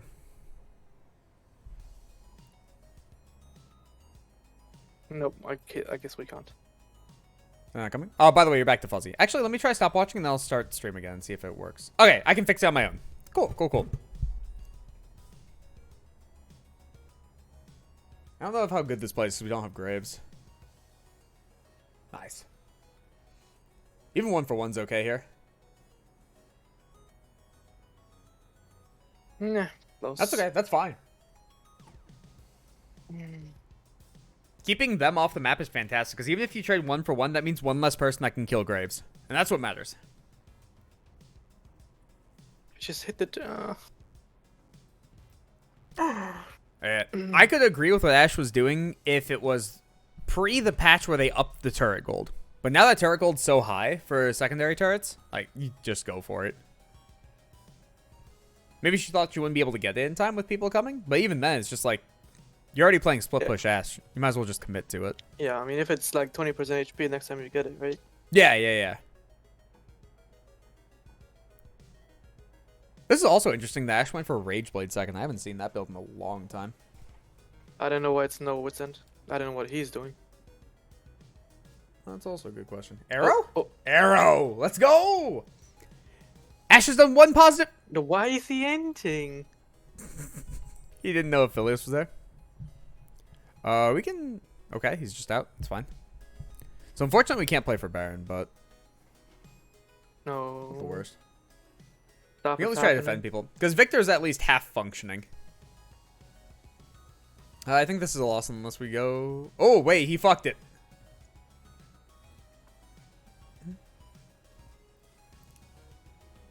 Nice, we just defend Victor at all costs. Let's go! Victor? Oh. I guess we just don't. I guess no. I mean, considering the circumstances, 4 for 5 is not the worst. But Phileas is fucking massive right now. How much is your luck at block so far this game? 1.2k. Okay. And also the other stuff Yeah, yeah, yeah. is almost 600. So That's it's not like terrible. 18 almost. yeah, it's like 1750. That's not terrible. Yeah, just have to use it correctly. Once I you wanna get use it rock... on Oh, yeah. on Diana, but I can't do that very much. Once you get Locket, or not Locket, but Ronduins, though, then you can just face tank Aphelios and be okay. Yeah, because he has this. Oh, he also doesn't have LDR. He has Collector. Yeah, he's very... And he has this, I don't know. Rapid Fire I Yes. don't mind, but I prefer no Collector. Because then also, like, versus Victor and Ash, he gets outranged, so I don't mind the Rapid Fire in that regard. Also, you can be collapsed on upper left-hand corner. Just keep that in mind. Because they were mid lane. They also do have the capability of just rushing Baron. So I think Yeah, that they're that's what they're probably doing on right now. We have no blue trinket. How do we have no blue trinket? The fuck? I don't know. No one bothers to check. Sure.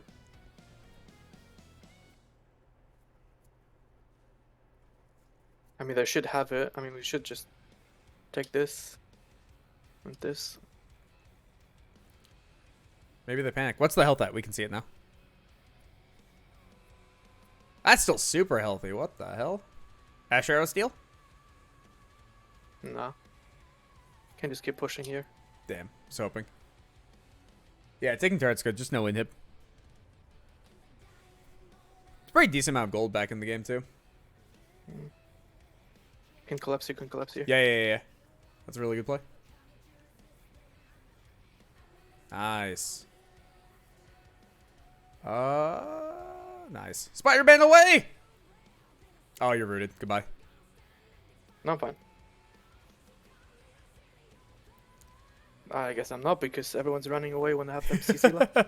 Unlucky. No way, Riven! Okay, good. He didn't have Gravitum up anymore. This is their soul, right? Yeah. Man, if we just had Riven not inting, we probably actually won this game. Maybe. But see, like, this is the part where I say it's just so unfun to play the game. And I just cannot be bothered. Because realistically, let's establish a couple things, right? Because if you muddy how you play, then all of a sudden problems start to arise, right? So this game, realistically, we should be playing to learn. We shouldn't be playing to win, right? It's nice to win, but realistically, we're here to be able to learn as much as possible and be able to take away specific things. So in this game, for instance, what we need to work on specifically was saying, hey, we play around the perfect world too much. We need to start pulling away from the perfect world. We need to make sure that if someone is making a mistake, that we can punish it, but also we have to remember that we have to be the ones to punish. That's hilarious. We have to be the ones to punish it, not our allies, because our allies won't be smart enough to be able to do it. That's just the reality. All right. So then, with that, if we were trying to win, hey, nice for that person. I don't know who that is. Neither do I. It's random. Mm-hmm. What was that? Flex key? Nope.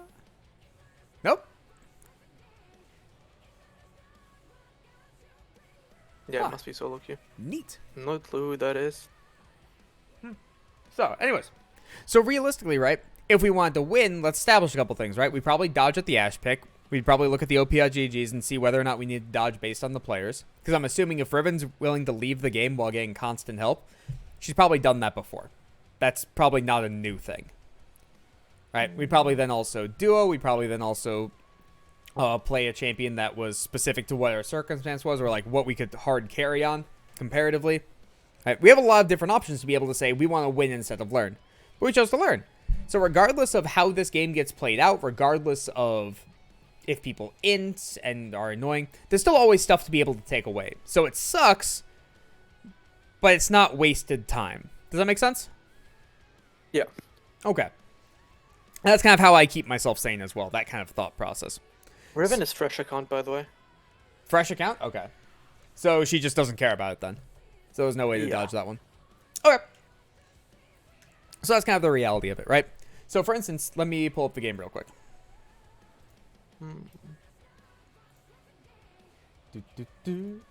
Alright. Let's speed itself forward. So, we're looking at this kind of a lane, right? You Where know, we're into... screen sharing. Oh, yeah, that's kind of important. There we go. Can you see everything? Yep. Awesome. So we're looking at this type of game where we're against the Senna Aphelios. Realistically, in a perfect world, holy fuck, one hook level 1 should be a kill. The end of the laning phase, we go home happy. This lane is awful. Doesn't do anything. Right? But that's not the reality. The reality of the world is we have an Ashe that probably won't play the game and won't function. Especially after we saw in the level 1, she's probably not going to function, right? So then what we have to do is then play to make sure that if we land a hook, the fight is guaranteed won. It is basically, we are the ones dictating that the fight is won. Our ally has nothing to do with it, right? This was the play. So if this hook lands, we're in a fantastic spot, right? Yeah. If we decide to pursue this fight and Ashe is free firing, we're also in a great spot. But Ashe is very far behind you, probably thinking we're just escaping now, right? So now as Ashe is fighting, whoop, if she just flashes, well, I'm in full screen, that's why. If she just flashes forward, that's a kill. If she flashes diagonally down this way, that's a kill, instead of flashing this way. And if we trade Senna there, now both of you can fight the Aphelios, we can make the fight at least close, comparatively. Because notice how low Aphelios got right there. So if Senna died instantly and then Ashe still turned on Aphelios the same way, you probably killed both. So she could play it better in order to fix this problem, right? But we can establish the initial problem then stemmed from, okay, we cannot rely on our ally to function. We missed the hook. It happens, right? Everything in solo queue is basically based around you have to carry yourself and you have to carry the entire team. Such is the reality. You have to play infinitely better than your allies in order to climb. Sucks, but is what it is. That's also why top laners will be like, man, I smashed my lane and I lost the game. I don't know what I'm doing wrong. And my general response is, okay, so you're 10-0 in lane. Did you go kill their 10-0 AD carry? Or their fed mid laner? Or their fed jungler? Did you go progress anywhere else to make sure you could win the game? No, my teammates just fed. Well, cool. You have to go fix that because it's solo queue. Because it's solo queue, they're not going to make the correct plays. They're going to keep inting. They're going to keep falling behind. You have to salvage that. So in this case, right, Ashe ended up completely throwing away the lane. Just losing all of her life. You guys should get decimated from here on forward, right?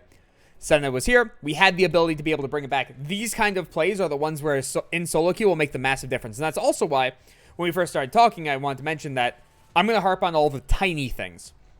Because the tiny stuff is going to make a massive, massive difference comparatively. Because just this hook missing, right? You could run away here and just keep running all the way back to turret, lose half your life for that trade, and it's okay. Right? We end up going for the correct play. Ashe is at least semi-competent and at least tries to make the correct play with you. But just... Oh, yeah, she doesn't heal, too. That's right. Yeah, I don't know. Yeah, if she healed, would have gotten double kill for free. Yep, because she would have healed Also, both of you as well. Like, why doesn't she heal? Yep. And that's It's the same thing. Why are people not using their fucking summoners? Because you're in silver? I mean, I was playing on, like, Diamond 3 level or whatever last game. But, like I said, didn't use both summons and we didn't kill. Yeah, that's fair. At the other game that we watched too, they just don't use thumbs. Yep. And I'm like, what the fuck? So here we get to backtrack all the way to a previous statement. You're giving these players way too much credit. These Or players... using summoners. For everything. They don't know why they're farming, besides it gives gold. They don't know how to manipulate the lane, besides minions go forward. There are players that literally don't even know how the opposing champions work. If you ask the majority of AD carry players, like, that don't play Aphelios, for instance, what his sequence of guns are, some of, like, probably 50% of them straight up couldn't tell you. And you can ask Diamond AD carries that. You can ask Diamond supports that, and probably 75% of them don't know what his gun sequences are. And that's just kind of the reality. A lot of players in this game are straight up bad, and they're not bad comparatively to the rest of the world. They're bad comparatively to the top tier of people who actually put thought process into the gameplay. Because once you put thought process into gameplay, all of a sudden it doesn't just become, hey, this person's in front of me, I'm going to fight them. It becomes, hey, this person's in front of me for this reason, with this wave manipulation, with mid lane missing, with jungle pathing this way, my jungle is pathing under these circumstances, and I win this fight under only this circumstance. And that's something that a lot of people haven't put any thought process into whatsoever. So with that, we have to assume that they are going to be bad, they're not going to know what to do, and we have to shepherd them to a win. Because also, one additional thing on top of that as well, is you want to climb, right? If you want to climb, you have to be better than the people you are currently facing. That's the reality. Because if you weren't better than the people you're facing, you're not going to climb. That's how that works. Unless you get carried multiple games in a row and get lucky, but it averages out over the course of multiple games. Yeah. So, if you're saying that these players are bad that you're playing with, good. That's a good thing. That means you are above their level. And that means you deserve to be higher than them. As long as what you're saying is justified, which we can both establish is. If you're saying that, man, this person is playing better than me, or man, these people are playing better than me, or man, this person knows more than me, you've hit your peak. You're there. You can work harder to get above them, but you're there. With these people actively, like, you can see, hey, this is a correct circumstance. We can clearly win this. Like in that fight, for instance, right? We flubbed the initial hook. Ashe thought the play was over. Ashe 100% thought the play was over. And was just trying to hard disengage, which is why she's behind you instead of trying to trade back more. You thought, nah, fuck that. We're going in because we can win this fight still. Yeah. That is the skill discrepancy. If you have an AD carry that then tries to fight in that circumstance and you don't, for instance, that's where the climbing stops. That's when we have to start reevaluating different things and different thought processes and different mechanics. But clearly you are better than them. So why would we also get mad at someone that you're supposed to be better than?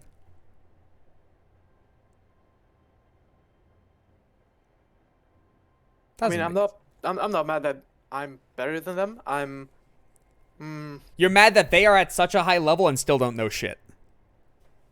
Yeah, kind of. Mm-hmm. I just think that if I'm, like, when I'm on Masters, I think I know a lot of things, obviously, because I'm, not because I'm a coach, just because I, take time to study the game and stuff. Yeah. But when I see these kind of players, I just don't know why they don't know what I know, even though I don't even play their role. Mm-hmm. And so obviously I've worked with players that play their own role, and I can't teach them much because they just know more than I do. Right. At least for like solo queue and stuff. And competitive, I can go around like rotation stuff they don't learn in solo queue, obviously. Mm-hmm. For the most part, at least. Yeah. And so, when I work with players that know more in solo queue than I do, that's great, and I love that. But when I work with players that know like way less than I do, I'm just wondering why they are in the elo that they're in. So, without saying anything bad or whatever, I have an AD carry right now that I needed to teach the entirety of wave control, how things work, why things work, and that kind of stuff. And he was like 500 LP in NA, and I'm like, how? Yeah, it's literally just mechanics and a shit ton of games played. That's how they got there. Because realistically, people aren't going to be in the same or in the correct spots constantly. They're not going to get camped every game. So if that's the case, if they have a style of I'm going to play aggro and I'm going to outplay you every single game, if that works 51% of the time, they will climb. If they put in enough games, it works. You're there. So then, yeah, when I like kind of how I'm working with you today, and realistically, right, a lot of my information is kind of just base knowledge to you as well. It's the same stuff, right? So with that, what realistically we can do then is just kind of take away more minor things, kind of like what you're talking about. Because, yeah, when someone understands their role to near perfection, what you can do then is say, okay, here's how to do macro rotations, here's kind of where you're flawed at, here's how to fix it, here's an exact way. Excuse me. Or, if it's in that similar context, right, if there's anything that they don't play, then that can be taught kind of thing. So, for instance, you play Nautilus right now, right? That's kind of your main support, right? So then you understand how to play support. You understand bush control. You understand when to go in, how to go in, and all those different things, right? So if I were to take you off to the side and be like, okay, I can teach you Alistar Maokai. I was the best at those two champions in the world when I was playing ranked. That would be something I could actively give to you comparatively. Because I can't tell you bush control. You already know that. I can't tell you when to go on Nautilus. You already clearly know that. Like, that fight was incredibly close, but you had it assuming Ashe played even half decently. And the opponents played it okay as well once the fight broke out. Yeah. So clearly we can say that's a realistic circumstance as well. So you I already don't know even all that like stuff. playing Nautilus. I hate playing Nautilus. I think it's so stupid. I don't like But playing it's the Nautilus best either. thing. I think it's the best thing to work right now because I can always have a go button. Yeah. And not only one go button, but like multiple go buttons, right? I would like to play Enchanters all day long. I think Enchanters are the most fun in the game, the most skill expression. And Yes! when I play Nautilus, I just hate myself because I have to pick this, oftentimes even blind, into a matchup that I don't like, and then I just have to say, you know, AD carry, sorry, I have to go. I can't stay in bot lane, you're too terrible. Yeah, I fucking love Enchanters too. And the skill expression thing you're talking about, it's literally through spacing as well. And that's why also a bunch of people can't play it. So let's put this into perspective, right?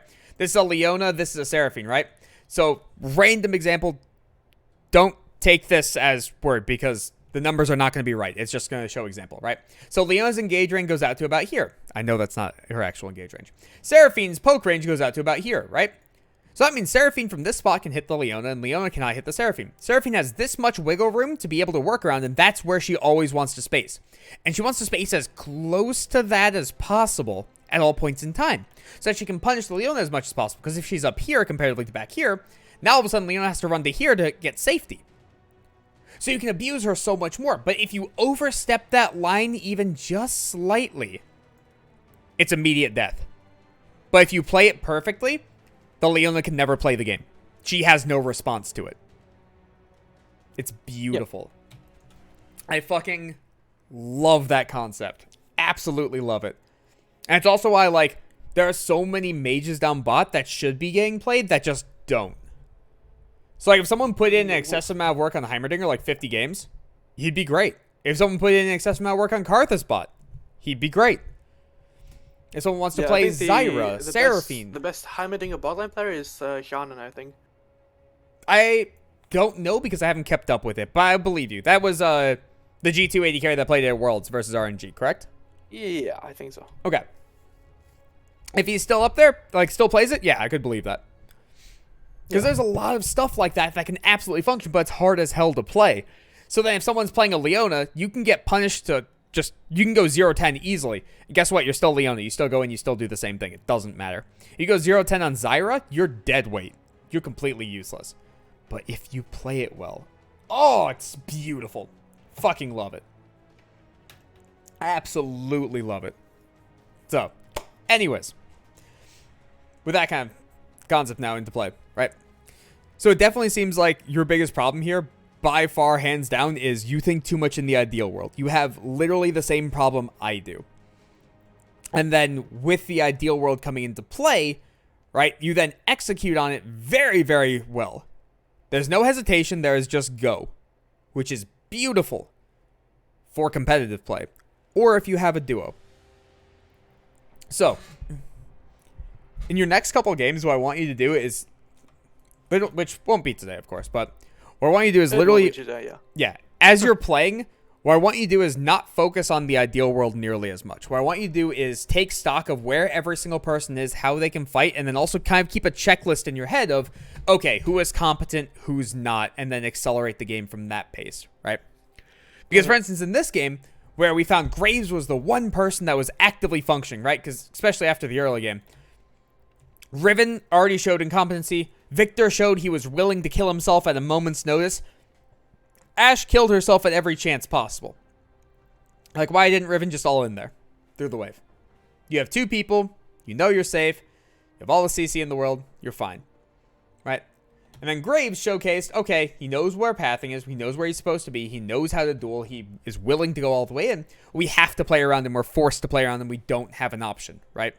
So as the game progressed, we literally just started hovering him. And that's fine. It's not bad to be able to do that. Because what happens if he ever dies? Hey, Riven, what's up? Well, if he ever dies, we just kind of lose the game. So then, for instance, at this moment where I'm like, okay, you can probably recall in the near future once we guarantee Rift Herald, right? Your thought process was, no, I don't want to leave Graves. Both are perfectly acceptable answers. Because what happens if Graves does get randomly collapsed on? What happens if variance does occur? Where Diana decides to not go for the dragon. Or Yasuo comes up here and says, I'm going to fight this. And then Senna and Aphelios rotate randomly for no apparent reason, and then your Graves just dies. Well, you lose the game. So at that moment, that was one of the bigger thoughts between the two games of the actual world comparatively to the ideal world. Ideal world is, Graves is fine, he's going to get the camps, they should be bottom, he can still pop the Rift Herald up top, everything should be good. So that was me in the ideal world.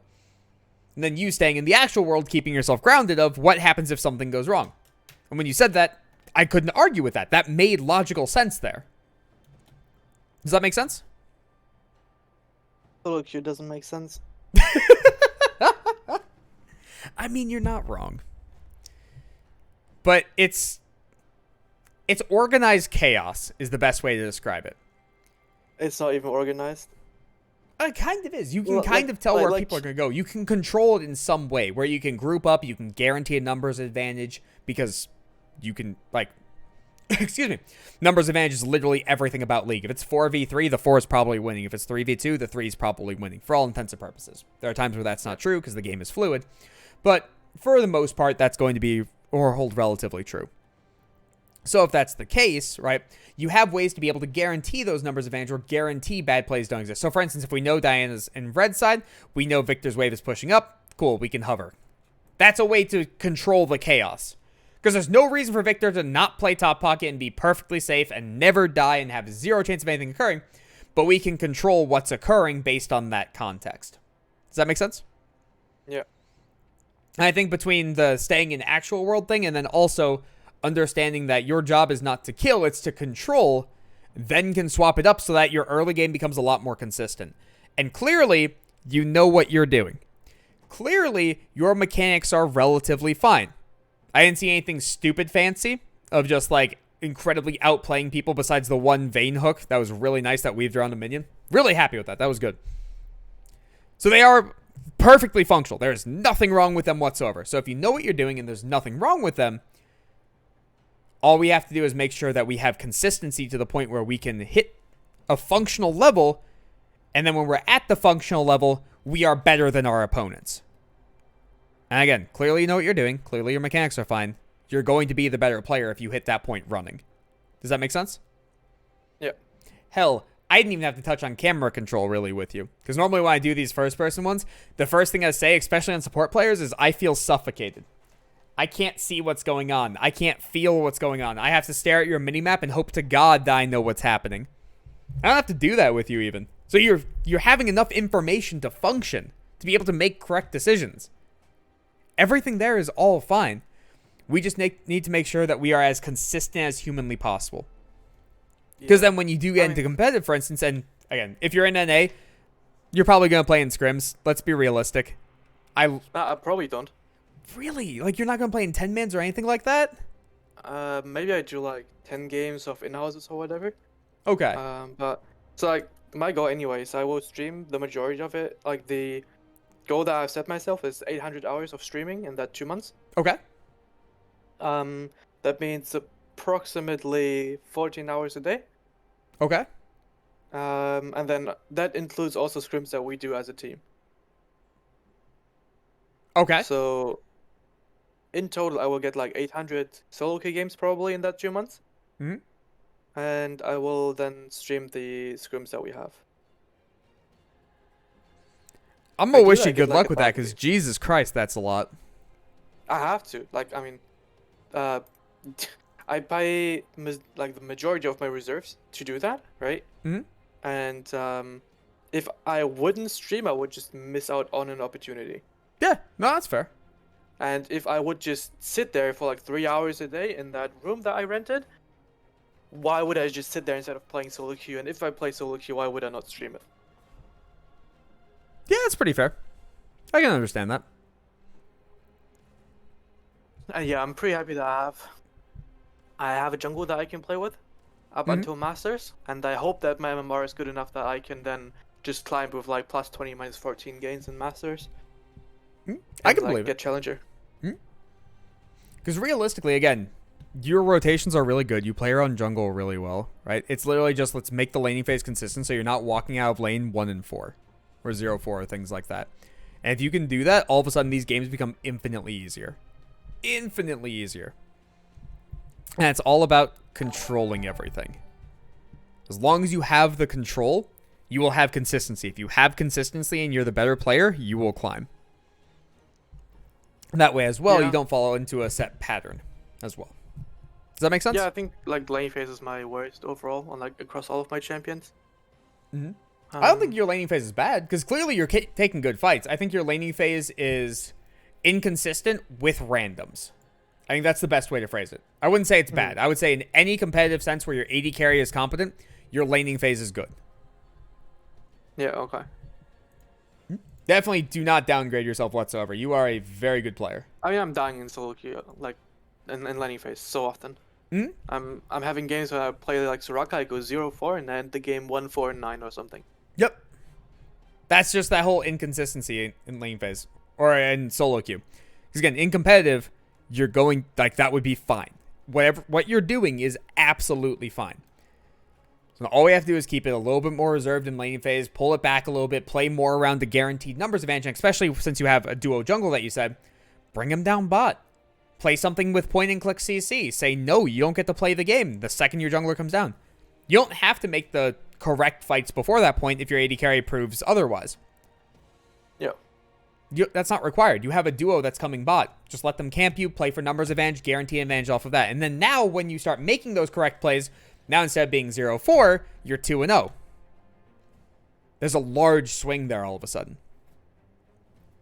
Does that make sense? Yeah. Yeah. Awesome. Do you think that being high elo helps you finding a team as the coach? Oh, absolutely. Because Like, realistically... how much of a difference is it? Very, very big. So... Like, I'm Masters right now, right? And you Challenger. So, I just wonder, because my goal is to be, like, ideally, I want to be an amateur next year. And being, like, Challenger instantly gives you attention by people. If you say you're, like, platinum or whatever, they most of the time just disregard you immediately.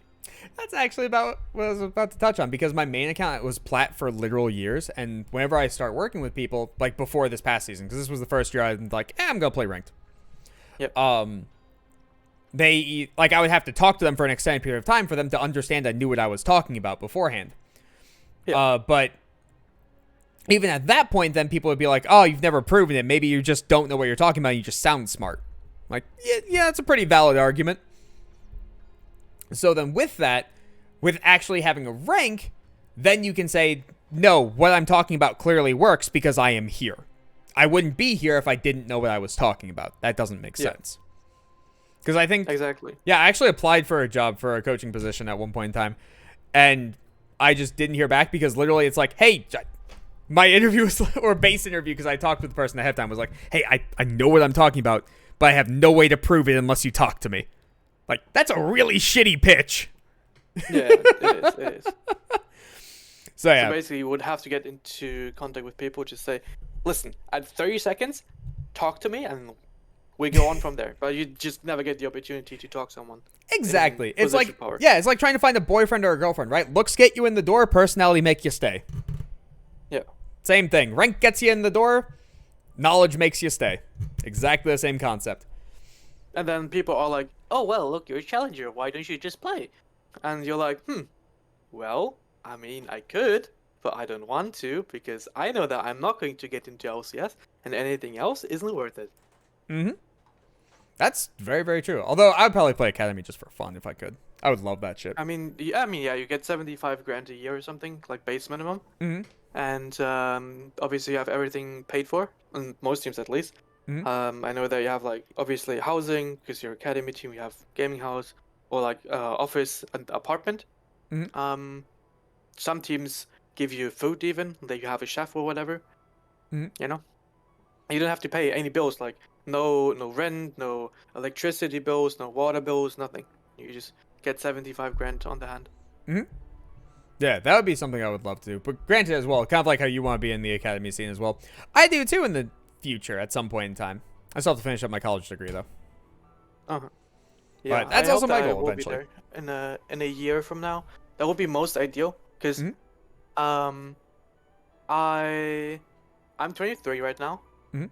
and I haven't really started going to my university. I had 1 year, but I didn't like the program basically because Mhm. I had to learn Spanish and I couldn't learn Spanish. I just couldn't. Okay. Because of the way that I was taught, and so I had, I didn't pass the Spanish exams, Gotcha. so things were rough, and so I have to start now. So basically, I will start working when I'm like 30 or something, and so if I would get into like academy or LCS, that would be most ideal. Yeah, because then you can do that as the bridging point. Makes Yeah. sense. I'm 27, so I'm already old as fuck. Yeah. I'm already past that point. Yeah, So- but I mean, like for coaching, it's a good part, right? You don't have to be like Yeah. young or whatever. Yeah, as a Very good. player, it would literally be I could play support for a few years, but who the fuck would take the risk on that? That just doesn't make Yeah. sense. So yeah, I have to be in the coaching role at this point in time. I don't really have an option in the matter, which Yeah. is fine. Yeah, I mean, it's fine. Mhm. Can work out.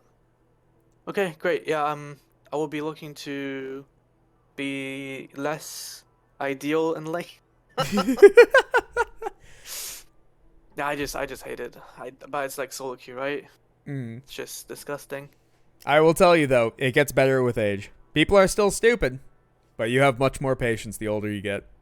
No, I mean, to be fair, I had like 14-day bans for flaming people, and like I had one for running it down one game because I just couldn't take it and I didn't want to leave the game because I already had Lever Buster. Mm-hmm. I mean, I flame less, but that's more so because I don't want to get banned again. Yeah, that's a pretty good reason. Yeah. Personally, I have never been banned on any of my accounts, and I have never left a game. I've come very Yeah. close. I've never left a game. I have opened I before. just couldn't deal with it. Mhm. Because when someone's, when you play mid lane, and your jungle's coming into your lane and he's just taking the entire wave, and then you take one of his camps and he flashes on you. Yeah. And then he takes your next wave again, and you're like, yeah. Yep, those How are do the I games play? that get really close to leaving, but then I just think about that whole thought process we talked about earlier of just like, okay, I can practice specific things. It doesn't matter if we win or not anymore. Mhm. But granted, again, I also don't play much solo queue, so normally that happens in normal games, so it also matters a lot less comparatively. Yeah. Hmm? Okay, Okay. anyway, I think you have another student right now, so I don't want to drag. Oh, too it is 7. You're right. Okay. Thank you for coming out. I do really appreciate it, and I would love to talk to you again in the future, by the way. This Yeah, was sure, fantastic. I love this Just stuff. keep me posted with the dates if you add something new, and then I can check into that. Absolutely. Thank you so much, Alright, man, for great. coming out. I appreciate it. Have a good night. All right, have a good one. Bye-bye. Alrighty. So, off of that, let me do one of these. That's also EUS, so let me close that because I don't need EUS anymore. So, that was Allanon. Follow him on Twitter. He's fantastic. He is Supernova Dark Matter's head coach. Fantastic guy. Love that man. There we go. I also just realized I was still in call. But yeah, that guy is fantastic. So next up, I have Acts of Capitalism, which I need to message. Thank you for posting that. I was about to find that as well.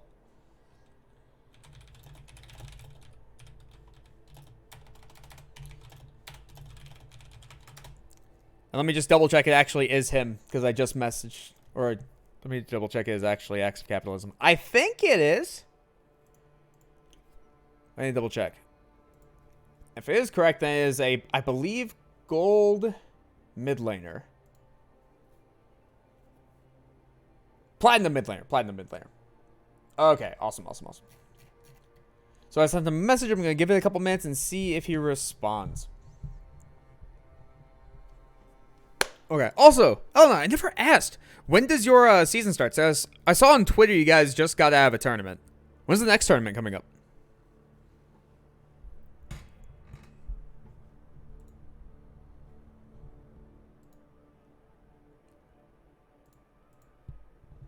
Close that. Yeah, I can actually like turn up the music for this too.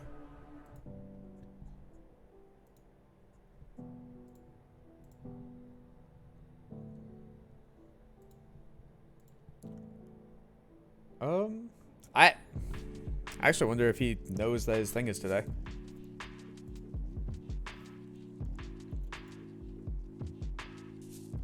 Did I get the wrong date? Did I screw up? Synchronicity. 12. Nope, right date, right time. Okay, I didn't screw up. Nice.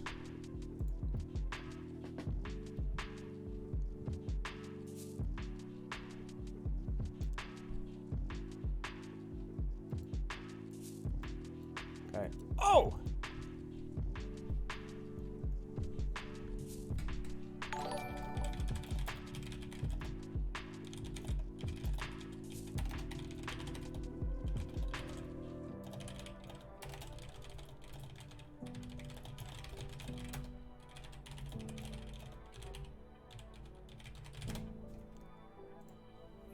Oh, thank you, Will. I appreciate it.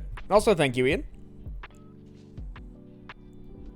While we wait to see if he responds, are there any questions that any of the chat has about the game?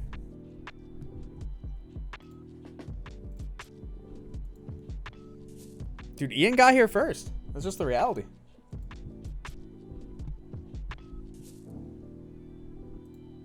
Man, as a side note, this is great. So, get a list of champs you want me to stick to?